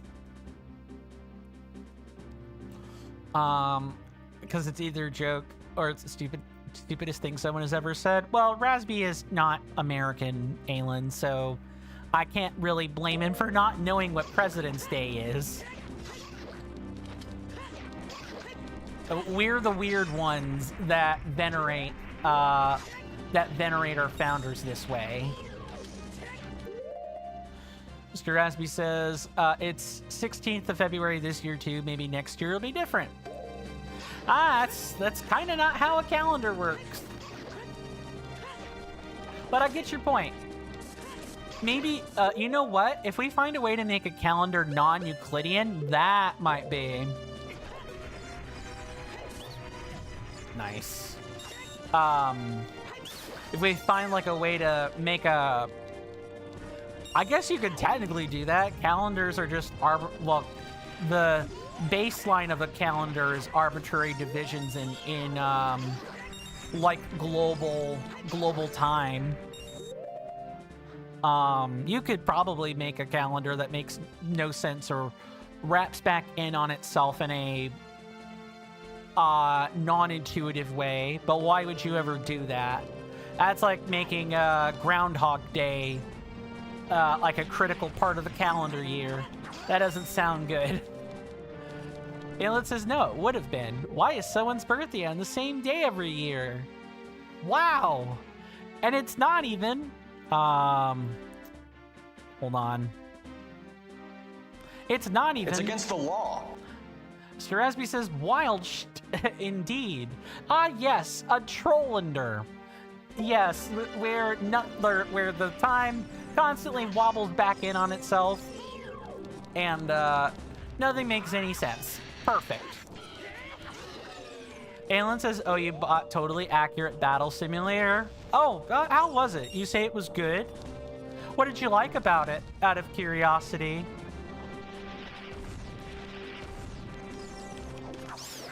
Nice. If only I didn't have some means. I guess the bomb chews are cheap enough that we could use them. That's fine.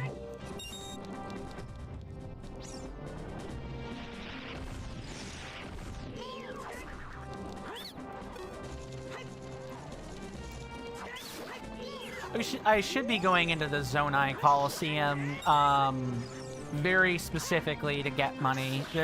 This is not a good way to do that. All right, let's get out of here. We do not have... I do not have the supplies I need for this again. Mr. Rasby says, it is perhaps known for its accuracy. Aelin says you just played it with your friends sometime, or you play it with your friends sometimes and we just 1v1 with all the units. Nice! Rasby says, wait, has PvP? Holy I need it. Nice. You could, and Aelin says you can play it with your Steam friends. That's good. That's great. That's absolutely fantastic.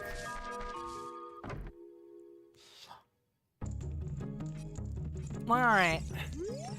Are we gonna scam the scammer? I don't have a blue pot, so... Well, actually, I might have a blue pot. I think I could probably do that. Mr. Rasby says it's a strategy game where you can place units, right? You can place units in a lot of strategy games. That's not a... That is not a bellwether. But yes, it is a game where you place units. Red and blue. And the whole point is that the units are basic. It's got like stick figure type representations, that type of thing. Alan says you got it in a Steam bundle with Clone Drone in the Danger Zone. Wow, Clone Drone in the Danger Zone sounds like a Stranger Things episode. Kinda.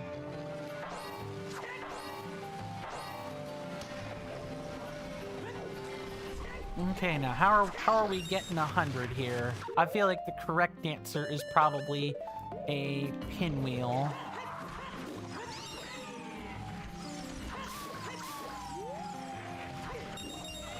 Give me 1 second. I'm focused on optimizing kills here.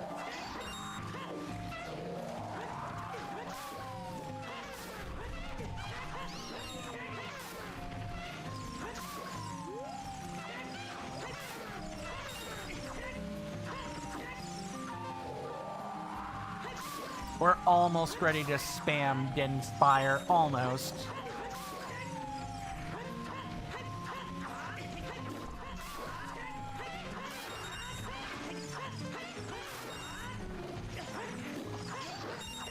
Alright, we are now at that point.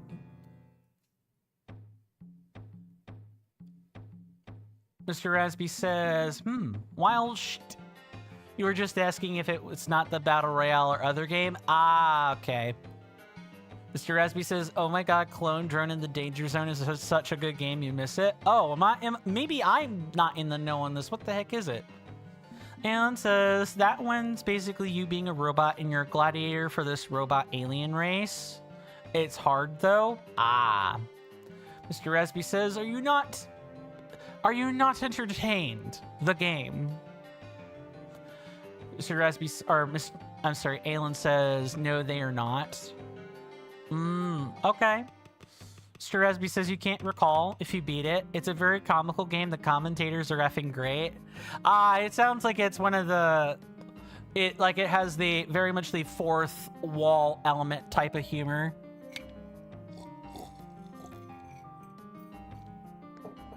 I could see why a lot of people would like it then. Alright, let's scam the scammer, everybody.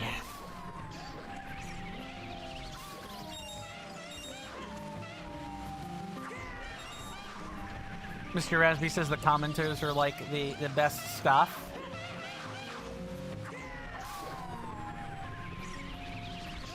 Oh, Dynalthos are immune to Din's Fire. Good to know. Did not know.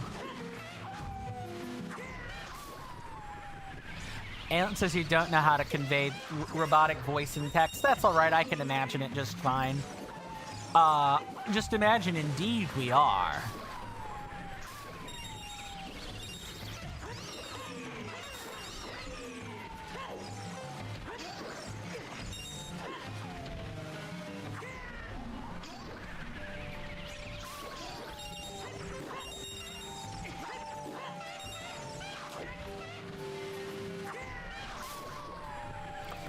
Lizalfos are also immune. Makes sense. It's an enemy you fight in the volcano.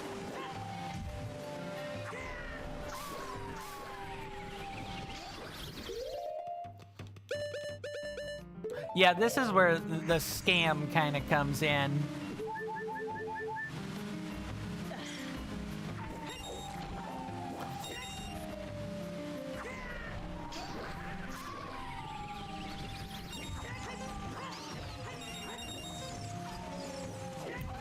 The enemies still move during the magic animation.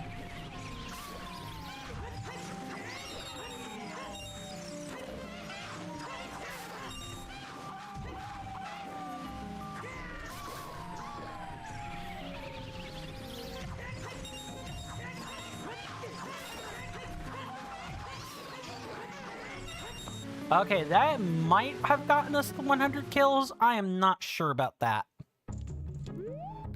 Good job down there, pal. You really stuck through with it. Let's tally up your score and see what you got. Mr. Rasby says, when were those two games released? You played them as a kid? That's more of an alien question, I think. Although, yeah, now that I'm thinking on it, the auto battle simulator, or automatic battle simulator, yeah, that released like 2019-ish. Mr. Rasby says, also is MP working on the Epic Games version too? Couldn't tell ya. Aelin says, and Clone Drone was released in 2017. Ah. Okay, so those games are not that old. I guess, well, they feel old without being old, is what it is. Mr. Rasby says he watched Tabs so effing much, like ever since early alpha. It was the greatest stuff. Yeah, I remember, what was it, Jacksepticeye and Markiplier, and like a few others, big YouTubers kind of all had their stint in the auto battle simulator. Alan says you remember watching this guy called Captain Sauce. He did a lot of Tabs. Gotcha. Mr. Resby says the release was much later than when you found it. You watched it in 2015 or 2017 or something. You were watching the versions of those from Romania. They might have possibly been different games, or like offshoots of the same game. Not 100% sure on that. Looks like you killed 84 monsters. Your last record was 56 and you surpassed it. Incredible. I know I said no more rewards, but take this for giving me such a great show. Come back again when you want to test your mettle.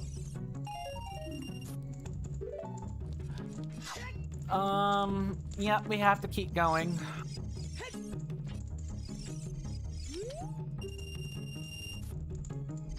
Mr. Rasby says, no, the same game, just Romanian YouTubers. Ah, okay. Like you had your own version of Jacksepticeye? Yeah, that does make a lot of sense.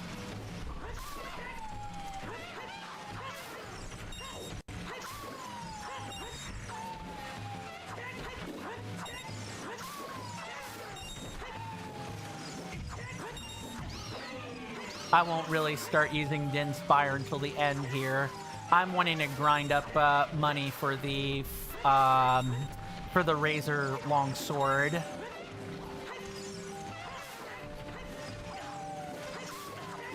And the poles and Tektites can be some of the more infuriating enemies in here.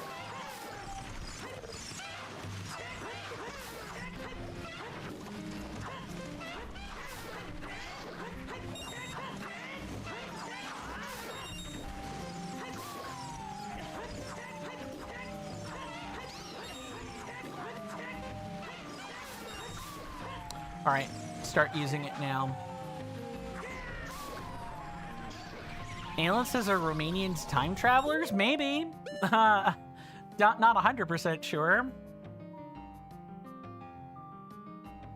Okay.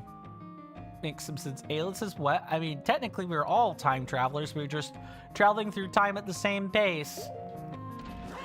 You haven't yet heard the time is processed differently by different people crowd. It's really common in the LGBTQ community, for example, to say that time for that crowd moves differently. If you guys have ever heard of the philosophy tuber Abigail Thorne, she made that point a lot in her early videos. That time can kind of be a subjective experience. I'm not sure I 100% agree with that. I think we all go through different events in time, but we don't just suddenly, like time, people aren't experiencing a time dilation because, you know, they have a different sexual orientation or whatever. I think that's kind of silly. It just feels that way.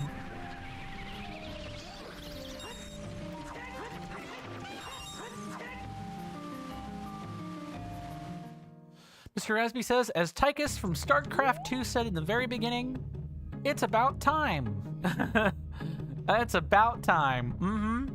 Alan says, and yeah, Captain Sauce kind of slowed posting a lot. Probably got busy with real life, right? That would be my guess. I don't know who Captain Sauce is, so I'm asking really dumb questions, I think.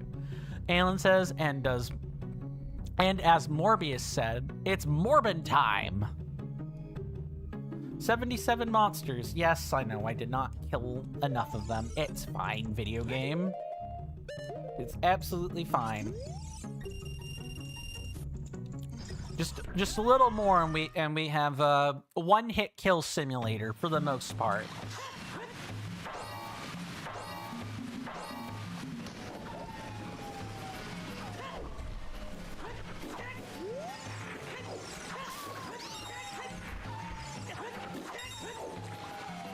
Let's go ahead and do this here. Frickin' speech to text. Understandable. That happens a lot with text to speech.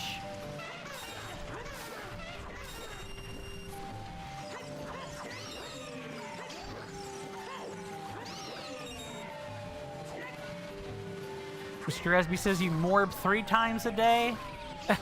Oh, that feels like meaning. That feels like such a meaningless word, which I guess is the point. Like, what the heck is morbid supposed to mean? We all know it's when the guy transforms, but come on, I feel like it's kind of just become a meme at this point and lacks the depth of meaning, in my opinion. Alan says he said it's morbid time, and then he proceeded to morb all over the place.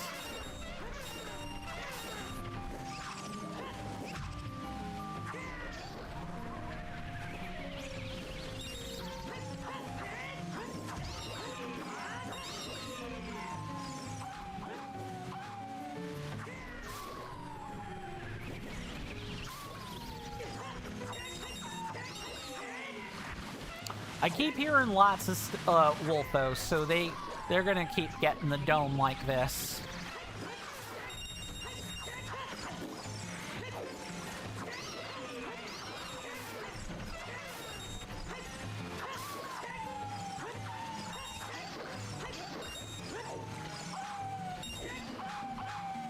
Mr. SB says you just morbed reading that. Oh, dang it. This is gonna be a meme, is it? I guess this counts as exposure to the meme, huh?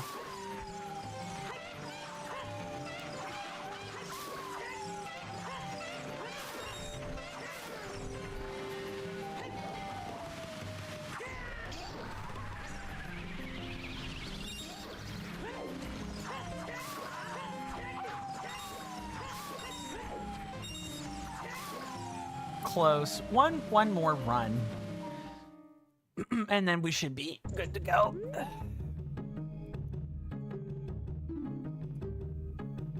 Yeah, I think you just kind of have to... If there's an achievement for killing 100 enemies in this particular arena, and I think the only way you do that is to actually sit and spam Din's Fire, because again, the timer just does not continue while the magic animation is playing. I do think you need to, like, do that. So that should be pretty cheap with, like, 2 or 3 pots.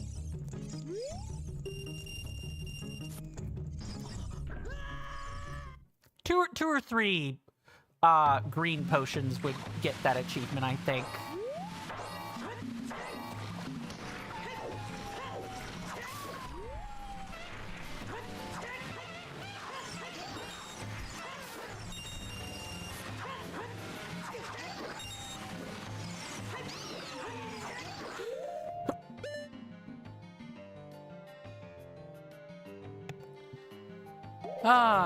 Sneezing sucks. Don't let anyone convince you any differently. There might be cute things you can do with a sneeze, but I promise you, it's not worth it. Sneezes hurt like heck. Even if you, like, completely move with the motion of the sneeze, it still sucks.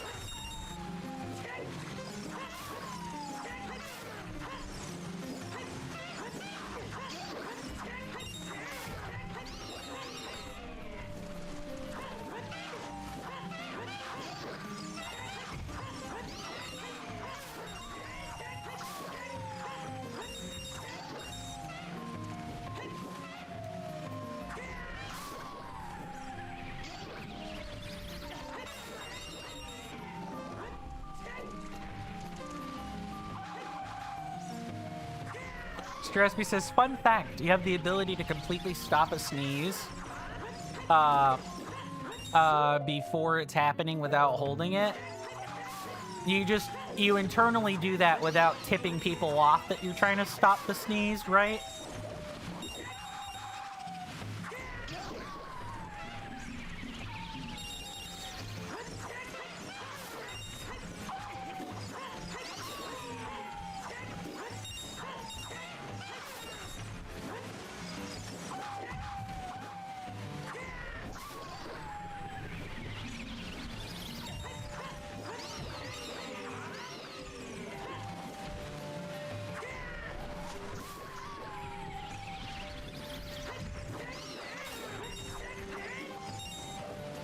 Okay, kind of draw out this timer a bit.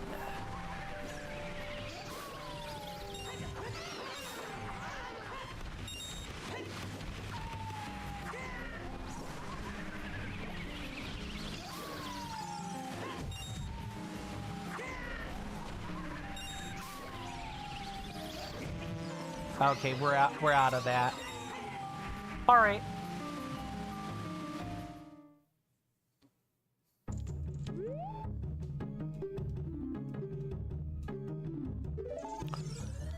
Alrighty, now that is, I will be grinding off camera for these rupees, but I will not be purchasing anything, of course, because I don't think that's right. I do think you guys should be able to watch what I get, but I don't think you guys want to sit through me doing that, because I could sit like a whole 30 minutes and just grind for that.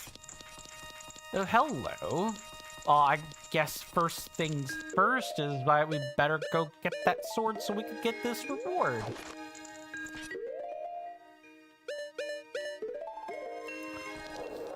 But yeah, in regards to the sneeze comment, are you able to do that without telling people or showing people that you can do that? Is it like a mental thing for you? Or is it inexplainable? You just know how to do it. That's also perfectly fine. You just know how to do something. Those are what we call gifts in the business. And gifts really set people apart from one another. And give me that longsword. You bought the Razor Longsword. This sword is so heavy that it inflicts extra damage, but you have to carry it with 2 hands.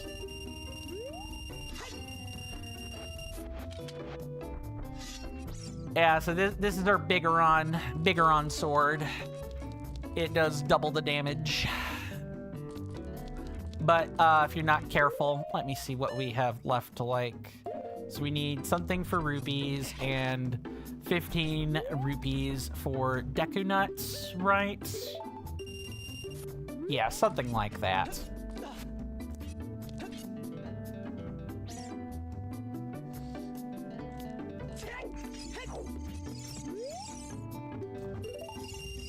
I will take those bomb shoes, thank you very much.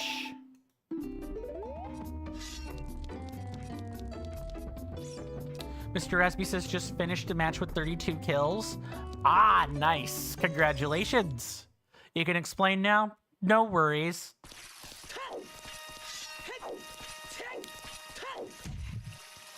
Mr. Raspy says it's a late game Buddhist skill, it seems. Oh. I thought I was expecting the "it's just something I can do" tagline. I wasn't ready for that. Mr. Rasby says, other people see the wind up at the sneeze, but then you simply don't sneeze as if nothing happened. You don't get the weird burning sensation until you sneeze.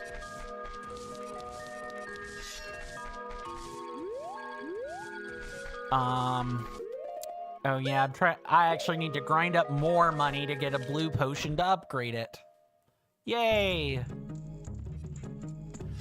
Oh, and I forgot about the sword upgrade, which we're probably also going to need for this. 500 rupees.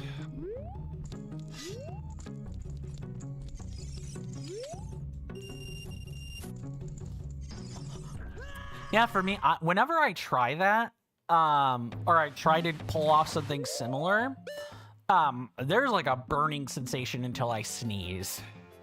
And the more I hold it, the more it hurts after I sneeze. Mr. Rasby says you get the wind-up moment like needing to sneeze. You're about to sneeze and then you don't sneeze. You don't hold it, it disappears and you continue what you're doing.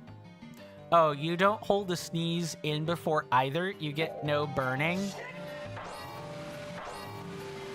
Understood. I think there's like a idiosyncratic thing going on there. Which is just fine.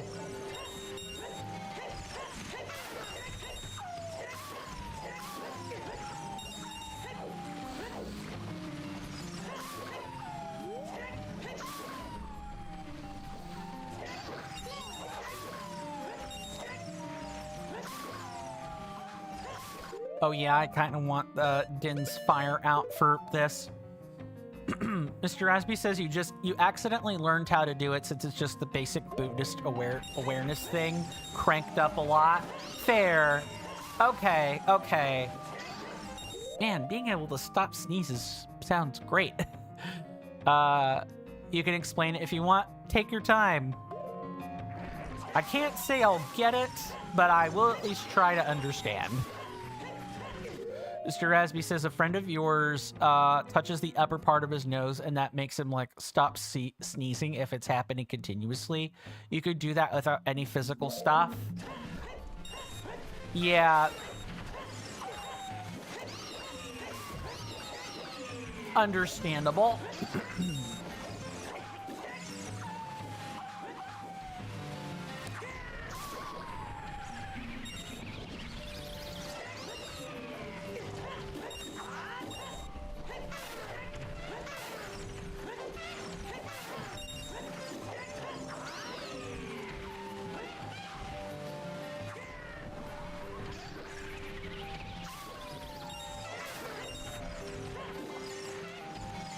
Keep going. I guess I must not be that self-aware then. Because apparently, if you need that in order to not sneeze, well, I guess that's a measure of just how self-aware you are. Maybe.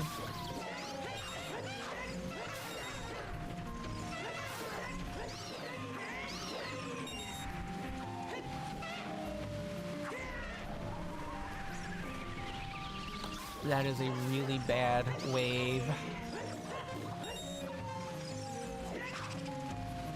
Mr. Resby says, well, it's more than that. Self-awareness can mean many things, and this is a specific one. Okay, yeah, so it's the specific self-awareness that you're going to sneeze. Okay.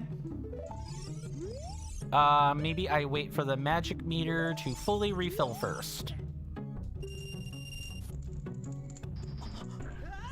Mr. Resby says it requires understanding one key thing. As long as you have awareness of how you feel and how your body feels in high detail, you get to make a decision. Yeah, it is very specific hyper-awareness of the fact that you're sneezing. Okay.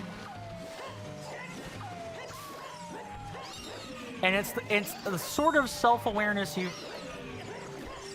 can learn it by accident, but it does feel like you need to hone it very specifically if you would like to do it on purpose. Mr. Resby says, and if you decide to sneeze, then you can still sneeze if you want. On-demand sneezing sounds great. Maybe if I learn how to do that, my back and my arms will hurt less when I sneeze. I know the reason why that, you know, those areas hurt on a sneeze, and I'm very aware that, you know, exercising self-awareness will definitely not help you avoid pain. I am more over making a quip. I am stating a desire, even though I know the complete and utter vanity of it.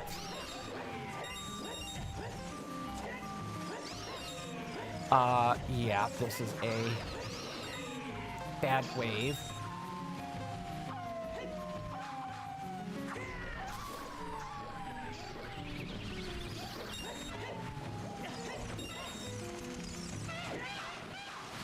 Oh, I guess this is another reason you would use Din's Fires, to actually give the enemies time to, like, gather around. Okay. I'm learning some things as I'm doing this.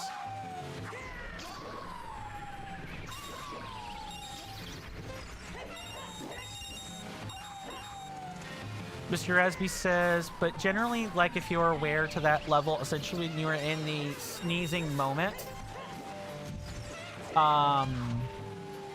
normally you lose awareness or have lower awareness during that moment.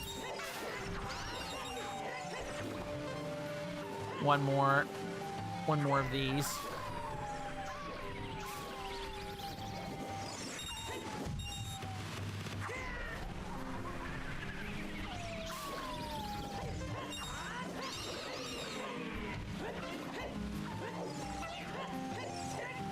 All right, can we get any more of them? But if your body or emotional awareness is high enough in that moment, it will automatically knock you out of the reflex automatically mode. Makes sense.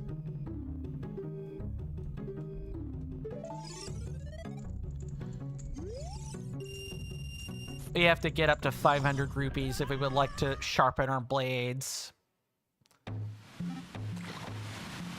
Mr. Rasby says you need to feel emotion that is already in your body at that moment.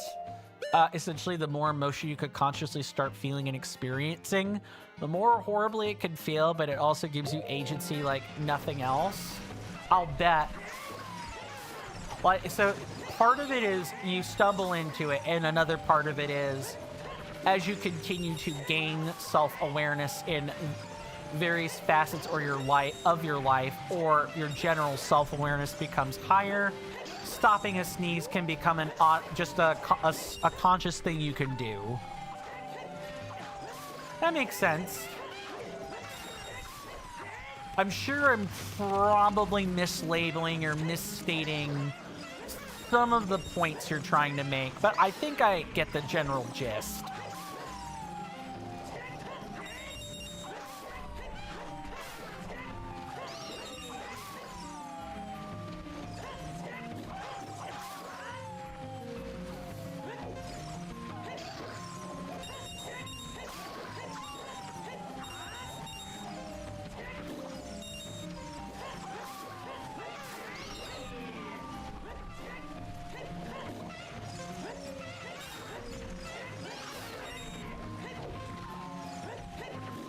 Go ahead and start doing this now.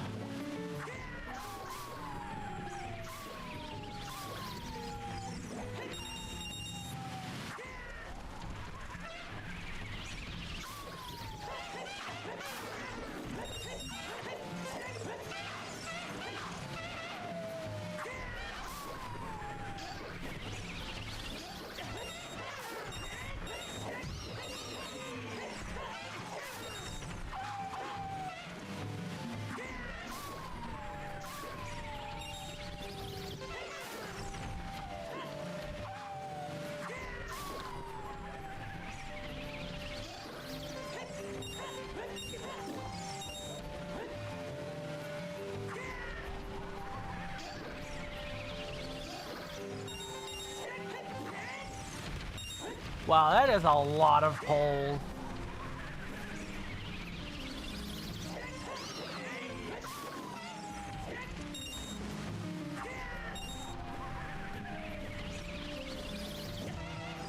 All right. Mr. Rasby says, yes, it's something you have to practice, and the hard part, to some level, you need to practice specifically trying this when you have to sneeze. You need to rewire your regular response to it as well, though if you haven't specifically practiced body awareness, you need a higher skill of that first. Okay. So it's all of the above. A thing that comes with very high levels of self-awareness. Mr. Rasby says, yeah, I mean, if you're interested, you could walk me through how to do it, but you want to say that there's a good reason your consciousness detaches itself like that. It could be really draining otherwise, and just experientially really hard. Not to mention, you know, what if someone does a foolish thing like not close their eyes during a time like that, right? Because I don't know if you know this, or if other people know this, but sneezing during when you don't shut your eyes can actually pop out of their socket because of the amount of force that a human body can emit when it sneezes. F5 tornado. The human body can emit the force of a F5 tornado, and if you do not shut your eyes when you sneeze, you might pop them out, and that is an automatic trip to the hospital. Mr. Esby says, all right, well, God, some things exist for a reason. Which, just like you pointed out, that there's a reason why you become conscientiously, or why your consciousness detaches during moments like that, you become less self-aware. Rewiring your body's responses to things is not always a good idea.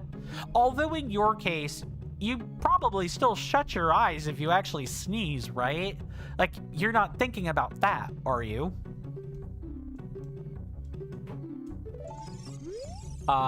No, I did not mean to do that.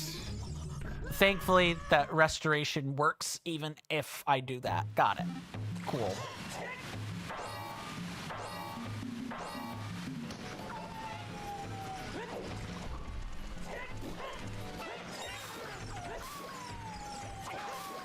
Yeah, this is definitely the sort of achievement, killing 100 in here, that requires consistent and constant spam of projectiles while simultaneously clearing out holes at the same time.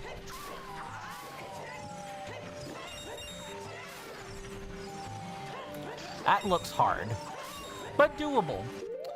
Mr. Esby says, well, you never really thought of that part. You suspect your eyes do close during a sneeze. Well, awareness doesn't automatically mean rewiring as well. Of course not. Yeah. I'm only saying that is a autonomic response. It is like a natural reflex your body has when you sneeze. Mr. Esby says it is still like digging through dirt to rewire certain responses. It's not something you can do accidental, right? Like that, you have to want to rewire the response. Well, then what I will say to that, folks, is please do not rewire your autonomic ability or autonomic tendency to close or shut your eyes when you sneeze. Please don't do that. You could actually hurt yourself and spend like thousands of dollars or spend lots of time in the hospital because your eyes popped out of their socket. Please don't do that.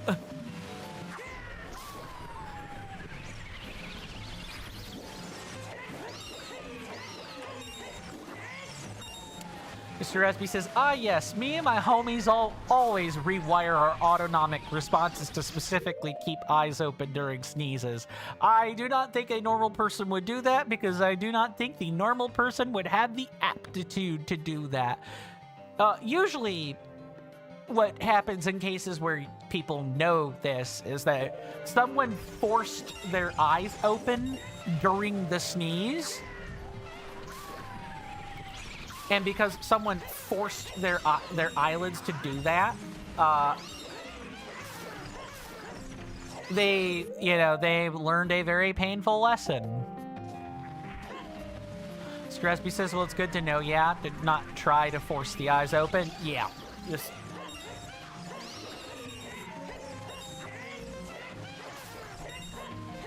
Some things need to not be messed with.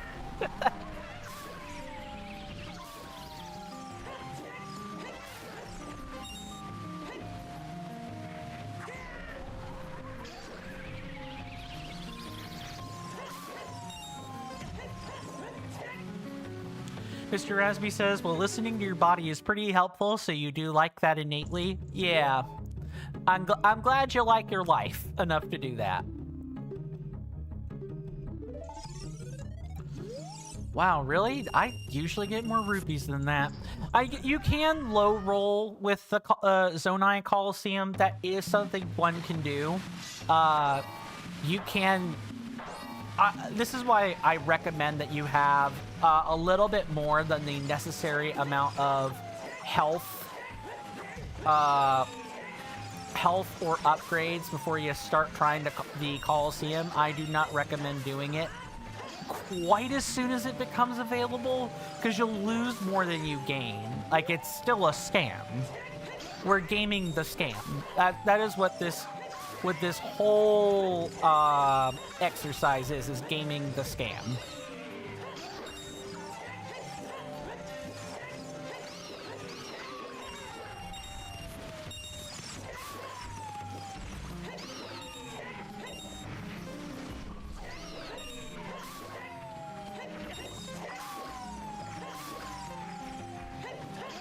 Let me check on Kick, the green app. I'm not perfect at coding the language yet. Which I don't, you know, since being bought out by the US, I don't really intend to, like, use a TikTok. But if it ever becomes, like, crucially necessary, like, everyone just is demanding that as a requirement, knowing how to, like, avoid you know, work my way around sensors is kind of a good thing. It's a good skill to have. Live stream on the Blue app. No, Facebook is a place I will never stream to. Why? Because there are too many people in my real life that know me on Facebook. I would cause all kinds of problems if I did that.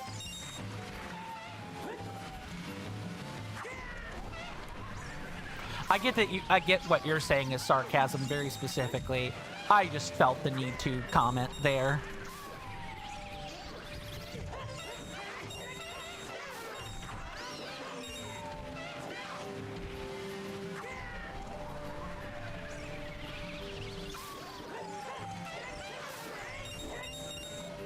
Spam the app. Mr. Rasby says, fun fact, in Romania, Twitter was super unpopular for a long time, but Facebook has been extremely popular. Mr. Rasby says, live stream on the white app. Kappa, what's the white app? Is that, white app. Blue and white. Ah, okay. Yeah. FB. Got it. Although, isn't the EU coming out with a new social media? Oh, OF. Oh, no, you can live stream there. Do I recommend it? No, not really. Not unless you're aware that you're streaming there. You can't just start entertaining OF requests on when you're simulcasting to other platforms. Mr. Esby says, that's the one you meant when you said a blue app long time ago. Fair enough. This is an 18+ stream. This is an 18+ stream, folks. Like, no one should hear the letters OF and, you know, piss in their Wheaties, I guess is the turn of phrase. No one should be, you know, defecating their pants or anything like that. Like, just, we keep it friendly with OF. That's all. Mr. Esby says, well, this multi-streaming subscription should pay off. Kappa. You paid for being able to live stream to 6 sites. You will then multi-stream to 6 sites. You could do that for free. Now, you're paying for the bandwidth to do that, but you can absolutely stream for free. I'm streaming to 3 sites right now. All free of charge. It just depends on how good your internet is. How good your upload rate is. Mr. Esby says, wait, really? You thought it was only 2? Nope. I started streaming to Kick as soon as we were done as soon as I was done with Tears of the Kingdom, I set up shop on Kick too. I'm in all 3 places. Mr. Esby says, ooh, you're just uploading in more places? Yeah, that's what it is, more or less. You thought you were using that service? I mean, oh, OF? No, God, no. I don't want that on my search history. Absolutely not. Besides, multi-stream? No. I'm using an extension or a plugin called OBS Multi-RTMP. As long as it's like multi-stream, but if you manually put in the information for all the targets. So like, I stream on OBS using a YouTube RNTP or RTMP. So, you know, I have to actually manage my broadcast first before I actually start streaming. With Twitch and Kick, you can just kind of update the titles on the fly. You can't really do that on YouTube. Even in like the main streaming, live streaming room, you can't do that. It doesn't work out very well. They end up being different videos, and that's not what I want. So you know, YouTube is the main platform I'm streaming to, and then I simulcast to the other two. Mr. Rasby says, yeah, that's fair. A friend of yours uses a service to multi-stream to Purple and Green. Yeah, probably like Restream.io or Multistream or something like that. It is free multi-stream to 2 platforms at once, but for 3 you need to pay or something, you think? That sounds like Restream.io. That makes you pay if you want to stream to more than 2 at a time. Strasby says, man, if only there was something like that, but for making a website. The rhomboid room, right? That's what you were thinking of? The rhomboid room? Find hot single like 4-sided rhomboids in your area. Mr. Rasby says the Tetra location. See, now you're thinking more my speed. Look, I don't mind us making the Squarespace joke. I really don't. But I am gonna spice that up by, you know, saying it differently. It took me a while to think of how not to trip over myself with that, but I think the quadrilateral area and the rhomboid room are pretty good references for that. Mr. Raspy says, yes, that rhomboid joke was the nerdiest. That's great. I mean, right? It's a joke on my level, the Shurjan level. Shurjan. The almost non-joke joke.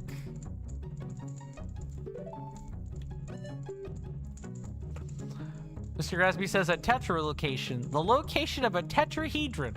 Exactly. Mr. Rasby, TBH, more like a hexahedron. So a cube. Yeah, cube. Exactly a cube. Or a super decahedron. So would that be I'm trying to think of the super deca. I think that's probably a tessellated decahedron, if I remember right. And yeah, the hexahedron's a cube. I'm glad you and I are on the same page in terms of maths.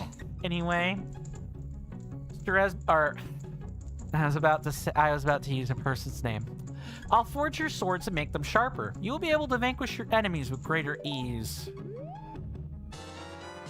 Your swords are now forged. They deal greater damage and pierce with more precision. All right, I'm gonna give one final attempt at he says, but then immediately has to go get a blue potion. Never mind. Mr. Rasby says, well, more like a sliced hexahedron. Mr. Rasby then goes on to say that shopkeeper entity is very disturbing. I could not tell you why I cannot look in first person in here. So this is a port of a Majora's Mask NPC. I could not tell you why this person has a Giants model with a hammer. I know that the vanilla version also has this same model, but I could not tell you what the inspiration for it offhand is. I would have to do digging into the Majora's Mask characters. Mr. Resby says the unidimensional hexahedron location. So a square, because that's what happens when you remove dimensions. Mr. Resby says a giant with an executioner axe, like a black bag on his face. Yeah, I think the reference is a little bit more anime than that, but I'd have to do my homework on that. Mr. Resby says, if that hammer was an axe at the end, it would be the 1400s, or that'd be the 1400s. Yeah, it kind of would. That's like a beaked, that's a beaked hammer in his hand. It's a hammer on one end and a hooked end on the other. All right. Let's not go dying early.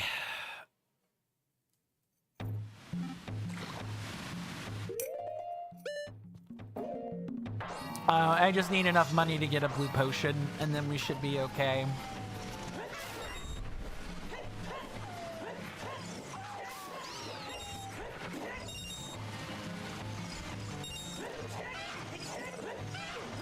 I am tired of you hopping around, Dinothos. Mr. Resby says your favorite shape is the unidimensional hexahedron because it is very easily tileable. Ah, yes. It's tileable.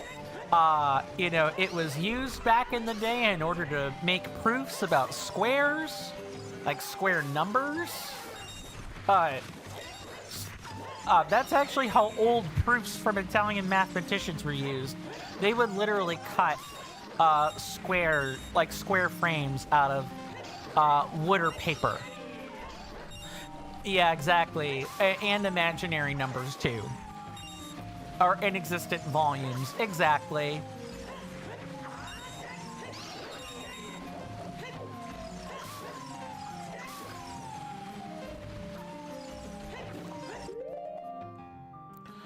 Welcome on in, Zombu OD1XZX. I'm gonna call you Zombu. Okay, I'm not gonna do that, but I had to do it once. Sorry.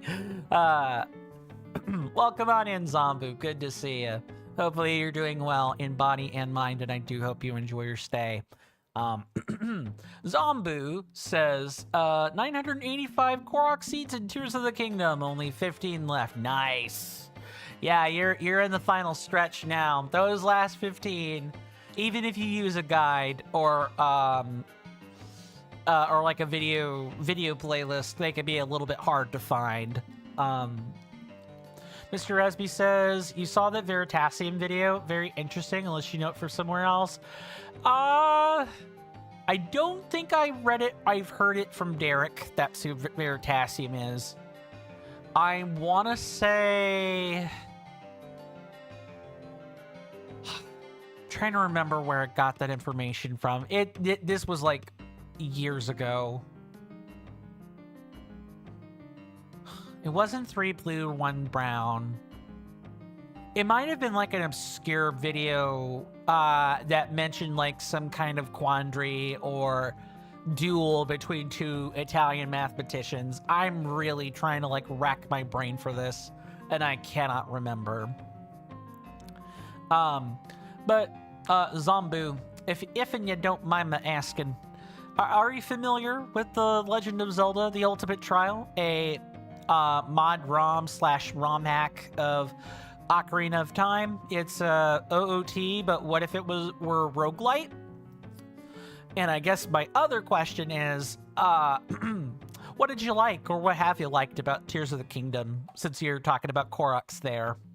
If and you don't mind me asking. Mr. Rasby says, oh, that reminds me. Man, that reminds you. You want to play Zombotron, one of your favorite Flash games of all time? Zombotron 2, not really, but the first one. It's big. It's a big RPG, but so effing good. Oh, Zombotron sounds right up my alley then. Mr. Rasby says the duel of 2 Italian mathematicians, it was definitely covered by Derek. Maybe it is a Veritasium video I'm remembering. Maybe that is who I'm referring to. I did have a spell where I watched Veritasium, and then I learned some less than stellar things about Derek, and I opted to find a different mathematician. These days, it's almost a... You almost want to play the game of what kind of horrid things are you gonna learn? What kind of people don't have, like, skeletons in their closet? When it comes to, like, making content. Like, before it was, like, 4chan, then it became Facebook and Twitter, you know, what kinds of things you're finding out there about people. And now it's like YouTube, Twitch, Kick. You find all kinds of scummy people everywhere, or people that become scum. Mr. Rasby says, but it's probably more common. I'm probably thinking of the video you're mentioning. I am probably thinking of Veritasium now that I'm trying to, like, focus on it. Mr. Rasby says you're not familiar with The Legend of Zelda, but you are familiar with The Legend of two Italian mathematicians dueling. Indeed. As am I. Although I am familiar with both, so what does it say about me? Mr. Rasby says you heard about him in the Waymo stuff, but you were more turned off by the storytelling aspect, feeling a bit manipulative. Yeah, see, that's the more insidious thing, is that Veritasium sometimes does not fully verify the information they're using, which we're all human. There are going to be times where we use information and it isn't properly vetted, but like he has a particular history for doing this with information or subjects that he is less knowledgeable on. He tends to go more with what the experts are saying rather than doing the necessary pushback. But Scraspy says, but you like to think you separate the content from the person, but in fact, in practice, you don't think you've done that much, and you've stopped watching YouTube for some time. Separate the art from the artist, huh? That's something you can do sometimes, if like at least in my opinion. I think that is something you can do some of the time. If it's like, oh, well, the practices are manipulative or only somewhat deceptive, but like with Ian Watkins or like that level of scummishness, I don't think you can. Mr. Rasby says, but yeah, Derek aims primarily at entry level levels of info, hence why you also think he's really popular. Well, it pays the bills. I don't blame him for that. It pays the bills. Dude takes sponsorships, and you can only spend so much time digging into super deep concepts from a topic. Yeah, I get that. And you need to be popular if you want to make it on YouTube, like, or any content platform. There's just no way around that. Zombo says, first question. No, only played Super Nintendo Zelda and the Switch Breath of the Wild and Tears of the Kingdom. Okay, that's fair. That's fair. Tears of the Kingdom is one of the best games ever, gameplay-wise. Keeps you busy. You like the 3 levels, but the depths can wear you out. That's fair. Yeah, Tears of the Kingdom is a fantastic game, and I do think mechanically it is like the better game between Breath of the Wild and Tears of the Kingdom. There's a lot more to like about Tears of the Kingdom, but I think Tears of the Kingdom can wear out its welcome. Like after a while, you just want it to be over, no matter what you got to do to make that happen, or whatever you feel like skipping to ultimately make that happen. You eventually want to be done. I completed both Breath of the Wild and Tears of the Kingdom more or less 100%, you know, with some asterisks here or there. There is a lot of game. There is a lot of game, and I found that the depths did not wear me out that much. Really, it was the Korok hunting. The Korok hunting, like, almost killed any opportunity of enjoying playing the game to its completion, I think. Way too many Koroks. The concept is cool, but there are too many of them. There should have been 450 or 500 of them, and they should have been spread out a little bit better across all 3 map layers. They could have been a bigger puzzle. There could have been less rock lifting and you know, finding random spots to ascend through or whatever. At least in my opinion. It's something I'm going to talk about a lot when I get ready to do my actual real video essay, when I'm done with the script writing and some of the other stuff. That's something I do want to talk about. Is I think the joke, the internal dev joke about the Koroks and what they represent, and just how many of them there are, kind of killed the, you know, wanting to fully complete the game. Whether you're talking about the 900 in Breath of the Wild or the 1,000 of them in Tears of the Kingdom.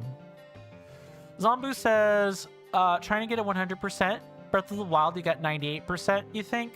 Tears of the Kingdom, you're currently at 95%. You think they should give a better prize after getting all Korok seeds? I think so too. Or make it more apparent that after 525 or 532, something like that number, you know, make it clear, yeah, we don't have anything else to give, but won't you please think of the Korok sprites or something? Be like, hey, yeah, you're not getting anything fancy for you know, finding the rest, but if you want to find the rest, the task is still there for you to do. Part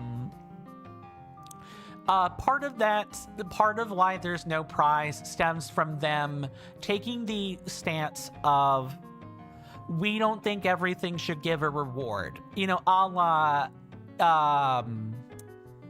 Piranha Bytes, Piranha Byte, or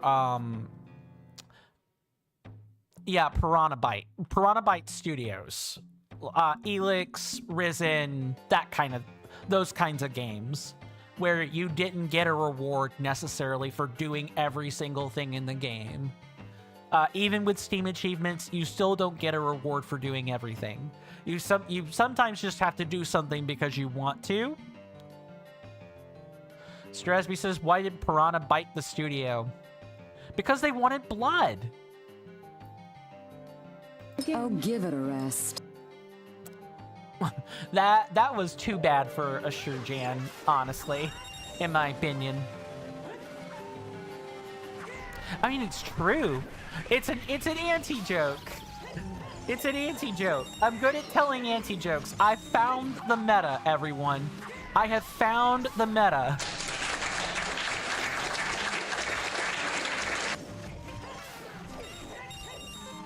But too bad that the meta does not matter.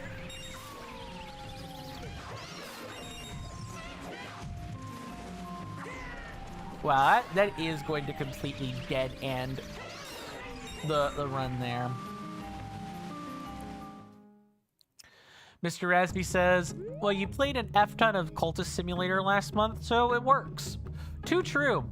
But Piranha Byte Studios actually, like, completely did not, like, they completely shut down. Like, that studio just, like, you know, disbanded.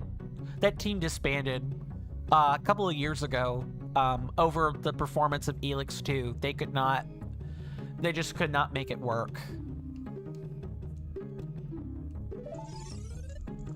Mr. Resby says, oh my god, you found an email when you signed up to the Tabs beta in Q3 of 2016, 10 years ago? Nice. That's some ancient or some old history right there. Can't believe I'm saying that in the year 2026, but I am. Mr. Resby says, the studio got attacked by fish boats. Is that a joke? Are we talking about Piranha Bytes here, or are we talking about the, you know, like the studio behind Tabs? Mr. Rasby says, sorry, the alpha? Fair. Yeah, that's really early in history now that I think on it. Mr. Rasby says, Piranha Byte Studios? I couldn't tell you why it was named like that. One of its, like, sister studios, I believe, was called Deep Silver. They're German. They were German game development studios. Both of them were.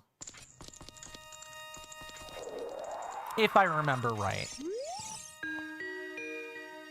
Mr. Espy says, will it be genuinely impressive to have fish boats attack a corporate building? Yeah. Oh, you've defeated enough enemies. Here's the reward. Take this. Give me more money. I think this is for 2K. Yeah, I believe you want me to kill 3K. I'm sure the internal counter stops at 4 9s or 9,999. I mean, that's probably not hard. You would just have to have a coastal game dev studio, probably. Mr. Aspie says, maybe if the building were in a place where small tsunamis or some floods could happen. And there are some opportunistic fish boats. Maybe. I was more overthinking monsoon, really. Like that part of the world. Less tsunami. Because tsunamis can happen anywhere. Whereas monsoons, not so much. Mr. Resby says the worst kind of parasites. Opportunists. Indeed. Zombu says you were playing the latest God of War on PS4 and your controller took a dump, so you have to reset it to get it to work. So basically done with PS4 and not sure if you want the PS5. Did you hear about them renting out PS5s? Sony has actually started renting PS5s. Wow. We're in that part of the timeline now. It's against the law. Mr. Resby says a Darkest Dungeon 2 voice line reference. That makes sense from that kind of game. I don't know how to feel about rent a console. If that's gonna, like, I hope that's an option. I wouldn't mind renting a console being an option, or like rent to buy. That's fine, but or like rent to own even. But just rent it and then you have to return it back. Just no. That's the, you'll never own what you purchase. Like everything is a license. I hate this timeline that we're in. I really do. Yucky. Mr. Resby says, rent a console foundation. Ah, yes, the sister of Build-A-Bear Foundation, if we didn't know already. My goodness.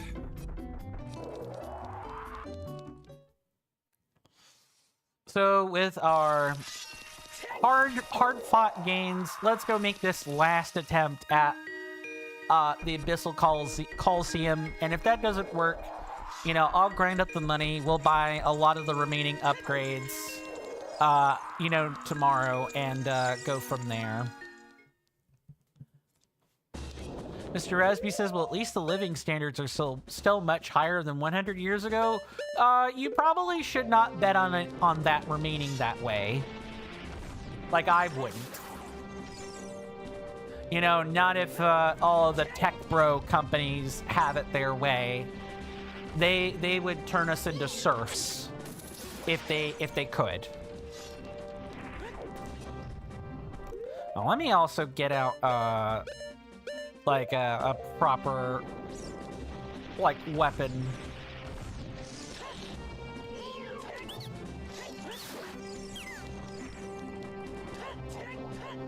But you know, that's me being too much of a cynic.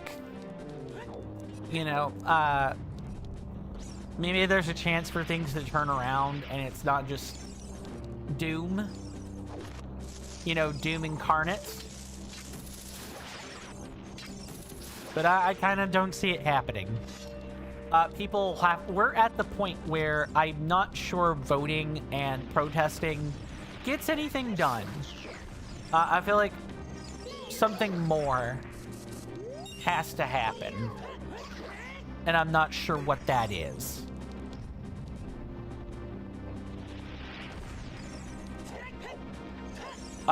Oh, careful. Let's not take a heart of damage to something stupid now. Mr. Resby says, well, perhaps stuff will just be different, but yeah, humans live through much, much harder times. It's not great, but people have survived through that, and with much less technology and stuff. Yeah, but the plots were also less insidious, right? Like, the plots were... also, I guess while we're cooking this conversation, Zombu, how did you enjoy the latest God of War, by the way? I've watched someone play it, and it looked like a really cool game. I do have, like, the previous installment of that God of War, which I did find it fun. I just couldn't get around to finishing it. I'm curious what your thoughts were, if anything. I don't know how far along you've played. Moving back over to the Purple app, I'm inclined to agree with you, Mr. Rasby. My only thing is, you know, unlike before, or unlike the last times where we've you know, survived a catastrophe or, you know, man-made horrors beyond our comprehension, we didn't have AI, right? We didn't have people, you know, being deep-faked into a conspiracy. We didn't have, you know, people's, you know, lying eyes and foolish ears listening to things. Mr. Rasby says, well, it's easy for you to speak in a comfy developing country, or but a place much less affected by current events. If I shut my eyes, you know, I'm sure I could, you know, ignore it, right? I could shut my eyes and, you know, I'm not affected. I could hear myself agreeing with I would not be affected as much as I think I could be affected. Like, that's an argument my dad makes with me all the time. Like, how do all of these, like, overarching world plots affect you? Zombu says it was good. Good. You didn't make it to the Berserkers, which you were told was the best part. Yeah, I've heard some discourse with that section of the game being the best part. There are a lot of nice tearjerk moments. If you like well-written stories, I would encourage you to finish it at some point. You know, whenever you do get a controller, which I know can be kind of a hard ask these days. Lots of game peripheries are getting to be double their current price. So that's kind of stinky.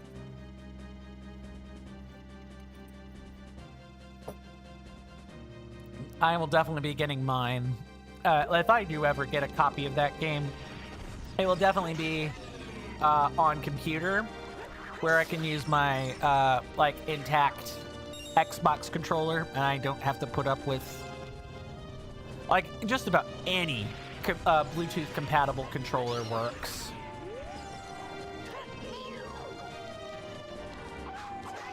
Uh-oh. Wait a little bit longer for that, and we're good here. That's actually more precise than you think. But moving back to the other conversation for a second, I kind of don't think I should be doing that. I think I would be a bad American citizen if I did that. No, I'm not mean to walk into that.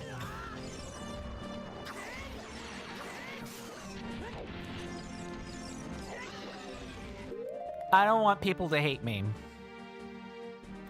And that means doing my due diligence of not just turning a blind eye because I can, or because, you know, I can look like the class that is a class of human being that's least affected.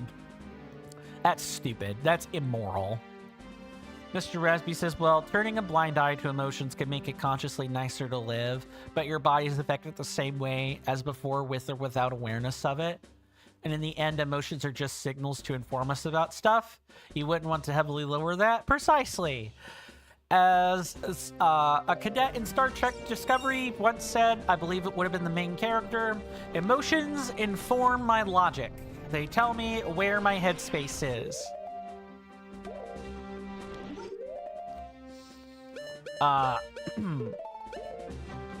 They are part of my rational... they can be a good part of my rational decision making. Let me pause for a second. Mr. Resby says, though you recommend steel manning the other perspective too. What do you mean? Like the turning a blind eye part of the argument? Mr. Resby says, yes. Make rational decision making based on logic and reason and some emotional input, because not all emotional input is irrational. We are emotional creatures. We cannot just ignore that stuff. Beautiful. I am... The Razor Sword makes lots of things easier. Not everything, but lots of things easier. It should be smooth sailing for, at the very least, 30 floors, or 30 waves.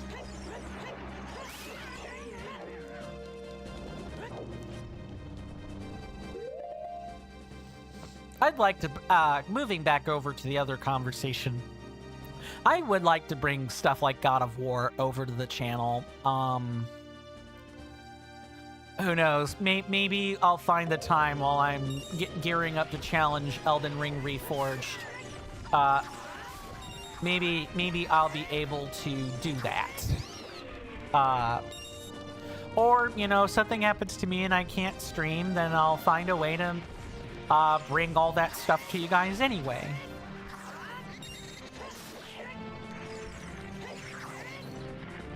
I'm sorry, what? There we go. The spins are supposed to work on that.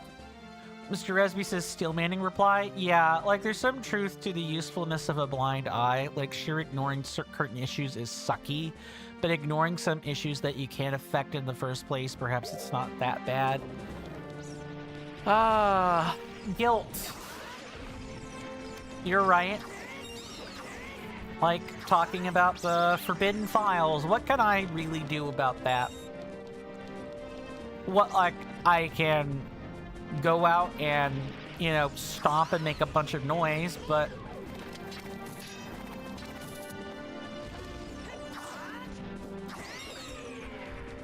Really, we're almost at the point where protesting is not helpful.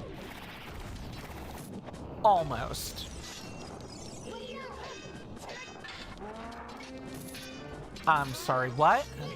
Oh, not again. I can't. Kind of small stakes I'm talking about.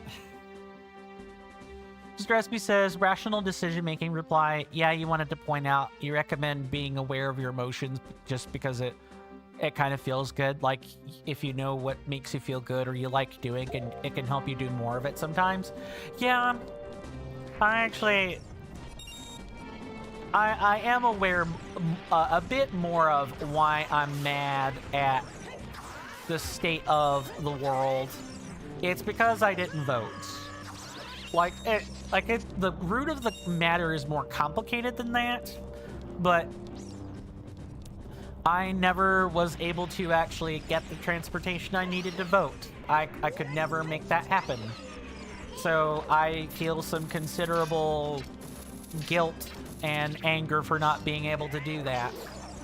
And unfortunately, a non-vote is the same as voting for whoever the default victor is, right? Like, you and I, or maybe a handful of other people, will be able to sit there and say, no, not really, that's not at all the same thing. But that's not how American political discourse works. In America, if you don't vote, you're seen as abetting and aiding evil.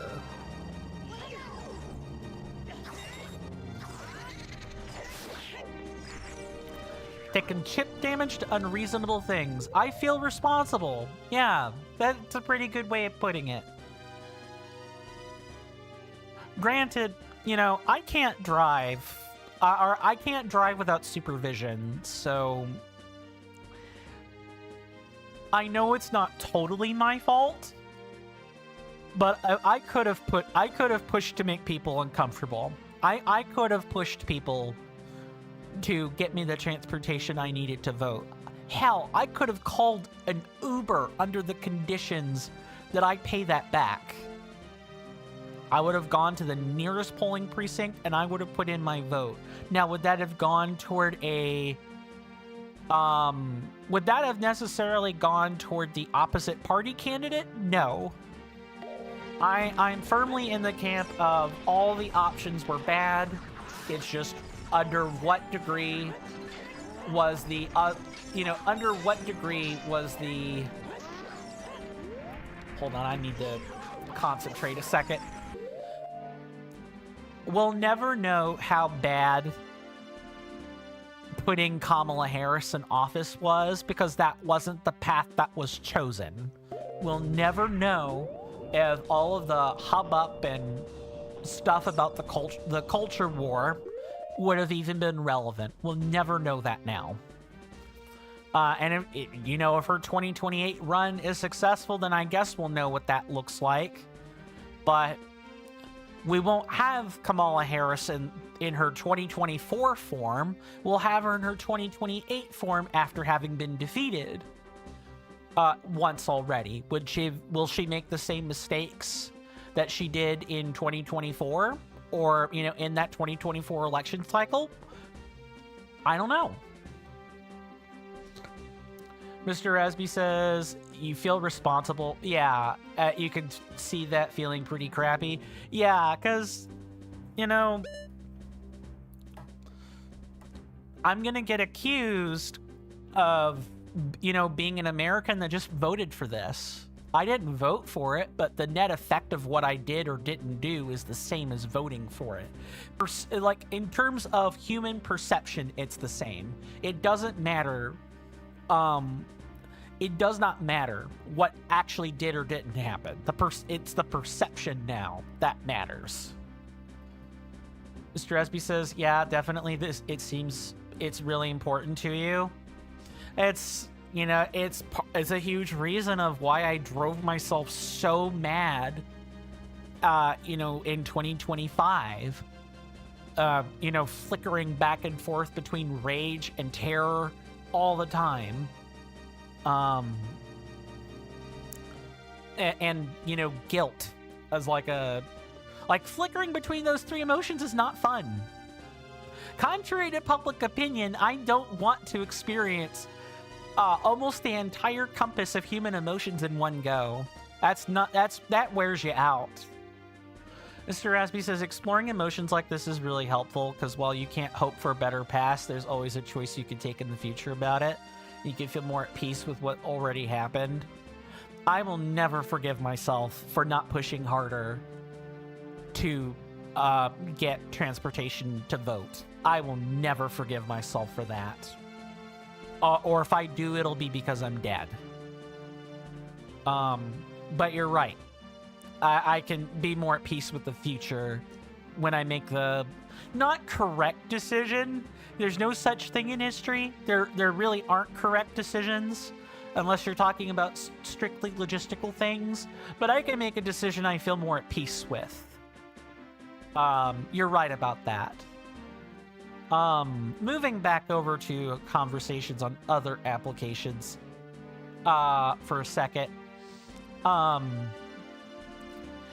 Yeah, if something happens to, my internet or whatever, and I can't, stream anymore, then at least I will still have the capacity to make uploads. And maybe I can bring stuff like God of War or Skyrim. Maybe I could set that up.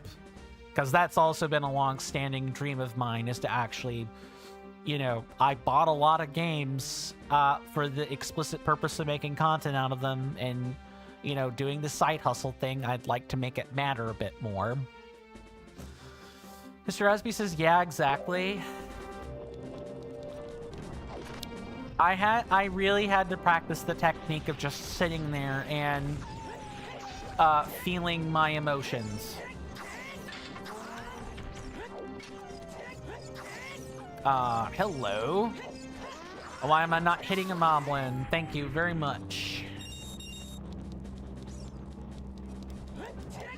I came to the exact conclusion that I spat out. I came to the exact conclusion I spat out to you, Mr. Rasby. On a morning about 3 days ago, about 4 in the morning, couldn't sleep. I was listening to music that amplified my anger. I've been feeling a lot of that lately. And I just sat with the anger. I hate this so much. There we go.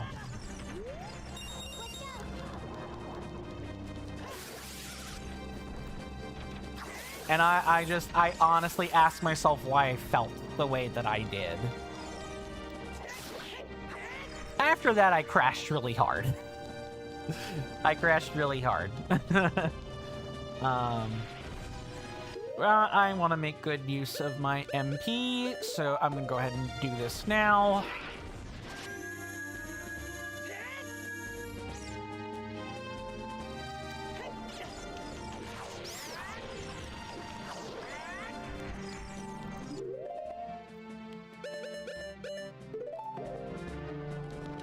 And for those that are new here, and I guess, you know, don't know me, hi, my name is Coin. I am an action-adventure and RPG enthusiast, ARPGs, CRPGs, TRPG, TTRPGs, and so on. I play all kinds of stuff in between those two spheres, and that's a lot of games to cover. So if you like that sort of thing, I think you'll come to enjoy my channel, truly. I've played a load of different games, both between YouTube and Twitch. And hopefully I'll get to include Kick in this arsenal as well. I've played a load of Legend of Zelda Ocarina of Time ROM hacks, like Sands of Time or Time Lost. I've played Steel Rising, Elden Ring, Lies of P, Dark Souls 3. I've played RPGs like Fallout 3. I did try to stream Skyrim at a couple of points. I've also streamed a handful of other kinds of games, such as Tales of Berseria, or even Doki Doki Literature Club, or Stanley Parable, like the first Stanley Parable game. I've streamed quite a lot of things over the years. If you guys like that sort of stuff, go like my channel. Welcome on in, get seated, get comfortable. You're catching a huge overextension of a stream. I'm not normally this late. But, I'm trying to get the objective done. Mr. Resby says that's nice to hear. Sitting with your emotions is one way to take care of yourself and get closure. Your self appreciates it, even if it's almost always draining. Yeah, I usually put them in the box. I always tell myself I'm gonna come back and feel the emotion when it is safe.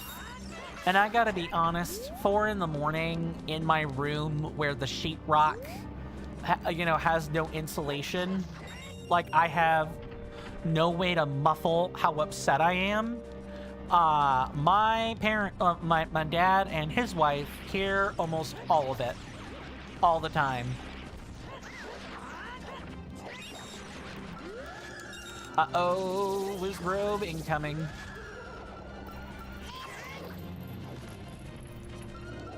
Gonna go ahead and do this now.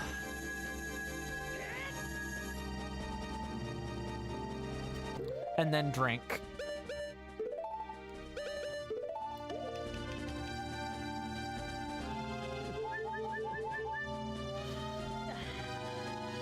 Mr. Rasby says, well, yeah, that's pretty common of how it happens. At least you get to process stuff at the very least. Yeah, it's just not always safe for me to process things safely. I always have the other people I'm living with to think about. I can't just explode whenever I want. That's the other thing. The emotions I do have are intense, because I have practiced some form of asceticism over the years. I'm very good at muting my emotions when they're not safe. I do it a lot. There are lots of things I don't regularly say to people, because if I said them the way I wanted to, I would explode. Like, my emotions are not safe for other people. Not only not safe for myself, They're not safe for other people. Anger is like a super common emotion I can't express, because there's no way for me to express it without getting volatile. Not really. I'm good at expressing frustration, but not like other stuff is not quite so much. Mr. Esby says, yeah, that's fair. Zombu says he came on here to talk gaming. That's fair. I mean, my channel doesn't only talk about gaming. I try not to bury my head quite in the sand. I talk about a lot of different kinds of stuff. But that's totally fair. That's what I'm streaming. I'm streaming a game, right? In general, Zombu, since you're still here, what kinds of games do you generally trend toward? Tears of the Kingdom and like God of War are vastly different games. So I'm kind of curious what your own arsenal looks like. You play almost anything? You got a genre you prefer? Etc., etc. I'm always curious and want to know that stuff. Because I think gaming can be one of those things that can be universal. It could be a universal culture if asked about and talked about the right way. Mr. Resby says you also bury your emotions, at least recently it's been happening. I try not to. Like I said, it's not safe.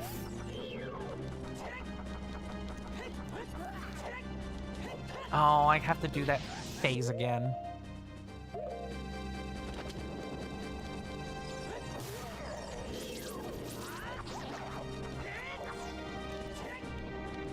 Oh, yeah, one single jump attack. Got it.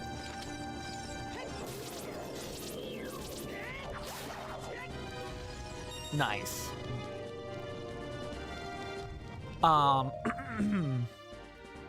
My arsenal's also kind of all over the place.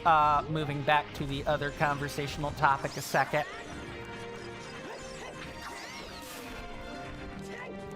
I have stuff like Civ 5 or Civ 6.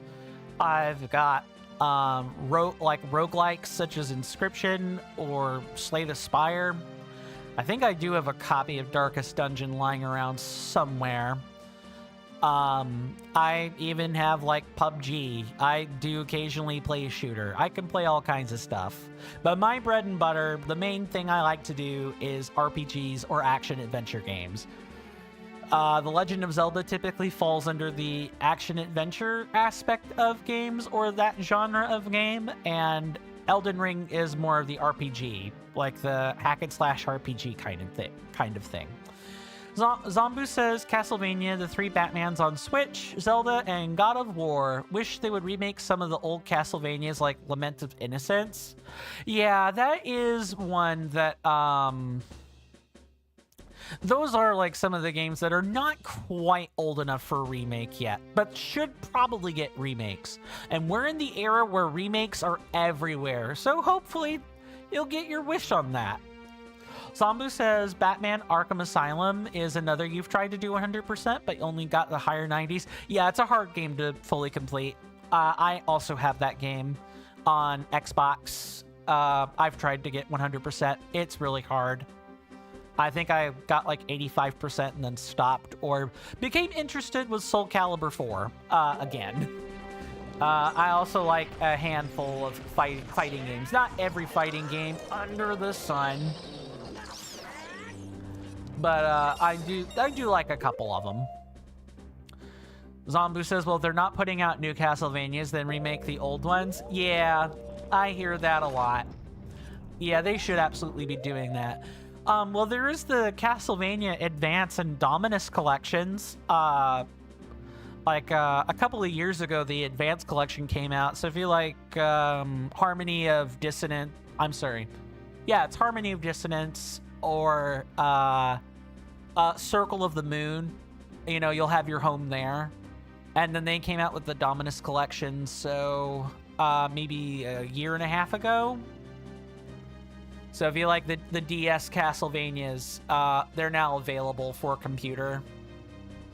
like for Steam, like and probably for Steam Deck too. You could probably get those on that, and it would play pretty well. Mr. Rasby says, yeah, you were thinking it depends how much emotion you could feel, like how many resources you have. To me, you can feel stuff pretty hard and get drained out somewhat fast. You're speaking my language. Let's say you have 30 to 40 things you deeply reflect on, or to reflect on. In a day after work, you can only address like 0.2 to 0.5 of the things if you're not super drained or have a stomach ache. In a weekend, you could do like 0 to 1 things per day. Once again, varies a lot. If it accidentally pops up a lot more, I'm sorry, you may crash out. Yeah. Trust your gut. I try. Unfortunately, my gut tells me to bottle stuff up a lot, so sometimes I have to put my foot down and say, no, I need to feel this. Because my gut, I've lived so long with compulsively bottling things up that sometimes I'm better about it now, but I still sometimes bottle things up out of habit, even when the time is fully correct to properly feel the emotion. Zombu says you brought the PS4 controller issue out because you wanted to know if someone had a similar issue and you did buy a brand new controller. I am not a PlayStation gamer, so I could not tell. I do not have that issue which you describe. The only time that I've had a PlayStation is a PlayStation 2 or 3, and that was well over 10 years ago. Pretty sure PlayStation 2 is sitting in storage somewhere, and I traded back the PS3 within a year after I got it. Because 3 consoles was a lot to keep up with at the time. Mr. Resby says it's great you can notice the pattern. To some extent, you still want to bottle things up, as that's how your brain handles emotion, at least as a very long-term transitioning thing. Yeah, and, you know, at least my sibling and I talk about this a lot. I am, you know, me bottling my emotion keeps me here. I'm alive. I'm not, you know, terminally ending myself, as it were. So as long as I'm not doing that,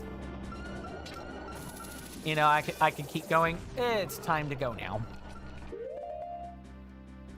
Well, I do hope that you know, figure out your issue with the PS4 controller, Zombu, because I know that sucks. I've inexplicably broken many GameCube and Xbox controllers over the years. And I wish I figured out, I could have figured out why they broke. Nice.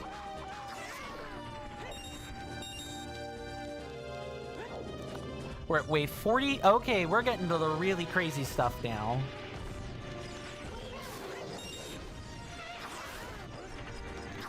Ah, there's the spiky lad. It's automatic Nehru's love time.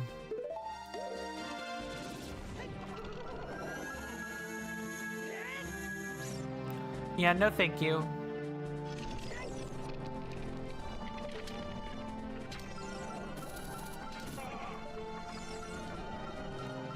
They're gonna sit there nice and pretty while this is happening. Mr. SB says, but yeah, definitely hold on to not bottling up stuff too. Situational awareness, got it. Zombu says went on YouTube and many have had this issue, so why buy PS5 if they can't put out a controller that works?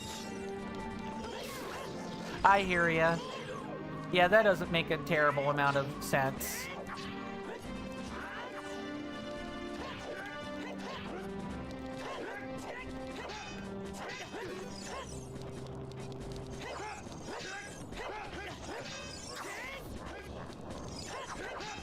I like that this thing laughs at you. I like that the demon upstairs laughs at you as you're like completing these waves. That's a nice touch. A lot of people, we're at the time in gaming, unfortunately, where we're gonna see a lot of, you know, very crappy products for no reason, and there's just not gonna be a thing we can do about it. The complaining doesn't matter.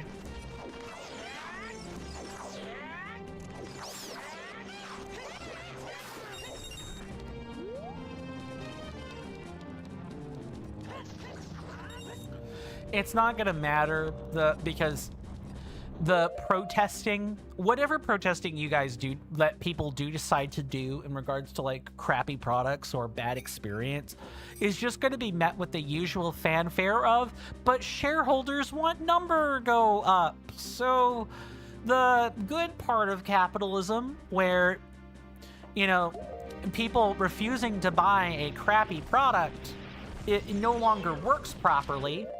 I'm not meaning to do that. Does not work properly because companies have found a way to insulate themselves from market forces.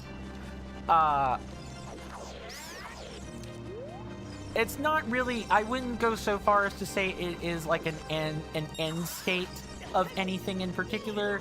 It's just what happens when human greed is allowed to corrupt a system fully. That's not unique to capitalism. It's just the particular wave of it we're getting now. The cronyism we're getting right now is bad. Mr. Resby says, ah yes, the demon upstairs. I can refer to a lot of things. Mr. Rasby says, you wonder if you being here kind of subconsciously led to the stream being overtime too, because you weren't here for a while and we're catching up a bit. I enjoy catching up. Yes, but my goal was always going to be to knock out the Abyssal Coliseum.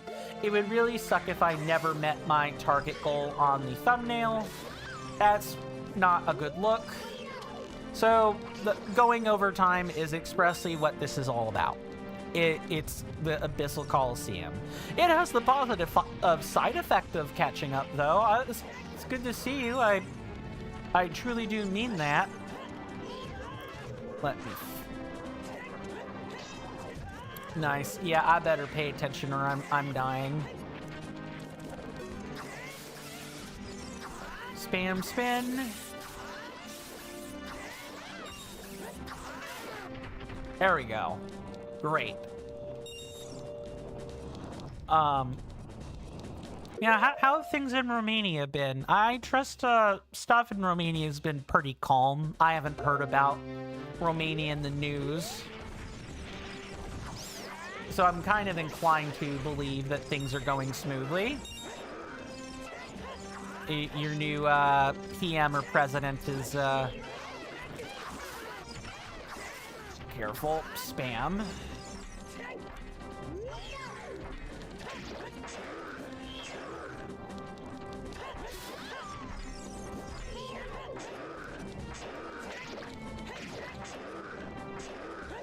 Mr. Resby says, no idea. You've been in survival mode for quite some time, or at the very least, news has been cut off for you. Fair, fair. That's totally fair. Unfortunately, news is like a constant fixture in my house. And I kind of just get some news passively. Okay, I need to focus up just... Am I actually about to screw this up for myself? I think I am. Oh, and I guess one other thing is I have to figure out dinner for myself anyway, so it doesn't really matter if I go over or not. At least for me. Mr. Resby says, but at least you progressed a bunch with programming itself and like how to do your job.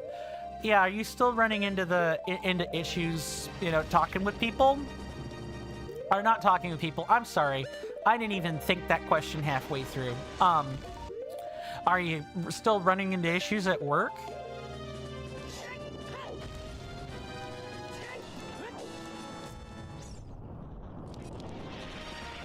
Okay, these next couple of waves are gonna get really hectic.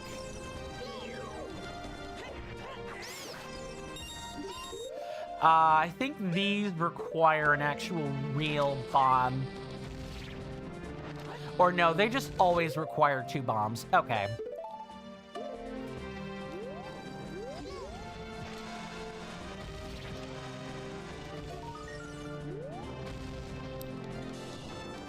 Mr. Esby says, well, now a bit, yeah, but nowhere near as much as before and nowhere near to getting fired. Understandable. Good. I'm glad to hear that, for what that's worth. Because I know that was a consistent source of worry. Just spam. Or not.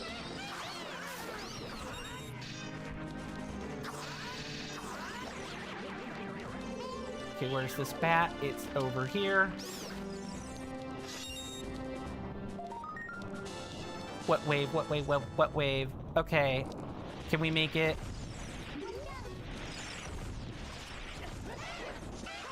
Hold on. I really gotta lock the heck in now.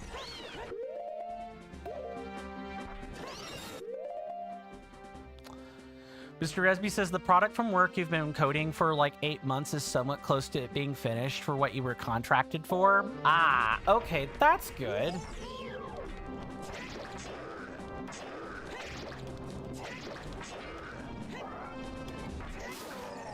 And then 2 more bombs, and then, you know, as soon as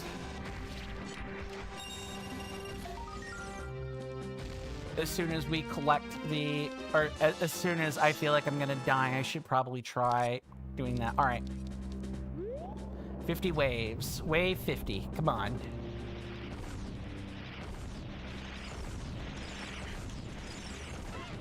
Okay, I think that is all the enemies on the floor. Good.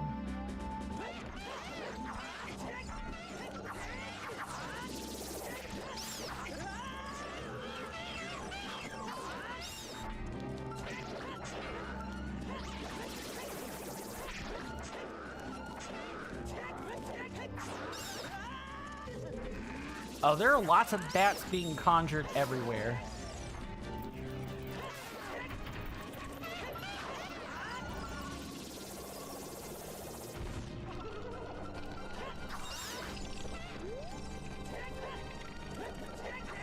Careful.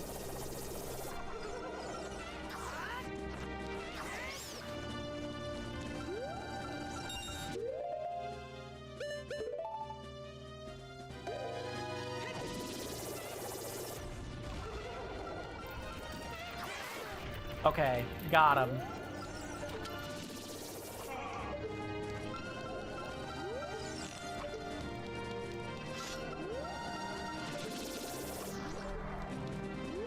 Okay, okay. Lock the heck in.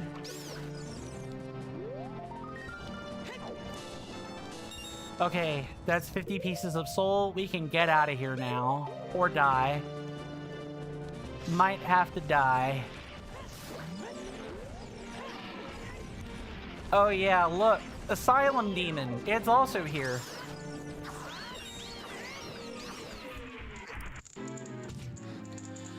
Death! Sweet death! Okay, let me actually properly read that statement now. Mr. Rasby says, you came to terms with the idea that you can't build something perfect-ish and committing to building imperfect, incomplete things. You know, the sentence, perfect is the enemy of good. Yeah, I kind of believe that a lot more wholeheartedly now. I'm moving toward that with gardening. I want to start growing some cabbages and some lettuce and potatoes, because I truly think my family is going to need that in hard times. I truly do think that. We're not always going to have, the American government looking out for us. We need to be ready for when that happens. Mr. Rasby says it required some sacrifice. The software solution you built up initially was really advanced, fancy, and cool, but it was impractical, slow to use, and kind of annoying to use, and very overkill. And you had to sacrifice the code you wrote in order to have some simpler software thingy and built what you were asked to build. Yeah. Extra, Rolf. He arrived a little while ago. I saw him wandering around. He's probably up on the 2nd floor. He was telling me all about what he knows regarding bows. Maybe he could give you a tip or two. So they say.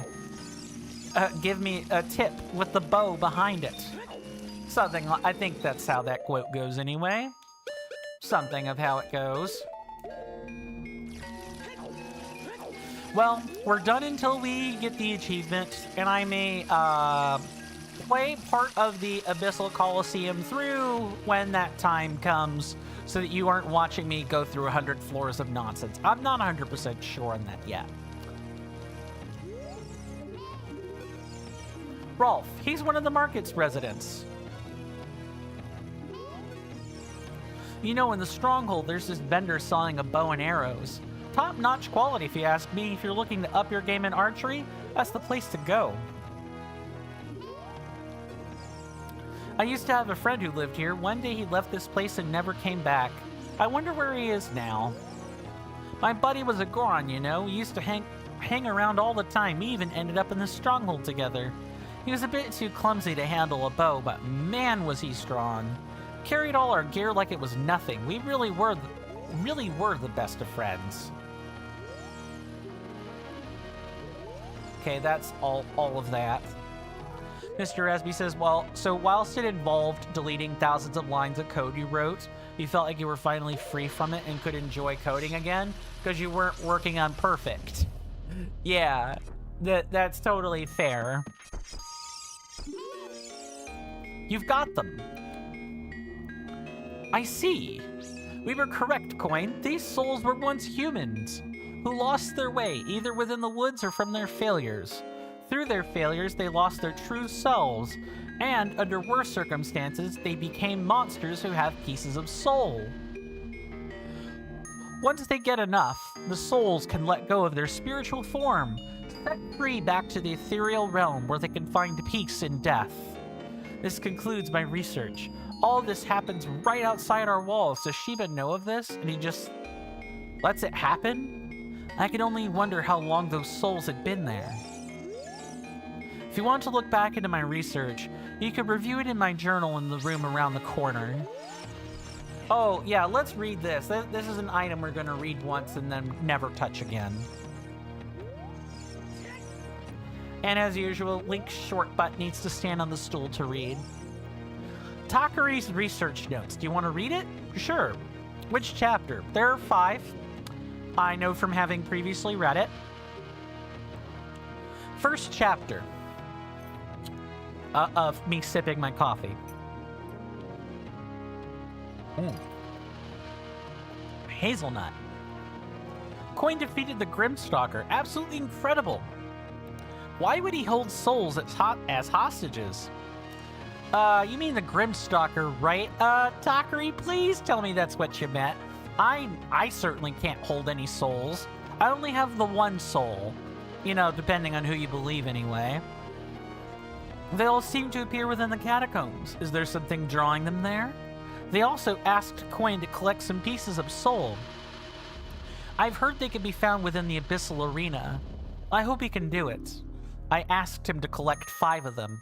His findings will be vital for analysis. And yes, we do quite literally have to walk up to it and read every time. It's annoying. Second chapter. Coin brought some pieces of soul. With these, I should be able to progress my understanding. It should be noted that once enough pieces of soul are handed over, the souls disappear, leaving a reward. What the reward is doesn't matter. Where did they go? I can't place it. Maybe they ventured off into the Lost Woods, but why would that make any sense? Or would that make any sense? Oh, this is a typo. But that wouldn't make any sense. I can't see why. It's a very dangerous place. There's a chance to get lost forever. But I wonder if these souls could traverse it. I need to know. I asked Coin to bring me 15 pieces of soul so I could do more research. Mr. Espy says, yeah, man, building software is hard. hard. Arguably, you've also done a crap ton of it too, and some hard stuff. Well, it's a constantly ever-changing, ever-learning process, right? Speaking of the process, though, Mr. Rasby, have you had to incorporate AI into your work yet? I know that if you've had to do that, I'm sure that's quite a mortifying experience for you. Have I worn paint off of my... I have worn paint off of my control stick, my right control stick. I just noticed that. I must be tryharding today. Next, 3. Third chapter. I was able to study these souls, and I made an interesting discovery. These souls can be happy, sad, or angry. They have emotions. However, these emotions are filled with sadness. They do not seem to experience happiness of any sort. It seems they have some regrets when they were alive and couldn't fulfill their purpose before their death, now shackled to our land. I think they were monsters when they were alive, or maybe people who have gotten lost out in the woods, hard to say. If so, what kind of monster could they even be? I have asked Coin to collect 35 pieces of soul, so maybe I can figure out more. Mr. Resby says it's a huge domain. Code is just a specification for what we want the computer to do? Right. But a big part of software development is not actually coding, it is understanding the problem to be solved. Yep. I learned that in my Principles of Programming 1 course. You learn about what the problem is more than how to actually code for that problem. There's also a YouTuber that deals in that type of stuff. His name is The Coding Train, or Dr. Schiffman. That is his title in the university he teaches at. He deals with a lot of like JavaScript or Python related stuff, but he's worked other stuff too. I learned a lot of what I do know from him, or from watching him. All or most of the segments in his better performing videos, he always described the background of the problem before trying to solve it. More exactly is specifying logically what needs to happen before getting to how the computer can do it. Right. Yeah, he says a lot of the same stuff. Mr. Rasby says, well, you were taught something pretty good. You got burned a lot not knowing that and going too early into coding and rushing and being stuck and frustrated. I feel like you had the better learning experience, not gonna lie. Also, I only took Programming 1. I did not finish that course track, and I took it as a minor. I did not take it as a major. I took it as a minor. So I got into the majors course. I had to learn like I was a major, but I never learned it for the express purpose of utilizing it in my field. It was useful information that could come up because a lot of biocomputing does, or a lot of modern biological problems do require and are aided by use of computer technologies, or how a computer looks at solving a problem, such as like constructing a complex enzyme or something like that. Mr. Rasby goes on to say, like, you really need to spend the time to understand what the F you have to do, what you are held accountable for and what you aren't held accountable for, and how far you're willing to go. Right, exactly. I didn't deal with that aspect quite as much. I never actually worked like a major project on my own. I moreover learned the background. Mr. Resby says, because surprisingly, there's actually no physical limit to how good software could be. Like, there's an indescribable amount of improvement and quality you can add. You fell into the trap of grinding in that area way beyond getting a yield. That last sentence was quite scrunched, so I had to fill in a couple of gaps. But yeah, you like I said, you became the enemy of good. it stopped you from learning or polishing other aspects of your work. You became burnt out on that.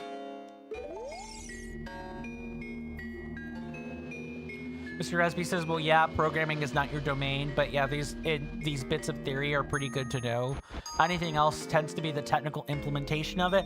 Yeah, I could not tell you how to code something, but I could probably read some of what the code is saying. I can do that. If I had gone on to be an actual real scientist, some of my peers probably would not have been able to do that, because they're trained on the hard science. They're not trained on computing technology, or the computing technology is what they do know is extremely specialized to whatever biological software they're using, or whatever biology related software they're using, and not just general computing. Right. 4th chapter. I just learned that some of these souls could have been here over 200 years. Amazing. It also seems to be that when they're in the catacombs, they lose their true selves. Trapped without time, a stagnant perpetuity. They lose their identity as they strive to achieve their goals, and failing over time and time again breaks them down. My theories lead me back to the Lost Woods. Why would they want to go back there? Is the goal to become monsters again? I don't want to believe it. Why would they go to the catacombs in the first place, then? I asked Soul to bring me more pieces of Soul to find more information I need to know. Mr. Resby says, regarding AI, we are not required to use it yet. You use GitHub Copilot and ChatGPT at work often. You do it for studying documentation and checking potential paths, but not for writing code, at least not without heavy modifications or using it as inspiration. Okay, so you're at the... You might use it, but you use it to save yourself time more than anything, or, you know, at least getting the foundations under what you want to write. What you want to write. I can't English right now.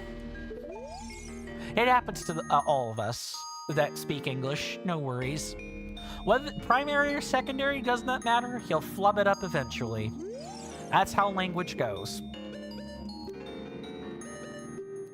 Final chapter. I believe I figured it out with the help of Coin. It seems I was right.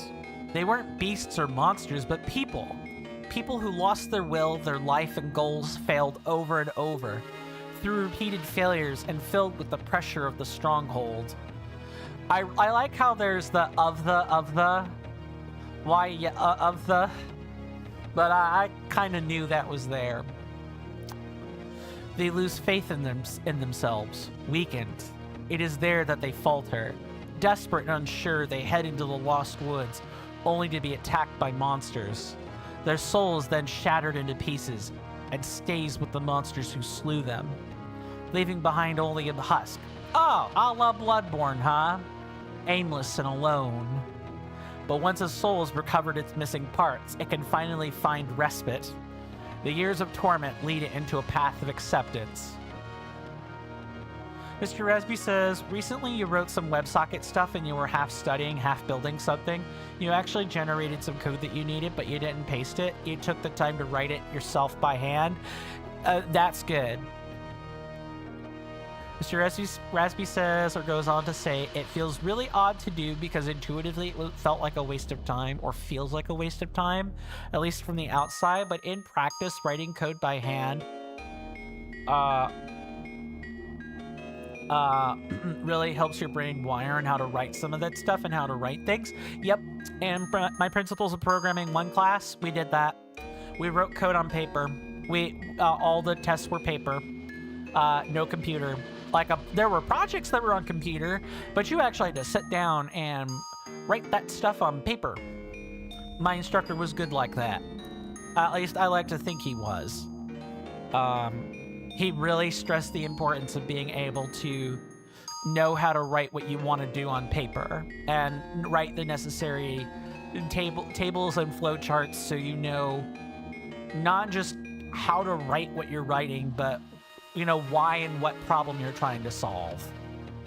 That kind of thing.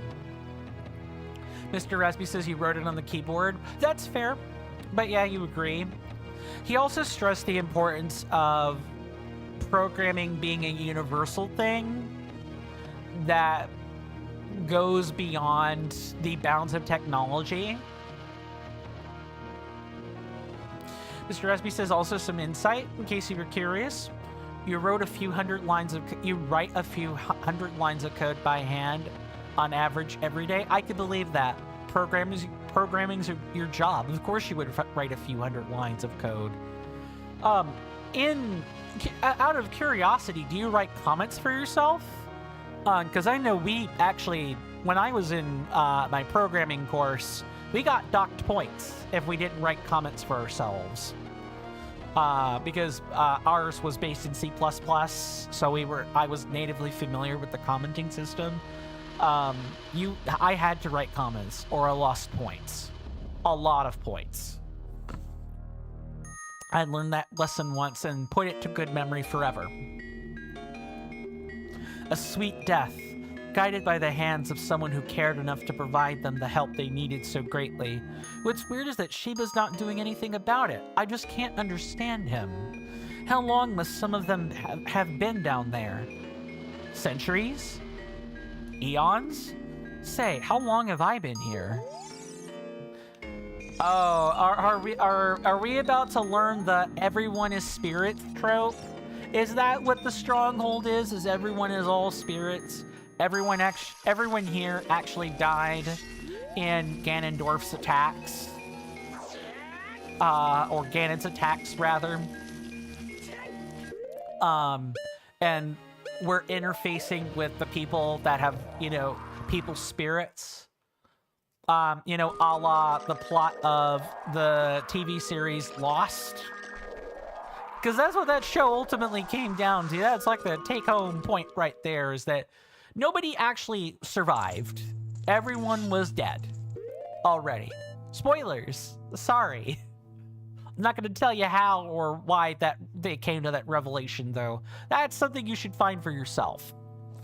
Mr. Esby says, yeah, it's just you have an actual quantity. It can vary at F-ton, like it's super non-linear. Like if you were studying a library, you may write 10 to 20 lines, but have behind 4 or 5 hours of studying and studying a subject conceptually. And you had a few bugs across the years that sometimes took like very long, hard days, sometimes a full week, and the solution would be no more than one line. Once no more than one word even. Yep, I know what you're talking about there. And then Mr. Rasby goes on to say, yes, you write comments, actually a crap ton of them. You document very well why you took the decisions you took, and when something is odd, you explained why you did it there. Good. You should continue to do that. Your comments can help other people look back over your code or programming later. Not stuff that you didn't know already, just...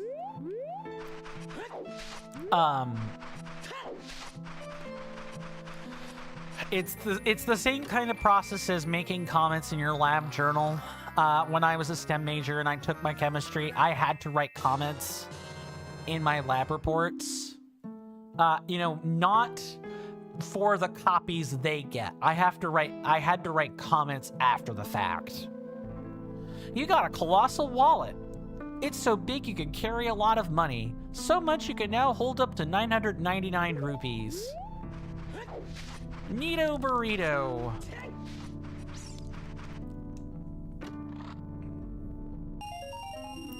And we got 200 rupees as a reward. Awesome. So I think the last thing we're going to do before we call it is to, wrap up any conversations we're having and buy a couple of upgrades. Gonna need to do that if we want to even think about the hero trial very seriously.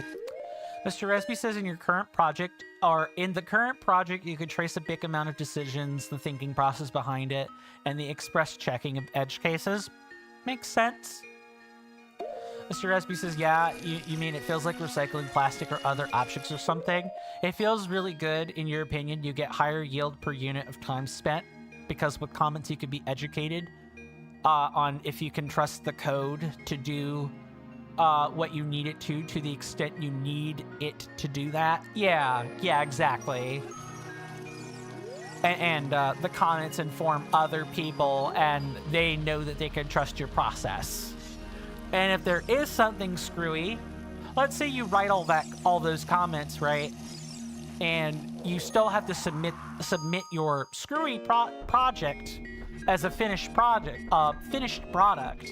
Someone else can maybe perform a quick hack fix if they're given the comments to work with. Mr. Rasby says, yeah, it helps the future maintainers and all that too, which is what you care about. Yeah. Your swords look beautifully sharp. Good luck in there. Oh, not today, Maven. Maybe tomorrow.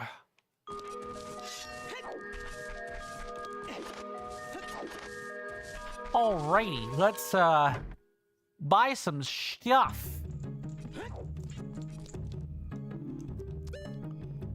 Let's buy the golden chrono clock. It consumes much less magic power and can therefore be used for a longer duration. We're gonna need this for later. You bought the golden chrono clock. Using it will now consume much less magic power. Blast powder. Amplifies the devastating power of your explosives. Yes, please. This powder increases the bombs and bomb choose damage. It also increases explosion range. Platinum hammer. It'll make it heavier and increase its damage a bit. These things actually update models, by the way. I know it looks like it's just a shop item, and sometimes shop items don't update models. These do.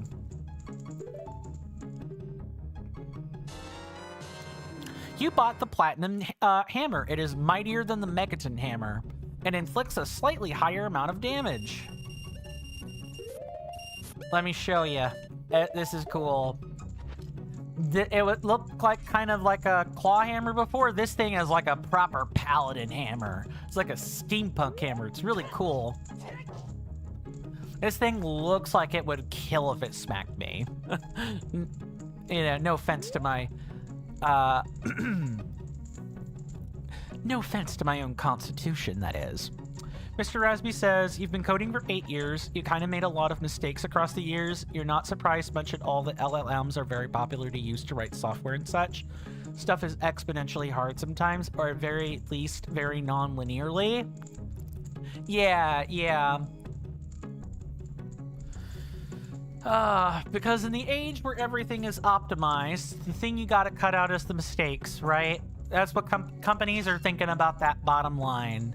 And the bottom line only goes up when you make things more efficient and you remove the human element as much as possible, as sucky as that is to say.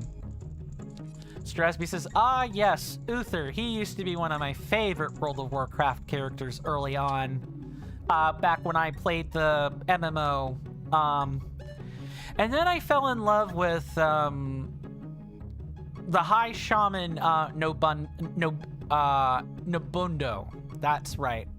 An old broken shaman. I fell in love with that character much later.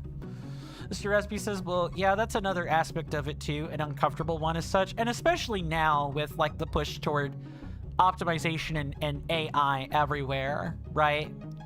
Like, I can imagine as AI starts to be incorporated in more and more places, there's not going to be a human job left alive. At first, it's going to be all the conceptual ones. You know, right now, it's a great time to be a plumber or electrician because people need that stuff fixed. But what happens when they start socketing the AI into robots? Or they start making computerized robots or mechs, like what Japan or China is doing. Imagine putting an automated computer doing that. Then you have computers fixing even your plumbing or your electrical wires. Then even those people will be scared to lose their jobs because you don't have to pay a machine. You pay the cost of maintenance. I'm gonna get a magic boomerang here. This boomerang can steal rupees from enemies, which it actually can do. It's not efficient to do that, but you can do it. You bought the magic boomerang. You can now steal rupees from enemies, though some enemies can't be robbed. Okay, let's wrap up some conversations, and then we will figure out what to do from there. Me probably go eat dinner.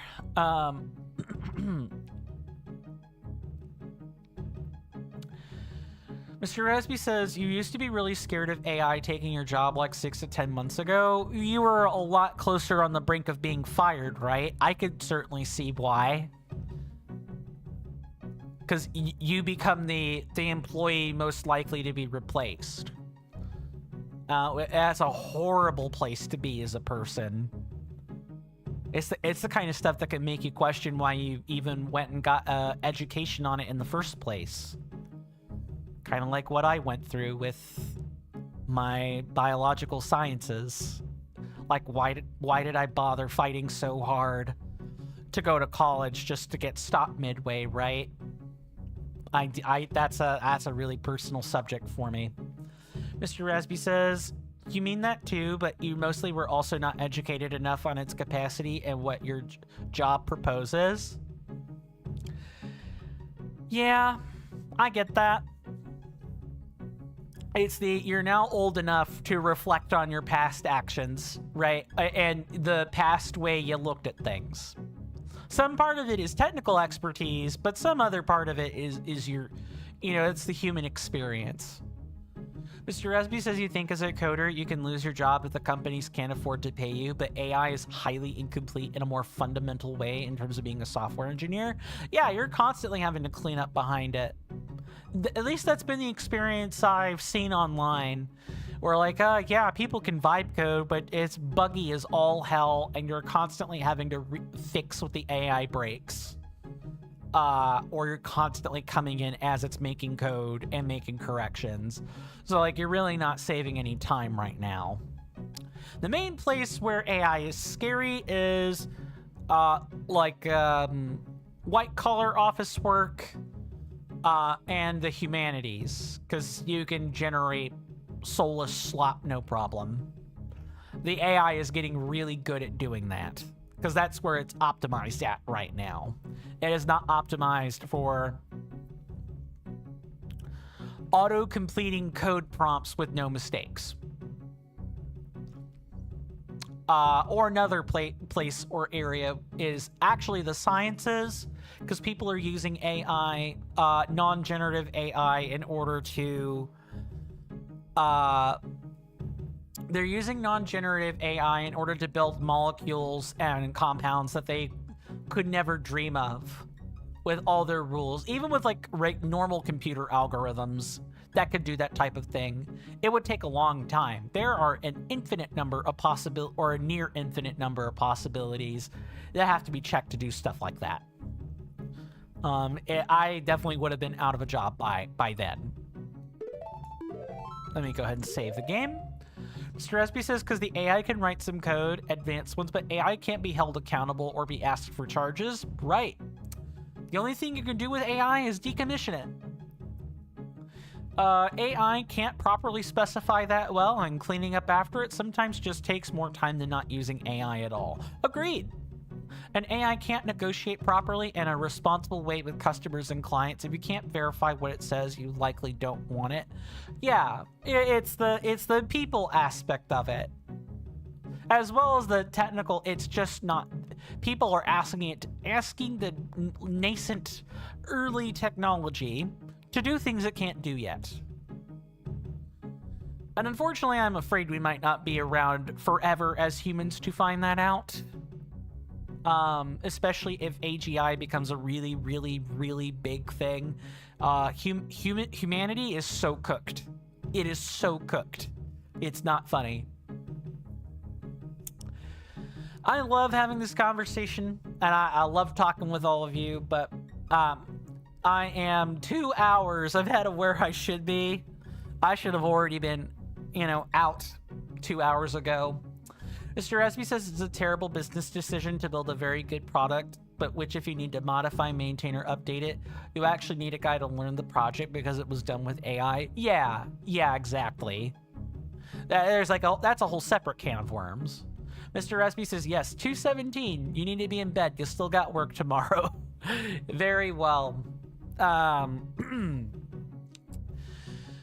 Guys, this has been a long episode of The Legend of Zelda: The Ultimate Trial. A roguelite experience inside of Ocarina of Time, the Ocarina of Time engine. What if Ocarina of Time was a roguelike? This is what it might look like. If you guys like my content, you guys know all the algorithmic stuff to do on that. Please consider following my Twitch or Kick channels or subscribing to my YouTube channel. That's free. It takes very little time to do. And additionally, I should probably do this for you guys on Kick now because that's the only way to access the link tree. So let me go ahead and do that. For you guys on YouTube and Twitch, my link tree is in visible places. Underneath the video player for Twitch, where my socials are, you'll find my link tree there. For you guys on YouTube, if you look at the description toward the very bottom, should be a link tree link. Feel free to click on that. There will be an icon in the top middle of the page. It'll be a Discord icon. Feel free to click on that. It'll take you to my server. I'd love to have you there. We comment on Legend of Zelda stuff a lot because that's the audience I've cultivated. But we do talk about other stuff too. I release thumbnails. I have places for commands, that kind of thing.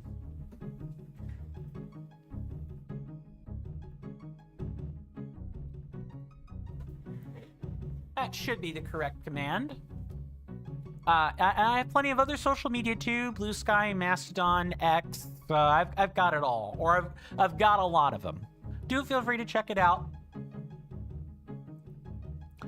Mr. Resby says, but yeah, most of the code projects is the continued compound investment of stuff like you're paid to specify, but you also to know how much to specify or modify in the future. Yeah, exactly.